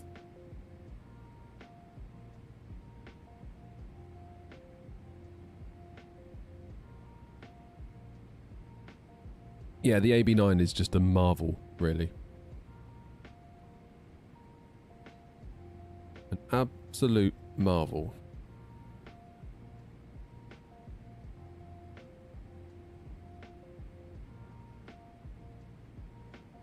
I remember being a little bit disappointed when I got it out the box using their Moser's default Airbus profile, thinking that it just felt like too force feedbacky. It's like, but the real thing doesn't have any force feedback. It's just a stick that is sprung and dampened, and that just feeds directly into a fly-by-wire system. So you, as a pilot, you don't feel the you know, the stick sort of shaking and, you know, like an old warbird or something, you know. God, yeah, as soon as I activated V1's profile, I was like, I'm back at Gatwick. And I'm at home. In my shed. How cool is this? Like, it's pretty much endgame. Endgame Airbus side stick. Massively overpowered when you think about it, because why do we need these hoofing great force feedback motors just to recreate the feel of a spring? A bit daft, really, isn't it? But regardless of that, it does such an incredible job. You sort of overlook it. I did wonder whether the AB6 would be the way to go because, of course, they say, oh, you know, it's like half the strength. And it's like, okay, well, fair enough, but we're not actually using force feedback to, like, you know, battle against the forces, are we? We're just recreating the feel of an Airbus spring. And it was okay. Trouble was, you had that kind of notchy feeling with it. Which I don't think would be such a problem if you were, you know, flying a Spitfire around and sort of yanking the stick quickly, left, right, up, down, doing loop-the-loops. But if you're doing really, really small adjustments while you're on final in an Airbus, you can sort of feel those teeth kind of cogging, if you know what I mean.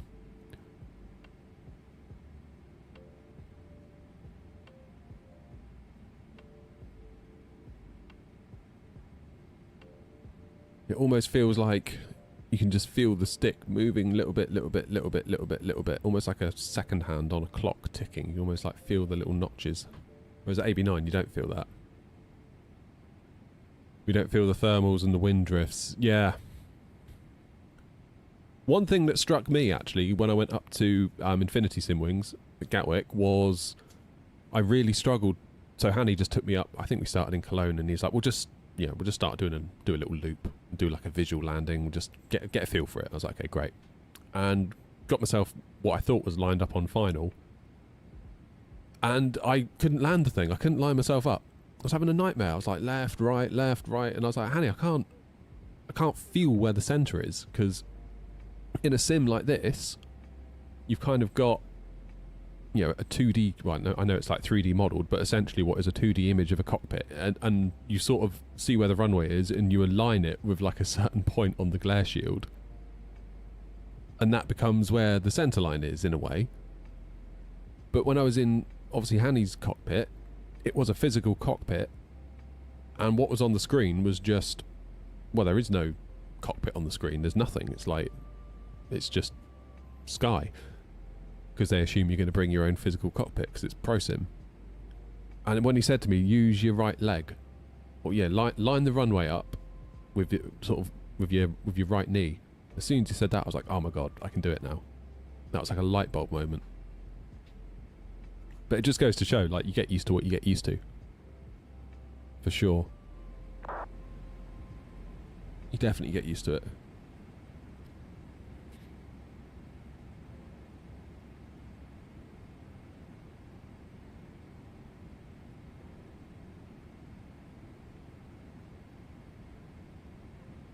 Have I tried FS Realistic? No, I haven't. So I don't really like the camera wobble effects in Chase Plane. I disable those. So it makes me think that FS Realistic maybe wouldn't be right for me either.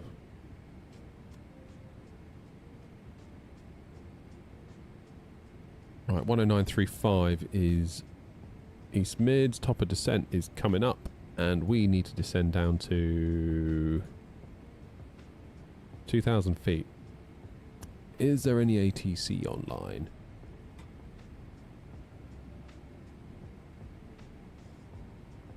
That'll be grumpy up there. Joanna's now nearly 20 miles behind. That's perfect. We got Oscar as well.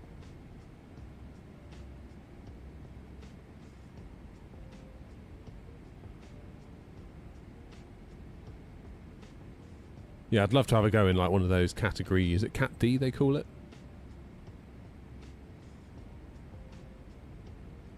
Steady on, Flashy. Blimey.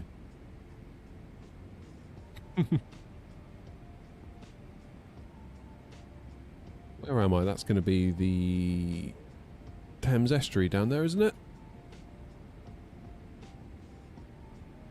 That'll be Kent. Southend, is that? At Southend? We passed Southend. No, that's Southend Airport, isn't it? I think. I think the pier isn't modelled. Yeah, it is. There's the pier. And then you got the little bit where I worked in there. No, I miss Southend. I like Southend. It's a good laugh. Good gang of guys.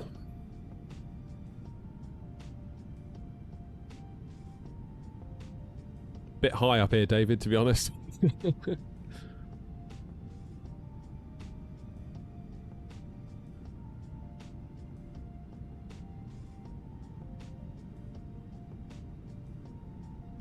Faceplane camera effects are during landing while decrabbing phase. The camera angle just looks out of nowhere and just drifts. Yeah, I turned all that off.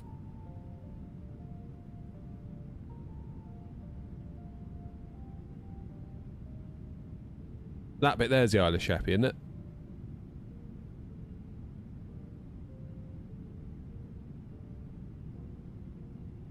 Maybe we need to do some Southend ops.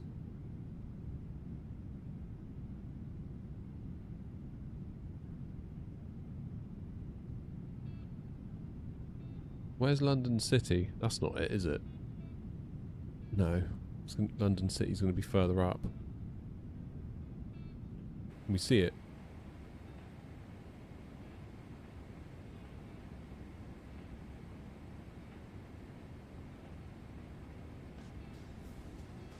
Right, 2,000 in the window, unless ATC comes online.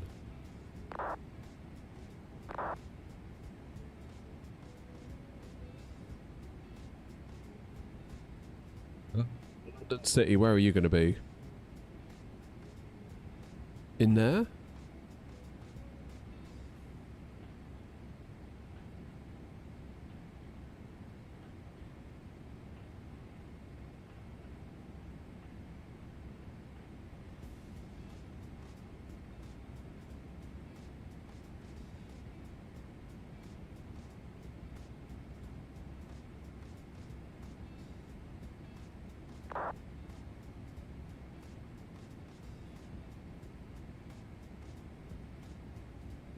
Under traffic, Air Not 9022 overhead, Ferret, flight level 400, descending now on the Hemel 1 Echo for runway 27 East Midlands. Under traffic.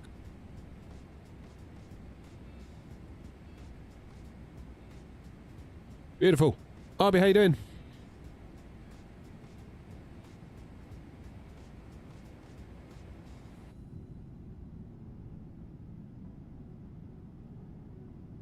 Still can't work out where London City's going to be. I think we're too far out, aren't we? We're way too far out. Way too far out. Oh, I don't know. We're not that far out, actually. Is that it? In there? I think that's it, just under my wing. See, look, take you out for the day. Sightseeing in London.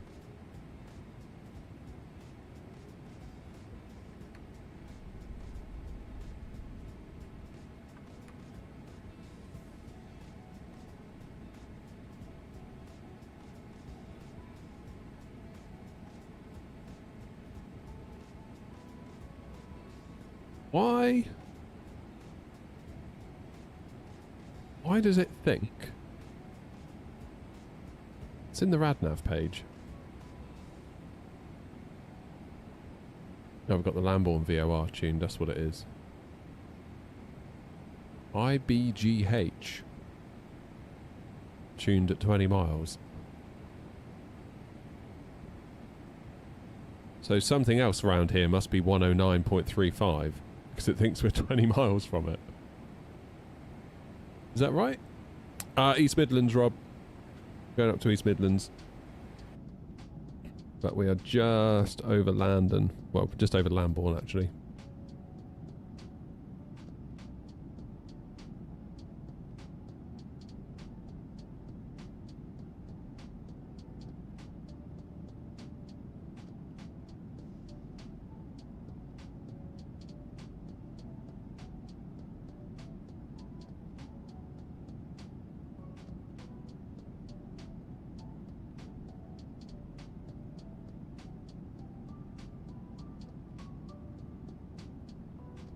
Okay, we're looking alright. Yeah, there's London City.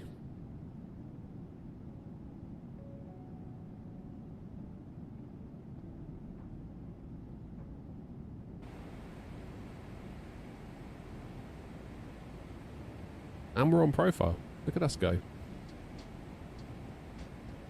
So it might have been a runway change by now at Prague. The wind is now a tailwind on 24.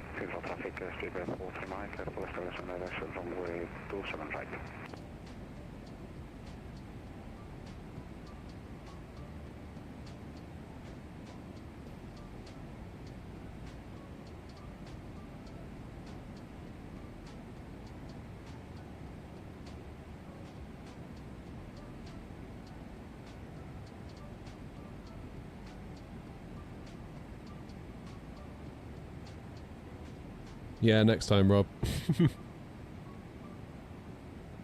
Maybe if we fly into Gatwick. Tommy, the joystick is from FS Projects and it's on top of a Moser AB9. I'm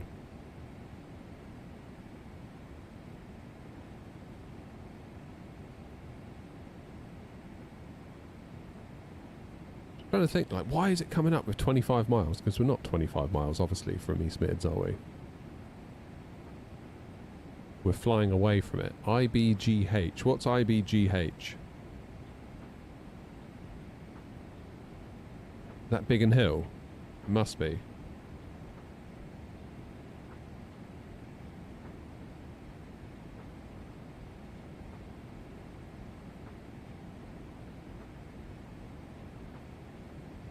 Yeah, it's got to be Biggin Hill, right? So I think Biggin Hill shares the same...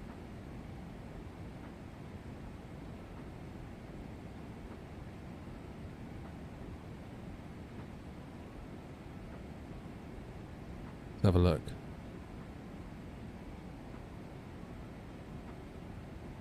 Yeah, 10935. So that's Biggin Hill that it's tuned to because it shares the same frequency as East Midlands. And now we've gone out of range. That's what it is. Tommy, I just answered. I don't know if you've heard it or not.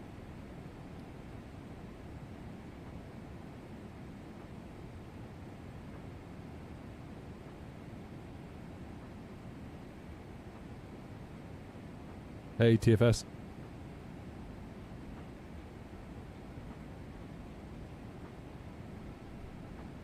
Alright, there's East Mids. There is Grumpy, and there is me, and Joanna is back here, and then Oscar is back there. Good, we're all nicely separated, that's worked out. Who's coming in? We've got Grumpy first, then me, then Joanna, then Oscar. So basically no one except for us. And this guy has no flight plan. Because they've just spawned in there, I guess. Whoever he is, he's going to want to get out of Grumpy's way. Oh, it's Moser AB9, and the actual stick that screws into it is from FS Projects.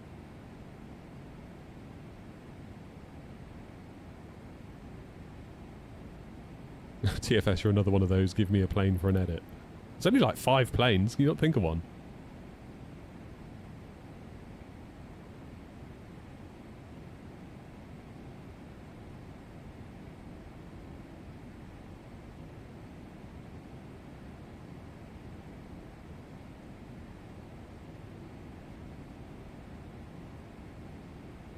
Right, remember to flare this time, Davy boy, because you didn't last time, did you Wally, into Prague?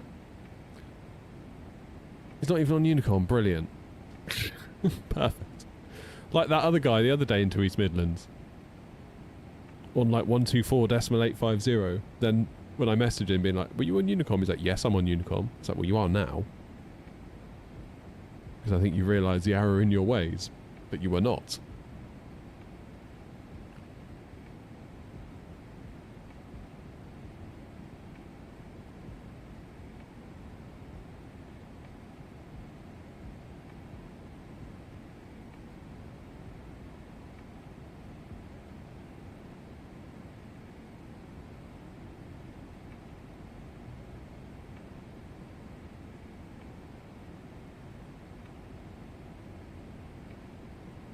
Flight level 180. Descent. Recall. Is checked. Notes. Auto brake. We're going to do... Oh! My word. Sorry. 27 into East Mids. 1022 is the QNH.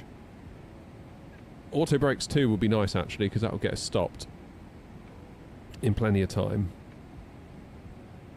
Let's get you back over there. We'll go auto brakes 2. And we'll do a flaps 30 landing, 137 knots. Plus 5 to that, that'll be 142.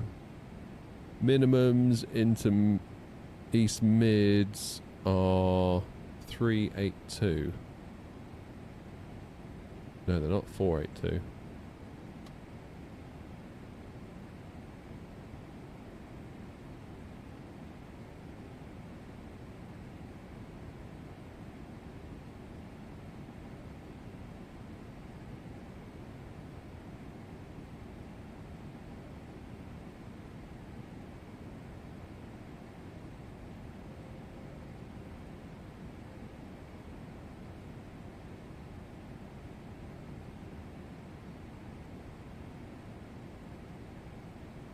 Four, 8, 2.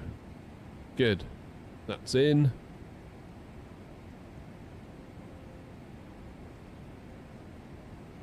And our approach briefing is fine. We've sort of done that en route. We're basically vectoring ourselves, aren't we? Altimeters, we need to get those set 1022, but we won't switch yet.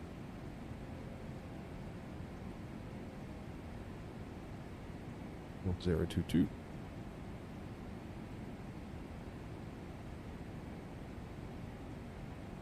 Do I need scenery to fly into East Mids, or does the default one work? Don't know. Never tried the default. I imagine it's alright. To a point. It's not exactly a hugely complex airport, is it? But yeah, I don't know. Maybe look on flightsim.to. You might find that someone's just put a little pack on there that just improves the default. So maybe just puts in like the proper yellow lines for taxiways and apron and stuff like that. That might be enough. You might find that's enough. Might be enough for you. Right, traffic check.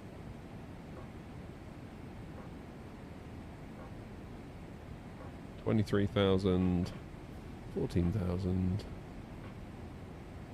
Okay, so that little plane is now landed with no flight plan. Brilliant. Having just spawned in midair.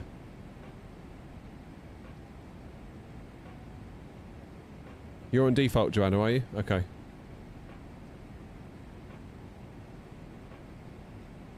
We're getting there, look. Everything's getting a bit bigger. Oh, stop yawning.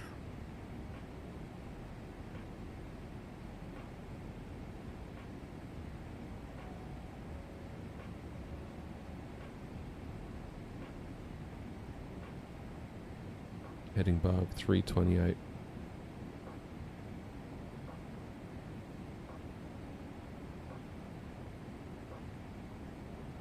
Hey Miko. Altimeters, well, they're sort of set, aren't they? This is all feeling very nicely planned.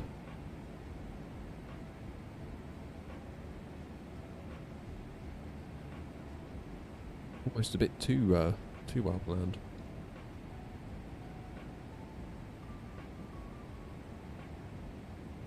Grumpy's on final.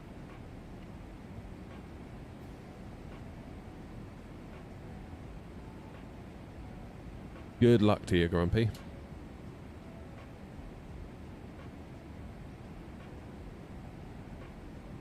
So in about a minute and a half we'll be at 10,000 feet. We'll get lights on.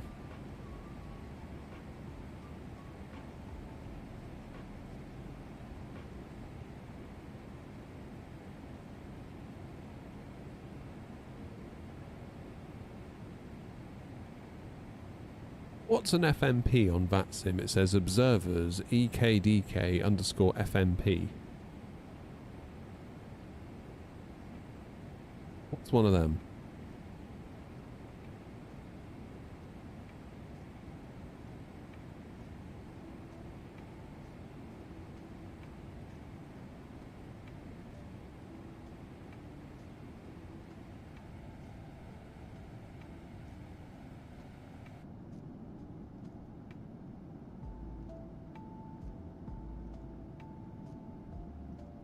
Right, decel point now.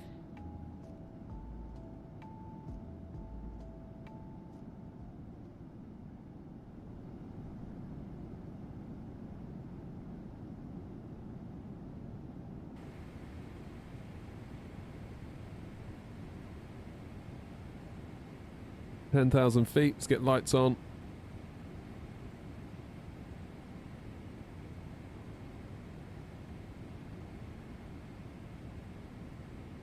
And East Mids is over there, I think. Divert to Copenhagen. Oh. I would have loved to have gone to Copenhagen today. But maybe we could have done that from Prague, thinking about it. That'd have been quite a cool little run up to there, wouldn't it?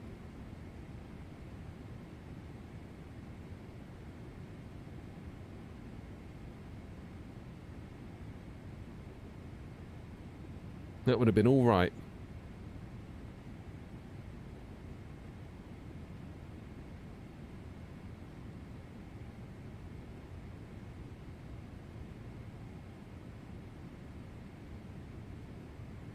Now, what's transition altitude? Is it going to say, or is it going to say by ATC? Yeah, by ATC.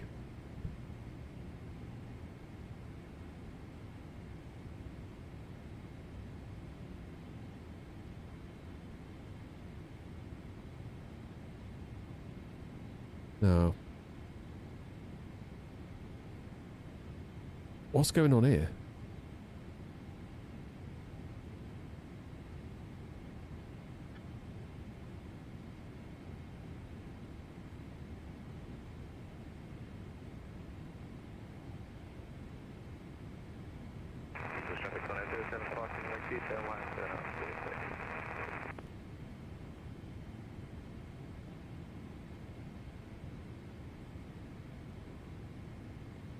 Doing a flight with the A321. You love the A321.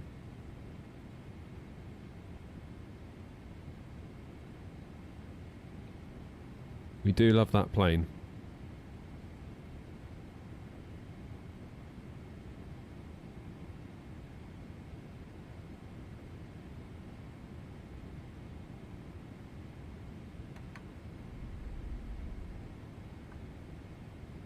Right, let's take some control, shall we, of the speed.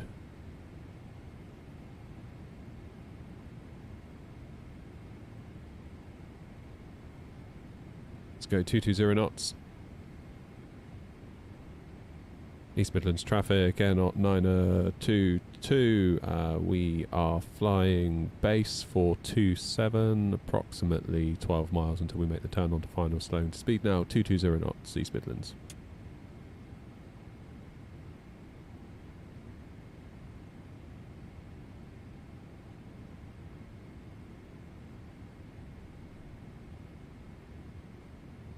Okay, that guy's tuned to Unicom. What about this one? No, they are not. Cool, so we can talk to one but not the other.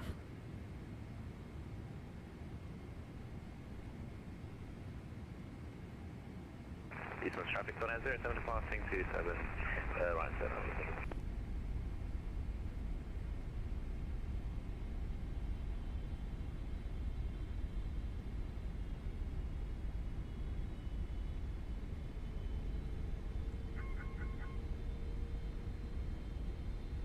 What 022 is still current.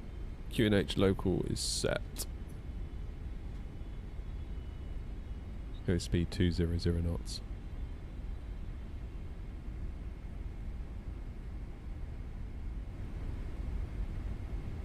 .359 in the heading.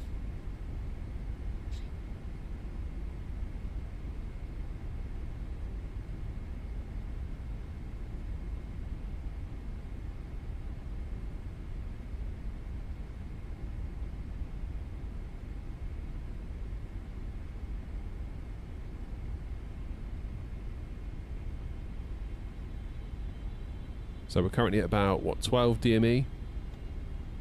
By the time we make this turn, it'd be really nice if we were at like 180 knots.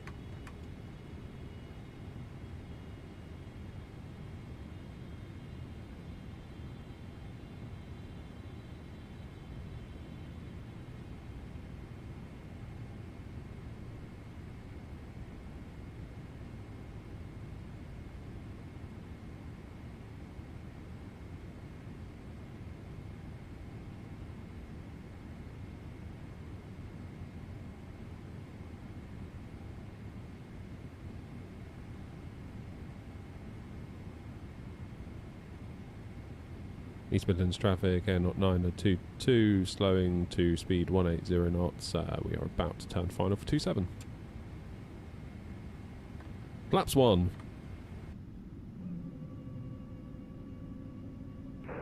Midlands traffic, air not 1 Juliet Hotel, proceeding to right Charlie Foxtrot 27.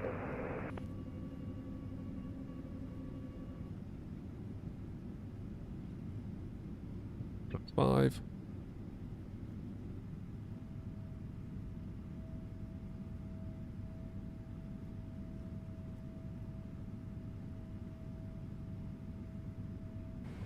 Good. We're staying ahead of the aircraft. That's what we want. And the airport is only down there. Pirigui scenery, Daniel.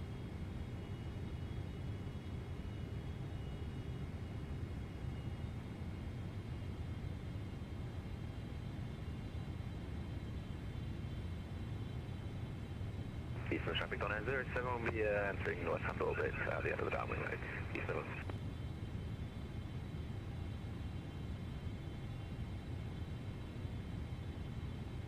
Don 07, air not 9022. We're turning final now for 27. You happy for us to continue?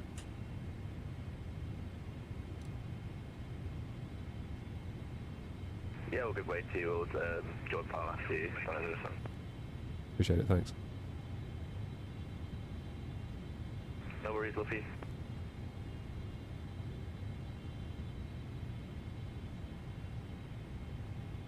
Okie dokie.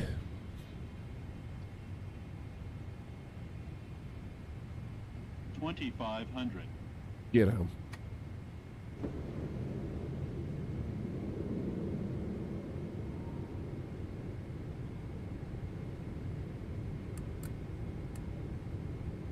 Good news is we've got time for a go around if we need it. East Midlands traffic, air not 41 kilos, going to 180 knots, separation.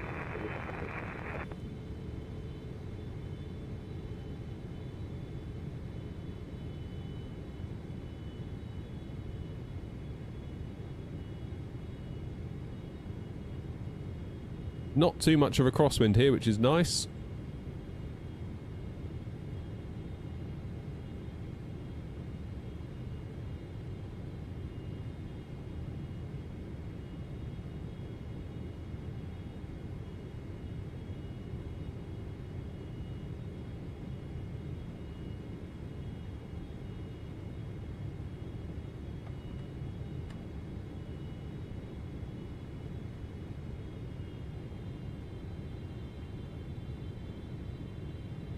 East Midlands traffic, air not 9022, established on the ILS 27, slowing to final approach speed now of 142 knots, East Mids. Negative.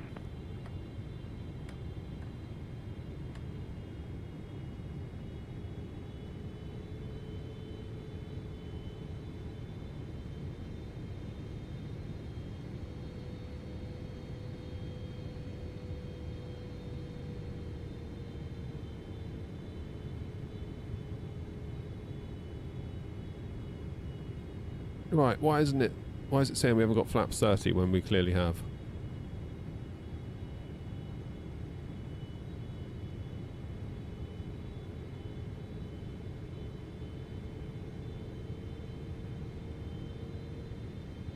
East Midlands, air not 9022, 4 miles for 27, East Midlands traffic. East Midlands traffic, air not 1 Juliet Hotel, accelerating to 180. Right, gear her down. Go around altitude is 3,000 feet. Let's get that in. Let's do it.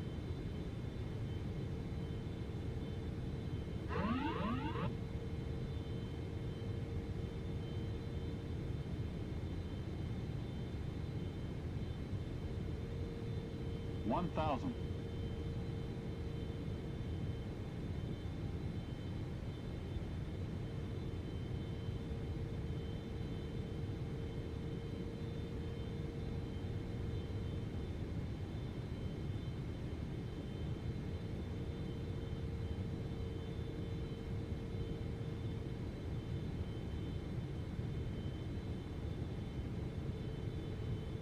This plane does feel lovely to hand fly, it really does. Eastern traffic, air 01 Juliet Hotel, fully established, 7 mile final.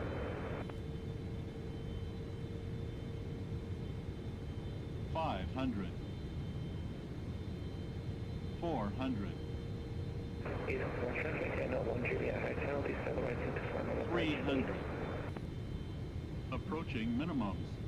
Eastern traffic on 07 on base flag 27, switching go behind the arrival 777 East Midlands. 200.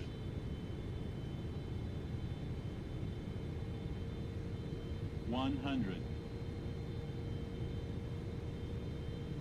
50.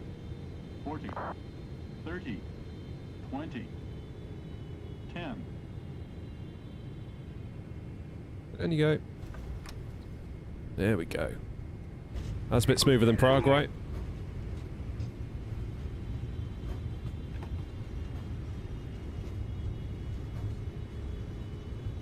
Versus 100 knots, manual braking.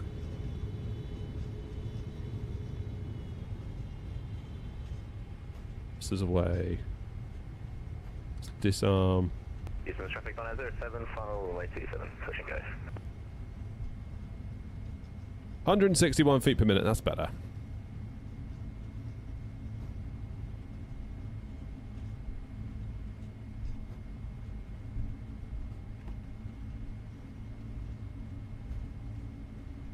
Better indeed.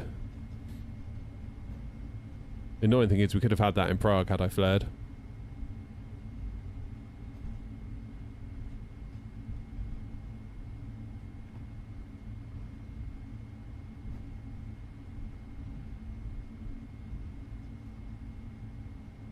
East Midlands traffic, head on 922, runway 27, vacated East Midlands traffic.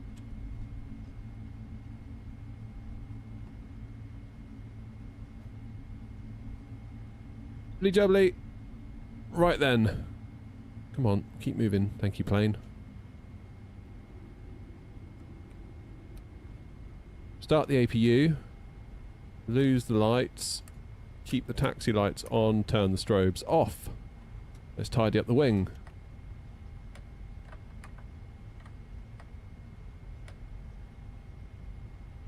How do you get the Ursa Minor quadrant for non-Airbus stuff? Can you make a dedicated video? The dedicated video is in the works, my friend.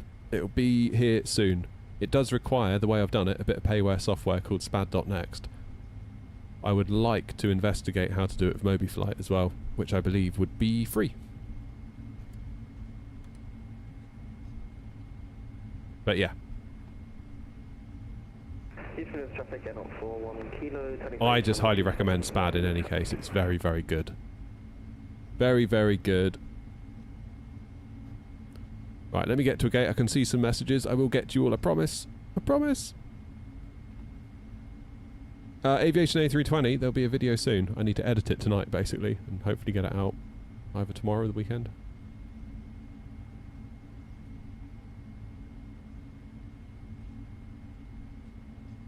Right, stand 109.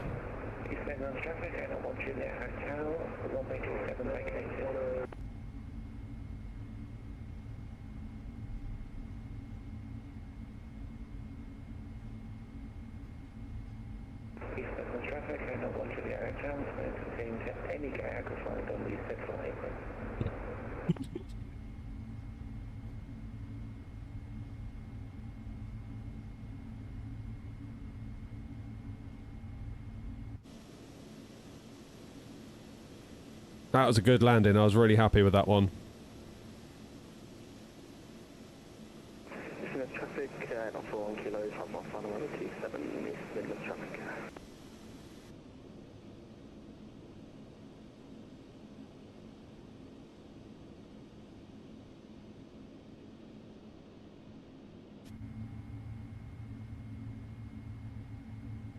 Right back where we started, looking at that Porsche.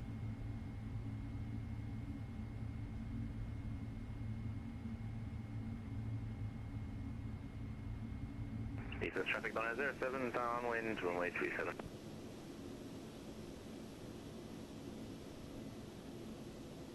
That'll do. Right, is the parking brake going to work?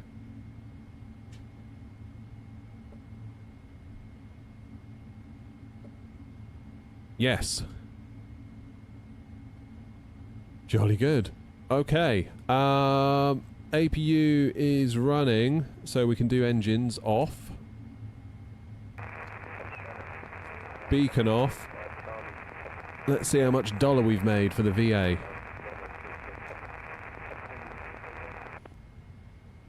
Another 10 out of 10. Of course it was.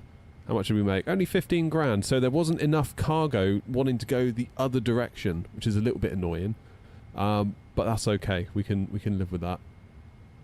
So you make a lot of money on the way out, not as much on the way back. But all in all, that's still like 70, 80k for the airline, which is pretty damn good. That's pretty damn good. What did I miss in the chat? Hi David, I've been plodding away on Flight Sim for the past few weeks trying to master the craft. Recently started using VATSIM and fully got the bug now. About to do my first flight for AirNaut on VATSIM and New Sky. Damn! Well, good luck. Good luck. Hope it goes well for you. But SPAD is good. Yep, SPAD is very, very good. Lovely job. Thank you, Petstream. Have a good day. Hope your last day of being off is nice, and thank you for becoming a member earlier. Really appreciate you. Really appreciate you. Yeah, Aviation says about the 340-600, how we're getting on with it. There will be a video, dedicated video very soon. To be honest, I could probably do with getting off the stream and starting that process. And then finishing it up tonight, because I've got about 50 minutes until, well, not 50 minutes, more like 40 minutes until I need to leave. But that could be 40 minutes very well spent. Oscar, you on final? Just turn off my TCAS, actually.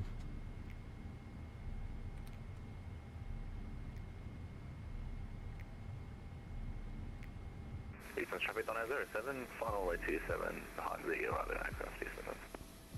Let's have a look. Where's Oscar?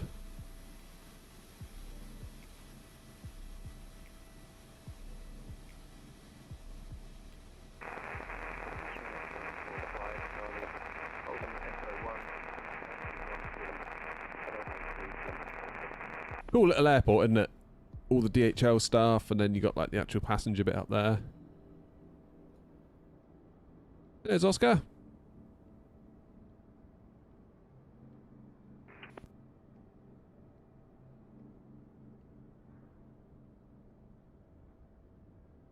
A lot of statics here, though. Is there a way to remove those without another add-on? That's the thing. Do I have any tips on becoming C1? I wouldn't have a clue, to be honest with you. Wouldn't have a clue about the VATSIM side of it. I can approach it from the point of view of a pilot and a VA owner, but not an actual controller.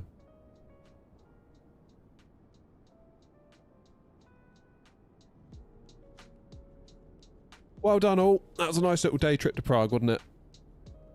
We do like Prague. We like it a lot. Brilliant. Right, guys. After a successful day out flying, I'm going to head off. Thank you very much indeed. Thank you for coming along. Thank you for hitting the like button, those of you that did. And I will be back. I don't know when I'll be back. But keep your eyes peeled on the channel, because there will be hopefully some videos coming out soon. I just need to... I've got a pile of editing and thumbnail creation to get through, but I will get there, I promise. Thank you all very much indeed. You all have a lovely rest of your Thursday, and have a nice weekend if I don't speak to you before. Thank you for coming along. Nice to see you all again. See you next time. Ta-ra.